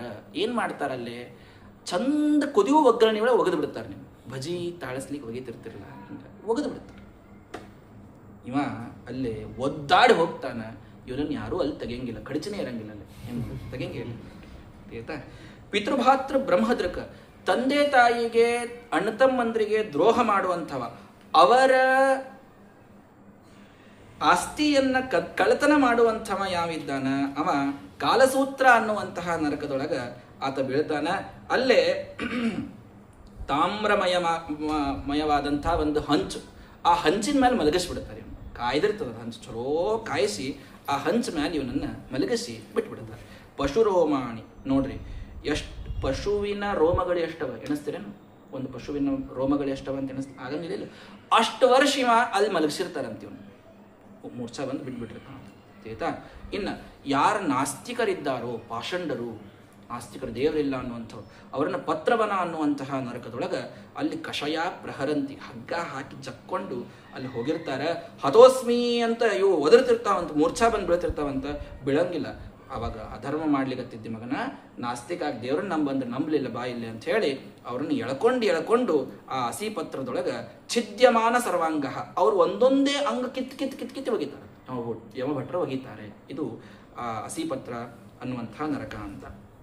ಇನ್ನು ಅದಂಡೇ ದಂಡ, ಯಾವ ರಾಜ ನ್ಯಾಯ ಮಾಡಂಗಿಲ್ಲ, ನಿರಪರಾಧಿಗೆ ಶಿಕ್ಷಾ ಕೊಡ್ತಾನೆ, ಅಪರಾಧಿನ ಬಿಟ್ಬಿಡ್ತಾನೆ, ಹಿಂಗೆ ಮಾಡೋರು ಇರ್ತಾರೆ ನೋಡ್ರಿ, ಅಂಥವರಿಗೆ ಏನು ಸೂಕರ ಮುಖ ಅಂತ ನರಕದ ಚಂದ. ಅಲ್ಲಿ ಏನವ ಅಂದ್ರೆ ಅಲ್ಲಿ ಬರೀ ಕಾಡು ಹಂದಿ ಅವ. ಆ ಹಂದಿ ನಿಮ್ಮನ್ನು ಪೂರ್ಣ ಹರ್ಕೊಂಡು ತಿನ್ಲಿಕ್ಕೆ ಅಲ್ಲಿ ನಿಂತಿರ್ತಾವ. ಅವ ಯಾವ ರಾಜ ಹಿಂಗೆ ಮಾಡ್ತಾನ ಅವನಿಗೆ ಆ ಮಹಾಸೂಕರ ಅನ್ನುವಂತಹ, ಸೂಕರ ಮುಖ ಅನ್ನುವಂತಹ ಕಡೆಗೆ ಅವನನ್ನು ಅಲ್ಲೇ ಬಿಟ್ಟು ಬರ್ತಾರೆ ಅಂತ ಹೇಳ್ತಾರೆ. ಇನ್ನು ಎಷ್ಟು ಅಸಂವಿಭಜ್ಯ ನೋಡ್ರಿ, ತಿನ್ನಬೇಕಾದಾಗ ಇನ್ನೊಬ್ಬರಿಗೆ ಕೊಡದೇನೆ ತಾನೇ ಎಲ್ಲ ತಿನ್ನವ. ಕಾಗಿಗಳು ಪಾಪ ಕರೆದು ತಮ್ಮ ಎಲ್ಲ ಬೆಳಗ ಕರ್ಕೊಂಡು ತಿಂತಾವ, ಇವ ಮನುಷ್ಯ ತಾನು ಒಬ್ಬನೇ ತಿಂತ. ಕರೆದು ಕೊಡದೇನೆ ತಾನೊಬ್ಬನೇ ತಿನ್ನುವಂಥವ ಏನಿದ್ದಾನಲ್ಲ, ಮತ್ತು ಯಾವ ಎಲ್ಲ ಇದ್ರೂ ನನ್ನ ಕಡೆ ಏನೂ ಇಲ್ಲ ಅನ್ನೋ ಜಿಬ್ಬತನ ತೋರಿಸ್ತಾನ, ಕಂಜೂಸ್ ಯಾವ ಇದ್ದಾನ, ಅವನನ್ನು ಕ್ರಿಮಿಭೋಜನ ಅನ್ನುವ ನರಕದೊಳಗೆ ಹಾಕ್ತಾರೆ. ಅಲ್ಲೇ ಕ್ರಿಮಿಭೋಜನ ಅಂದರೆ ನೀವು ಕ್ರಿಮಿ ತಿನ್ನೋದಲ್ಲ, ನಿಮ್ಮನ್ನು ಕ್ರಿಮಿ ತಿಂತಾವ. ಕ್ರಿಮಿಗಳನ್ನು ದೇಹದ ಮೇಲೆ ಹಾಕಿ ಬಿಟ್ಬಿಡ್ತಾರೆ, ಆ ಕ್ರಿಮಿ ಎಲ್ಲ ತಿಂದು ಖಾಲಿ ಮಾಡ್ತಾರೆ. ಏನ್ರಿ ಇಷ್ಟು. ಇನ್ನು ಬಂಗಾರವನ್ನು ಕಳ್ಳತನ ಮಾಡುವ, ಇದು ಬಹಳ ಕೆಟ್ಟಿದ್ದು, ನಮ್ಮಲ್ಲಿ ದೊಡ್ಡ ದೋಷ ಆಯ್ತಾ. ಮೊದಲೇ ಈಗ ತುಟ್ಟಿ ಬೇರೆ ಆಗ್ಯದ. ಬ್ರಾಹ್ಮಣಸ್ಯ ಚ ಅಪಹರತಿ, ಅದ್ರಾಗ ಬ್ರಾಹ್ಮಣನ ಬಂಗಾರ ಕಳ್ಳತನ ಮಾಡಿದ್ರಂತೂ ಎಷ್ಟೋ ಮಂದಿ ಮೊನ್ನೆ ಮಠದೊಳಗೆ ಅದೆಲ್ಲ ಚಲೋ ವೃಂದಾವನದೆಲ್ಲ ಬಂಗಾರ ಕದ್ಕೊಂಡು ಹೋಗುವಂಥವು ಇರ್ತಾವೆ ನೋಡ್ರಿ. ಅವು ಎಲ್ಲ ಏನವ, ಅವುಗಳನ್ನು ಅಯಸ್ಮಯೈ ಅಗ್ನಿವರ್ಣೈ ಸಂದಶೈ ತ್ವಚಿ ನಿಷ್ಕಾಳಯಂತಿ. ಕಬ್ಬಿಣದ ಸೂಜಿ ತಗೊಂಡು ದೇಹ ಎಲ್ಲ ಹೊಲಿದು ಬಿಡ್ತಾರಂತ್ರಿ. ದೇಹನೇ ಹೊಲಿದು ಬಿಡುದು, ಛಿದ್ರ ಮಾಡಿ ಮಾಡಿ ಮಾಡಿ ಮಾಡಿ ಕಬ್ಬಿಣದ ಸುಡುವ ಸೂಜಿಯಿಂದ ಅವರ ದೇಹವನ್ನು ಹೊಲಿತಾರೆ. ಬಂಗಾರದ ಕಳ್ಳತನವನ್ನು ಎಂದೆಂದೂ ಜೀವನದೊಳಗೆ ಮಾಡಬಾರ್ದು. ಇನ್ನು ಯಾರು ಯೋಷಿತಭಿಗಚ್ಚತಿ, ಯಾರು ಅಕಾರಣವಾಗಿ ನಿಷ್ಕಾರಣವಾಗಿ ಯೋಷಿತ ಸ್ತ್ರೀಯನ್ನ ಕೆಟ್ಟ ದೃಷ್ಟಿಯಿಂದ ಯಾರು ನೋಡ್ತಾರೋ ಅವರನ್ನ ಲೋಹಮಯವಾದಂತಹ ಆ ಸೂರ್ಮಿಯಿಂದ, ಸೂಜಿಯಿಂದ ಅವರನ್ನು ಕೂಡ ಅಲ್ಲ, ಆ ಲೋಹಮಯವಾದಂತಹ ಒಂದು ಹೆಣ್ಣಿನ ಮೂರ್ತಿಯನ್ನ ಮಾಡಿ ಅದನ್ನು ಪೂರ್ಣ ಬೆಂಕಿ ಹಚ್ಚಿ ಅದನ್ನ ಇವಂಗ ಅಪಗೋಳಂಗೆ ಮಾಡ್ತಾರಂತ. ಇವನ್ ದೇಹ ಸುಟ್ಟು ಹೋಗ್ಬೇಕು, ದೇಹ ಪೂರ್ಣ ಸುಟ್ಟು ಹೋಗ್ಬೇಕು. ಇವನು ಹೆಣ್ಣನ್ನು ಕೆಟ್ಟ ದೃಷ್ಟಿಯಿಂದ ನೋಡುವವನಿಗೆ ಇಂಥ ಶಿಕ್ಷೆಯನ್ನ ನರಕದಲ್ಲಿ ಕೊಡುತ್ತಾರೆ. ಇನ್ನು ಧಾರ್ಮಿಕರನ್ನ ಕೊಲ್ಲುವಂಥ ವ್ಯಕ್ತಿ, ಗೋಹತ್ಯೆಯನ್ನ ಮಾಡುವಂಥ ವ್ಯಕ್ತಿ, ಇವರು ಯಾರಿದ್ದಾರೋ ಇವರನ್ನು ವೈತರಣಿ ನದಿ ಒಳಗಲ್ಲಿ ಒಗಿತಾರೆ. ಆ ನದಿ ಎದುರ್ದು ಅಂತ ನೀವು ಹೇಳಿದ್ರೆ ಮುಂದಿನ ಪಾಠ ಕೇಳಂಗಿಲ್ಲ ಅನ್ನೋದಕ್ಕೆ ಇಷ್ಟೇ ಮುಗಿಸ್ತೀನಿ. ಅಲ್ಲಿ ಅತಿಯಾದ ಹೊಲಸಿನ ಒಂದು ನದಿ, ಆ ನದಿಯೊಳಗೆ ಗೋಹತ್ಯೆ ಮಾಡೋರನ್ನ, ಮನುಷ್ಯ ಧಾರ್ಮಿಕರನ್ನ ಹತ್ಯೆ ಮಾಡೋರನ್ನು ಒಗೆದು ಕೀವು ರಕ್ತ ಇದರದೇ ನದಿ ಅದು. ಆ ನದಿಯೊಳಗೆ ಇವನನ್ನು ಮುಳುಗಿಸಿ ಅತಿಯಾಗಿ ತ್ರಾಸಾಗುವ ಹಂಗೆ ಅವನಿಗೆ ಮಾಡ್ತಾರೆ. ಅದಕ್ಕೆ ಅಲ್ಲಿ ಎಷ್ಟೋ ಆಕಳುಗಳು ಹೋಗ್ತಿರ್ತಾವಂತಲ್ಲಿ ತೇತಾ, ಗೋಹತ್ಯೆ ಇವ ಯಾರು ಮಾಡಿರ್ತಾನಲ್ಲ ಆ ಆಕಳುಗಳು ಬಂದು ಇವನನ್ನು ಇರಿತಿರ್ತಾವಂತ. ಸತ್ತಾಗ 6ನೇ ತಿಂಗಳಿಗೆ ಗೋದಾನ ಮಾಡಬೇಕು ಅಂತದ ತೇತಾ. ಆ ನರಕದ ಹಾದಿ ಒಳಗೆ ಈ ವೈತರಣಿ ನದಿ ಈ ಜೀವ ಹೋಗುವಾಗ 6ನೇ ತಿಂಗಳಿಗೆ ಬರ್ತದದು. ಅದನ್ನು ಮಾಡಿಬಿಟ್ರಿ ಅಂದ್ರೆ ಏನಾಗ್ತಂದ್ರೆ ಅಲ್ಲಿ ಆ ಆಕಳು ಇವನನ್ನು ತನ್ನ ಮೇಲೆ ಕುಡ್ಸ್ಕೊಂಡು ಹೋಗ್ಬಿಡ್ತದಂತ. ಆ ನದಿ ಒಳಗೆ ಇವನನ್ನು ಇಳಿಸ್ಲಾರ್ದಂತ, ಆ ನದಿ ಒಳಗೆ ಹೋಗಂಗಿಲ್ಲ ಜೀವ, ಆ ಆಕಳ ಮೇಲೆ ಕೂತ್ ಹೋಗ್ಬಿಡ್ತಾನೆ. ನೀವು ಗೋದಾನ ಇಲ್ಲಿ ಮಾಡಿದ್ರೆ ನೋಡ್ರಿ ದೇವ್ರು ಹೆಂಗೆ ವಿಚಿತ್ರ ಸಂಬಂಧ ಇಟ್ಟಿರ್ತಾನೆ. ಮಕ್ಳು ಇಲ್ಲಿ ಗೋದಾನ ಮಾಡಿದ್ರೆ ಆ ವೈತರಣಿ ನದಿ ಒಳಗೆ ಆ ಜೀವ ಮುಳುಗಲಾರ್ದಂಗೆ ಆಕಳುಗಳು ಕಳ್ಕೊಂಡು ಹೋಗ್ತಾವಂತ. ಆಕಳಿನ ಉಪಕಾರ ಇಲ್ಲೆಲ್ಲರೂ ಅಲ್ಲಿ ತನಕ ಅದ, ಇದನ್ನು ವಿಚಾರ ಮಾಡಿ ಆಯ್ತಾ. ಅಲ್ಲಿ ತನಕ ಆಕಳುಗಳು ನಮ್ಮನ್ನು ಕಾಯೋದದ. ಇನ್ನು ವೃಷಲೀಪತಯ ನಷ್ಟ ಶೌಚಾಚಾರ, ನಷ್ಟ ಶೌಚಾಚಾರ, ಮಡಿ ಮೈಲಿಗೆ ಒಟ್ಟ ಮಾಡಂಗಿಲ್ಲ ಅಂಥವ್ರಿದ್ದಾರಲ್ಲ, ಮಹಾನ್ ರಗಡ್ ಬಂದಿದ್ದಾರೆ. ತ್ಯಕ್ತ ಲಜ್ಜಾಹ, ನಾಚಿಗೆ ಬಿಟ್ಬಿಟ್ಟಿರ್ತಾರೆ ಪಾಪ. ಪಶುಚರ್ಯಾಂಚರಂತಿ, ಪೂರ್ಣ ಪಶುಚರ್ಯಾದೊಳಗಿರ್ತಾರೆ. ಅಂಥವ್ರೆಲ್ಲರನ್ನೂ ಈ ಕ್ರಿಮಿಕೀಟಗಳ ಈ ಒಂದು ಅರ್ಣವದೊಳಗೆ, ಈ ಸಮುದ್ರದೊಳಗೆ ಅವರನ್ನು ಮುಳುಗಿಸಿ ಅವರಿಗೆ ಕಾಟವನ್ನು ಕೊಡ್ತಾರೆ. ಇನ್ನು ಡಂಭ ಯಜ್ಞ ಮಾಡುವಂಥವ್ರು, ಪಶುಗಳನ್ನು ಸುಮ್ಮನೆ ಕೊಲ್ತಿರ್ತಾರೆ ಕೆಲವರು. ಪಶು ಯಾಗ ಇರುವುದಿಲ್ಲದು, ಸುಮ್ಮನೆ ಪಶುಗಳನ್ನು ಕೊಲ್ಲೋವರಿಗೆ ವೈಶಸನ ಅನ್ನುವಂಥ ನರಕದೊಳಗೆ ಅದೇ ಪಶುಗಳು ಇವರನ್ನು ಖಂಡ ಮಾಡಲಿಕ್ಕೆ ಅವಲ್ಲಿ ಕಾಯ್ತಾ ಇರ್ತವೆ. ದಸ್ಯವೋ ಅಗ್ನಿಗರದ ಗ್ರಾಮಾನ್ ಸಾರ್ಥಾನ್ವಾ ವಿಲುಂಪಂತಿ, ಹೊಲಕ್ಕೆ ಬೆಂಕಿ ಹಚ್ಚೋರು ಗ್ರಾಮಗಳಿಗೆ ಬೆಂಕಿ ಹಚ್ಚುವಂಥವರು, ರಾಜನ ಭಟ ಅಂತ ಹೇಳಿ ತಾವು ಬೇಕಾದಂಗ ಮಾಡುವಂತಹ, ಹಿಂದೆಲ್ಲ ಇಂಥ ಅಟ್ರಾಸಿಟೀಸ್ ಆಗ್ಯಾವಲ್ರಿ, ಇಂಥವರೆಲ್ಲರಿಗೂ ಕೂಡ ವಜ್ರದಂಷ್ಟ್ರ, ಶ್ವಾನ ಅಂತಹ ಬೇರೆ ಬೇರೆ ಒಂದಿಷ್ಟು ಪ್ರಾಣಿಗಳು ಅವರನ್ನಲ್ಲಿ ಹರಿದು ತಿಂತಾವೆ. ಇನ್ನು ಅನೃತಂ ವದತಿ ಸಾಕ್ಷಿ, ಸಾಕ್ಷಿ ಒಳಗ ಸುಳ್ಳು ಹೇಳೋರು, ಸಾಕ್ಷಿ ಅಂತ ಕರ್ಸಿರ್ತಾರೆ ಪಾಪ, ಇವ್ರ ಪರವಾಗಿ ಸತ್ಯ ಹೇಳಿ ಕರ್ಸಿರ್ತಾರೆ, ಅಲ್ಲಿ ಹೋಗಿ ಸುಳ್ಳು ಹೇಳಿ ಬಂದ್ಬಿಡ್ತಾರೆ. ಅಂಥವ್ರನ್ನೆಲ್ಲ 100 ಯೋಜನದ ಎತ್ತರ ಪರ್ವತದ ಮೇಲೆ ದುಗಿಸ್ಬಿಡ್ತಾರೆ. ದುಗಿಸಿದ್ರೆ ಕೆಳಗ ಮುಳ್ಳಿರುತ್ತೆ, ಅಲ್ಲಿ ಬಂದು ಬೀಳುದು. ಇಂಥ ಒಂದು ಶಿಕ್ಷೆಯನ್ನ ಅವರಿಗೆ ಕೊಡ್ತಾರೆ. ಯಾರು ಸುರಾಂ ಪಿಬತಿ, ಸುರಾವನ್ನ ಶರೀ ಕುಡಿಯೋರು ಯಾರಿದ್ದಾರೋ ಅವರಿಗೆ ಚಂದ ಕಾಯಿಸಿದ ಕಬ್ಬಿಣವನ್ನು ಬಾಯಿಯೊಳಗೆ ಹಾಕ್ಬಿಡುತ್ತಾರೆ. ಇದನ್ನು ಕುಡಿ, ಆವಾಗೇನು ಸರಿ ಕುಡಿದಿಯಲ್ಲ, ಈಗ ಇದನ್ನು ಕುಡಿ ಅಂತ ಹಾಕ್ತೀತ. ಇನ್ನು ಆತ್ಮಸಂಭಾವ ನೋಡ್ರಿ, ಇಂಥ ಸಾಕು ಅಂತ ಅನಿಸ್ತದೆ. ಭೂತಾನು ಉದ್ವೇಜಯಂತಿ, ಸುಮ್ಮನೆ ಮಂದಿ ಅಂಜಿಸುವಂಥವ್ರು ಇರ್ತಾರೆ, ಅಂಥವ್ರು ಎಲ್ರಿಗೂ ಕೂಡ ಅಲ್ಲಿ ನರಕದೊಳಗೆ ಬೇರೆ ಬೇರೆ ಶಿಕ್ಷೆಗಳು ಅಂತ ಹೀಗೆ ಕೊಡ್ತಾ ಇದ್ದಾರೆ. ಇನ್ನು ಸರ್ವತಃ ಶಂಕಿ, ಏನು ನೋಡಿದ್ರು ಶಂಕ ಮಾಡೋರು ಇರ್ತಾರೆ ಕೆಲವರು, ಒಟ್ಟವರಿಗೆ ವಿಶ್ವಾಸ ಅನ್ನೋದು ಇರಂಗೇ ಇಲ್ಲ, ಎಲ್ಲ ಒಟ್ಟು ಪ್ರಶ್ನೆ ಮಾಡ್ತಿರ್ತಾರೆ. ಅಂಥವ್ರನ್ನ ಸರ್ವತೋ ಅಂಗೇಶು ಸೂತ್ರೈಹಿ ಪರಿವಾಯಂತಿ, ಅವ್ರನ್ನ ಕಟ್ಟಿ ಕಟ್ಟಿ ಕಟ್ಟಿ ಅವರದ್ದು ಇಡೀ ದೇಹ ಅದು ಕೃಶ ಆಗುವಂಗ ಅವ್ರನ್ನ ಕಟ್ಟಿಬಿಡುತ್ತಾರೆ. ಶತಶಃ ಸಹಸ್ರಶಃ ತೇಷು ಸರ್ವೇಶು, ಇಂಥ 100,000 ನರಕಗಳ ಶಿಕ್ಷೆಗಳು ಯಾರಿಗೆ ಆಗ್ತವೆ? ಅಧರ್ಮ ಮಾಡುವವರಿಗೆ. ಅವನಿಪಾಥೆ ಪರ್ಯಾಯೇಣ ವಿಷಂ ತಥೈವ ಧರ್ಮಾನುವರ್ತಿನಃ ಉತ್ತರತ್ರ ಇಹತು ಪುನರ್ಭವೆ ಉಭಯಶೇಷಾಭ್ಯಾಂ ನಿವಿಶಂತಿ. ಧರ್ಮದಲ್ಲಿ ಇರ್ತಕ್ಕಂಥವ್ರು ಮಾತ್ರ ಇಂಥ ನರಕಗಳನ್ನು ಎಂದೆಂದೆಂದಿಗೂ ನೋಡುವುದಿಲ್ಲ. ಇಲ್ಲಿ ತಾವು ಬಂದಾಗಲೂ ಕೂಡ, ಭೂಮಿಯ ಮೇಲೆ ಬಂದಾಗಲೂ ಕೂಡ ಅಂಥ ಯಾವ ಶಿಕ್ಷೆಯನ್ನು ಅವರು ಪಡೆದುಕೊಳ್ಳೋದಿಲ್ಲ. ಅವರು ಕೇವಲ ನಿವೃತ್ತಿ ರಕ್ಷಣ ಮಾರ್ಗವು, ಆದಾವ್ಯ ನಿವೃತ್ತಿ ರಕ್ಷಣ ವೈರಾಗ್ಯದ ಮಾರ್ಗವನ್ನು ಅವರು ಹಿಡಿದು ತಾವು ಮೇಲಿನ ಲೋಕಗಳಿಗೆ ಹೋಗ್ತಾರೆ ಹೊರತು ಕೆಳಗಿನ ಲೋಕಗಳಿಗೆ ಅಂಥವರು ಹೋಗುವುದಿಲ್ಲ. ನೋಡ್ರಿ, ನಾವು ಮಾಡುವ ಧರ್ಮ ನಮ್ಮನ್ನ ಎಷ್ಟು ಮ್ಯಾಲ ಒಯ್ತದ ಅಂದ್ರೆ, ಭೂಮಿಯೊಳಗೆ ನಮ್ಮ ಸ್ಟೇಟಸ್ ಮ್ಯಾಲ ಒಯ್ಯೋದಲ್ಲ, ಭೂಮಿಯಿಂದ ಮ್ಯಾಲ ಒಯ್ಯಬೇಕಾದಾಗ ಮ್ಯಾಲಿನ ಲೋಕಕ್ಕೆ ಒಯ್ತದೆ, ಕೆಳಗಿನ ಲೋಕಕ್ಕೆ ಒಯ್ಯೋದಿಲ್ಲ ನಮ್ಮ ಧರ್ಮ. ಅಷ್ಟು ಅದ್ಭುತವಾದದ್ದು ಈ ಸನಾತನ ಧರ್ಮ. ಇದರ ಆಚರಣ, ನೀವು ಮಾಡುವಂತಹ ಒಂದು ಸಣ್ಣದಾದಂತಹ ಪಾರಾಯಣ, ಪೂಜಾ, ವ್ರತ, ನಿಯಮ, ಅಧಿಕ ಮಾಸ, ದಾನ, ಭಾಗವತ ಶ್ರವಣ ಯಾವುದೂ ಸಣ್ಣದಲ್ಲ. ಇದೆಲ್ಲ ನಮ್ಮನ್ನ, ನಮ್ಮ ಜೀವವನ್ನ ಬಹಳ ಮೇಲೆ ಒಯ್ತಕ್ಕಂತಹ ದೊಡ್ಡದಾದಂತಹ ಒಂದು ಮಾರ್ಗ ಅಂತನ್ನೋದನ್ನ ಇದನ್ನ ಭಾಗವತ ನಮಗೆ ತಿಳಿಸ್ತಾ, ಯಹ ತದ್ ಭಗವತೋ ನಾರಾಯಣಸ್ಯ ಸಾಕ್ಷಾತ್ ಮಹಾಪುರುಷ ಸ್ಥವಿಷ್ಟಂ ರೂಪಂ. ನೋಡ್ರಿ, ಇದೇನು ಭಗವಂತನ ಸ್ಥೂಲ ರೂಪ, ಭೂಗೋಳ ಖಗೋಳ ಇದರೊಳಗೇನೆ ಎಲ್ಲ, ಇದೆಲ್ಲವನ್ನ ನಮ್ಮ ದೇವರು ಸೃಷ್ಟಿ ಮಾಡೋದು ನೋಡ್ರಪ್ಪ. ಇಷ್ಟು ಅದಕ್ಕೆ ಹೇಳಿದೆ, ಎಲ್ಲವನ್ನೂ ಕೂಡ ತಾನೇ ಸೃಷ್ಟಿ ಮಾಡಿದ ಈ ಭಗವಂತನದೇ ಈ ಒಂದು ಸ್ಥೂಲ ರೂಪ. ಈ ಸ್ಥೂಲ ರೂಪವನ್ನು ಚಿಂತನೆ ಮಾಡ್ತಾ ಮಾಡ್ತಾ ಪಠತಿ ಶೃಣೋತಿ ಶ್ರಾವಯತಿ, ಯಾರು ಇದರ ಪಠಣವನ್ನ, ಈ 5ನೇ ಸ್ಕಂದದಲ್ಲಿ ಬರುವ ಭೂಗೋಳ ಖಗೋಳದ ಶ್ರಾವಣವನ್ನ ಯಾರು ಮಾಡ್ತಾರೋ, ಅನಿಷ್ಟಮಪಿ ಶ್ರದ್ಧದಾನೋ ಭಕ್ತಿ ವಿಶುದ್ಧ ಬುದ್ಧಿರ್ವೇದ, ಭಕ್ತಿಯಿಂದ ಶುದ್ಧವಾದ ಬುದ್ಧಿಯಿಂದ ಸೂಕ್ಷ್ಮ ರೂಪವನ್ನು, ಬಿಂಬರೂಪವನ್ನು ಸ್ಮರಣ ಮಾಡುವಂತಹ ಸಾಮರ್ಥ್ಯ ಅವನಿಗೆ ಈ ಭಾಗವನ್ನ ಕೇಳುವುದರಿಂದ ಬರ್ತದೆ. ದೊಡ್ಡದಿದು.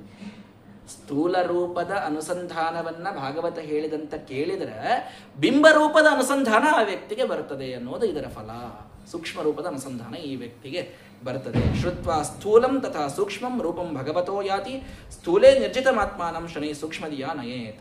ಸ್ಥೂಲದೊಳಗೆ ಯಾವನು ಕೇಳ್ಕೋತ ಹೋದಾನ ಅವನ ಮನಸ್ಸನ್ನು ಸೂಕ್ಷ್ಮದ ಕಡೆಗೆ ಈ ಶಾಸ್ತ್ರ, ಈ ಗ್ರಂಥ ಇದು ಒಯ್ತದೆ ಅನ್ನೋದೇ ಇದರ ಶ್ರೇಷ್ಠವಾದ ಫಲ ಅಂತ ಹೇಳಿ, ಭೂದ್ವೀಪ ವರ್ಷ ಸರಿದದ್ರಿ ನಭ ಸಮುದ್ರ ಪಾತಾಳ ದಿಂಗ್ ನರಕ ಭಾಗಣ ಲೋಕ ಸಂಸ್ಥಂ. ಇಷ್ಟೆಲ್ಲ ಭೂಮಿ, ದ್ವೀಪ, ವರ್ಷ, ನದಿ, ಅದ್ರಿ, ಆಕಾಶ, ಸಮುದ್ರ, ಪಾತಾಳಾದಿ ಕೆಳಗಿನ ಲೋಕಗಳು, ನರಕಗಳು, ಭಾಗಣ ಅಂದ್ರೆ ನಕ್ಷತ್ರಗಣ, ಇವೇ ಎಲ್ಲ ಲೋಕಗಳಲ್ಲಿರ್ತಕ್ಕಂತಹ ಗೀತಂ ಮಯ ತವ ನೃಪಾದ್ಭುತಂ ಈಶ್ವರಸ್ಯ ಸ್ಥೂಲಂ ವಪುಹು ಸಕಲ ಜೀವ ನಿಕಾಯ ಧಾಮ್ನಃ. ಇಡಿಯಾದ ಜೀವರ ಸಮೂಹವನ್ನು ಹೊತ್ತ ಈ ಸ್ಥೂಲ ವಪುವನ್ನು ನೀನು ಧ್ಯಾನ ಮಾಡು ರಾಜ, ನಿನಗೆ ಶ್ರೇಷ್ಠವಾದಂತಹ ಮೋಕ್ಷ ಇದೇ ಜನ್ಮದಲ್ಲಿ ಸಿಗುತ್ತದೆ ಎನ್ನುವುದನ್ನು ಶುಕಾಚಾರ್ಯರು ಪರೀಕ್ಷಿತ ಮಹಾರಾಜನಿಗೆ ಅಲ್ಲಿ ಆ ಸ್ಥೂಲ ರೂಪದ ವರ್ಣನೆಯನ್ನ 5ನೆಯ ಸ್ಕಂದದಲ್ಲಿ ಇಷ್ಟು ವಿಶಿಷ್ಟವಾಗಿ ಅದ್ಭುತವಾಗಿ ತಿಳಿಸಿಕೊಡ್ತಾ ಇದ್ದಾರೆ. ಇಂತಹ ಶ್ರೇಷ್ಠವಾದಂತಹ ರೂಪದ ಸ್ಮರಣವನ್ನ ಬಹಳ ಸಂಕ್ಷಿಪ್ತವಾಗಿ ನಾನಿವತ್ತು ಹೇಳಿದ್ದು, ಭಾಳ ಹೇಳಿದರೆ ಚರನ್ ಬೇಡ್ರಿ, ಬಹಳ ಸಂಕ್ಷಿಪ್ತವಾಗಿ ಈ ಭೂಗೋಳ ಖಗೋಳದ ವಿಸ್ತಾರವನ್ನ ನಾನಿವತ್ತು ಹೇಳಲಿಕ್ಕಾಗಿದೆ. ಇದು ಇನ್ನೂ ಬಹಳ ಅದ್ಭುತವಾಗಿದೆ. ಮತ್ತೊಮ್ಮೆ ನಾವಿದನ್ನೇ ವಿಶೇಷವಾಗಿ ಇಟ್ಟುಕೊಂಡು ಅವಶ್ಯವಾಗಿ ಇದರ ಚಿಂತನವನ್ನು ಮಾಡೋಣ. ಇಂತಹ ಈ ಪಂಚಮ ಸ್ಕಂದ ಭಾಗವತ ನಾನು ನಿನ್ನೆ ಹೇಳಿದಂತೆ ಶ್ರೀಮದಾಚಾರ್ಯರು ಮುಖೋದ್ಗತವಾಗಿ ಹೇಳಿ ಅತ್ರ ಜನ್ಮನಿನ ಯತ್ಪಠಿತಂತೆ ಜೈತ್ರಭಾತಿ ಕಥಮಿತ್ಯಮುನೋಕ್ತೆ ಪೂರ್ವಜನ್ಮಸು ಹಿ ವೇದಪುರೇದಂ ಸರ್ವಮಿತ್ಯಮುತ ಬುದ್ಧಿರುವಾಚ ಅಂತ ಪೂರ್ವಜನ್ಮಗಳಲ್ಲಿಯೇನೇ ಇದರ ಸಮಗ್ರವಾದ ಜ್ಞಾನವನ್ನು ಮಾಡಿಕೊಂಡದ್ದು ಆಶ್ಚರ್ಯವಲ್ಲ. ಇದರ ಸೃಷ್ಟಿಯನ್ನೇ ಮಾಡಿದಂಥವರು ಬ್ರಹ್ಮದೇವರು, ವಾಯುದೇವರು ಎಲ್ಲರೂ ಕೂಡ. ಅಂತಹ ಶ್ರೇಷ್ಠವಾದ ಈ ಪಂಚಮಸ್ಕಂದ ಕೇವಲ ಗುರುವ ಅನುಗ್ರಹದಿಂದ. ಇದನ್ನು ನಾನು 2 ದಿವಸದೊಳಗೆ ಹೇಳ್ತೀನಿ ಅಂತ ಪ್ರಾಯ ನಾನು ಅಂದ್ಕೊಂಡಿರಲಿಲ್ಲ, ಅಥವಾ ಇದನ್ನು ಸ್ವಲ್ಪ ಆದರೂ ಇದರ ಪೂರ್ಣ ಅಂದ್ರೆ ವಿಚಾರಗಳನ್ನು ಸಂಗ್ರಹಾತ್ಮಕವಾಗಿ ಹೇಳಲಿಕ್ಕೆ ಆಗ್ತದೆ ಅಂತ ಅಂದ್ಕೊಂಡಿರಲಿಲ್ಲ. ಕೇವಲ ನಮ್ಮ ಆಚಾರ್ಯರ ಆಶೀರ್ವಾದದ ಬಲ, ಗುರುಗಳ ಅನುಗ್ರಹ, ಮಹಾಸ್ವಾಮಿಗಳವರ ಮಂತ್ರಾಕ್ಷತಾ ಬಲ, ಸಮಗ್ರ ಗುರು ಪರಂಪರೆಯ ಅನುಗ್ರಹ, ವಿಶೇಷವಾಗಿ ಯಾದವಾರ್ಯರು ವಿಜಯಧ್ವಜರು ಇದಕ್ಕೆ ಏನು ಟಿಪ್ಪಣಿ ಬರೆದಾರ ಶ್ರೀಮದಾಚಾರ್ಯ ತಾತ್ಪರ್ಯ, ಇದರ ಬಲದಿಂದ ಇದನ್ನು ಮುಖ್ಯವಾಗಿ ಹೇಳಲಿಕ್ಕಾಗಿದೆ. ಹಾಗಾಗಿ ವೇದವ್ಯಾಸ ದೇವರನ ಮನಸ್ಸಿನಲ್ಲಿ ಅತ್ಯಂತ ಭಕ್ತಿಯಿಂದ ಸ್ಮರಣ ಮಾಡಿ ಇದರ ಆ ಸ್ಥೂಲ ರೂಪದ ಸ್ವಲ್ಪ ಆದರೂ ಅನುಸಂಧಾನ ನಮ್ಮ ಜೀವನದಲ್ಲಿ ನಮಗೆ ಬರುವಂಗೆ ಭಗವಂತ ಅನುಗ್ರಹ ಮಾಡಲಿ ಅಂತ ಪ್ರಾರ್ಥನೆ ಮಾಡ್ತಾ, 6ನೇ ಸ್ಕಂದದಿಂದ ಬಹಳ ಬಹಳ ವಿಶಿಷ್ಟವಾದ ಕಥೆಗಳು ಇಲ್ಲಿ ತನಕ ಇದ್ದದ್ದೇ ಒಂದು. ಇನ್ನು 6ನೇ ಸ್ಕಂದದಿಂದ ಮುಂದಿನ ಭಾಗವತದ ಕಥಾಭಾಗವ ಪ್ರಾರಂಭ ಆಯಿತು ಅಂದ್ರೆ ಅಜಾಮಿಳ, ವೃತ್ರಾಸುರ, ಪ್ರಹ್ಲಾದರಾಜರು, ಸಮುದ್ರ ಮಂಥನದ ಕಥಾ, ಮತ್ಸ್ಯಾವತಾರದ ಕಥಾ, ಏನು ಸೂರ್ಯವಂಶದ ರಾಜರು, ಸೋಮವಂಶದ ರಾಜರು, ಸಾಕ್ಷಾತ್ ಕೃಷ್ಣನ ಕಥಾ, ಇದು ಒಂದಕ್ಕಿಂತ ಒಂದು ಭಾಗವತ ಇನ್ನು ಖರೆಯ ರಂಗ ತಗೋತದಂತಾರಲ್ರಿ, ರಂಗ ತಗೊಳ್ಳುವಂತಹ ಮುಂದಿನ ಎಲ್ಲ ಕಥೆಗಳು. ಹಾಗಾಗಿ ನಿತ್ಯದಲ್ಲಿ ಇಲ್ಲಿ ತನಕ ಶ್ರವಣ ಮಾಡಿರಿ. ಇದೆಲ್ಲ ಇನ್ನ ಸ್ವಲ್ಪ ತಲೆ ಮ್ಯಾಲಿಂದ ಹಾಯ್ದು ಹೋಗುವಂಥದ್ದು, ತಲೆ ಒಳಗೆ ಇಳಿಯುವಂತಹ ಭಾಗವತದ ಕಥೆಗಳಿಂದ ಮುಂದವ. ಹಿಂಗಾಗಿ ಈಗೇ ಇಷ್ಟು ದಿವಸ ಶ್ರದ್ಧಾದಿಂದ ಕೇಳಿರಿ ಅಂದಮೇಲೆ ಮುಂದಿನ ಭಾಗವತವನ್ನು ಅಷ್ಟೇ ಶ್ರದ್ಧಾದಿಂದ, ನಿಮಗೆ ಇನ್ನೂ ಒಂದು 4 ಜನ ಗೊತ್ತಿದ್ರಂದ್ರೆ ನಾಳಿನ ಸರಳದರಿ ಭಾಗವತ ಬಂದು ಕೂಡ್ರಿ ಅಂತ ಹೇಳ್ರಿ, ಏನು ತಪ್ಪಿಲ್ಲ. ನಾಳೆಯಿಂದ ವಿಶೇಷವಾಗಿ ಆ ಭಾಗವತದ ಶ್ರವಣವನ್ನು ನೀವು ಮಾಡೋದಲ್ಲದೇನೆ ಎಲ್ಲರಿಗೂ ನೀವು ಮಾಡಿಸುವಂತಹ ಒಂದು ಕ್ರಮವನ್ನು ತೆಗೆದುಕೊಳ್ಳಬೇಕು. ಅಧಿಕ ಮಾಸ ಇದರಿಂದ ಸಾರ್ಥಕವಾಗಲಿ ಅಂತ ಭಗವಂತನಲ್ಲಿ ವಿಶೇಷವಾಗಿ ಪ್ರಾರ್ಥನೆಯನ್ನು ಮಾಡಿಕೊಂಡು ಈ ಪಂಚಮಸ್ಕಂದದ ಯಥಾಶಕ್ತಿ ಸಂಗ್ರಹಾತ್ಮಕವಾದ ಅನುವಾದವನ್ನು ಗುರುಗಳ ಅಂತರ್ಯಾಮಿಯಾದ ವೇದವ್ಯಾಸ ದೇವರಲ್ಲಿ ಸಮರ್ಪಣೆಯನ್ನು ಮಾಡೋಣ. ಶ್ರೀಕೃಷ್ಣಾರ್ಪಣಮಸ್ತು. ಹರಯೇ ನಮಃ.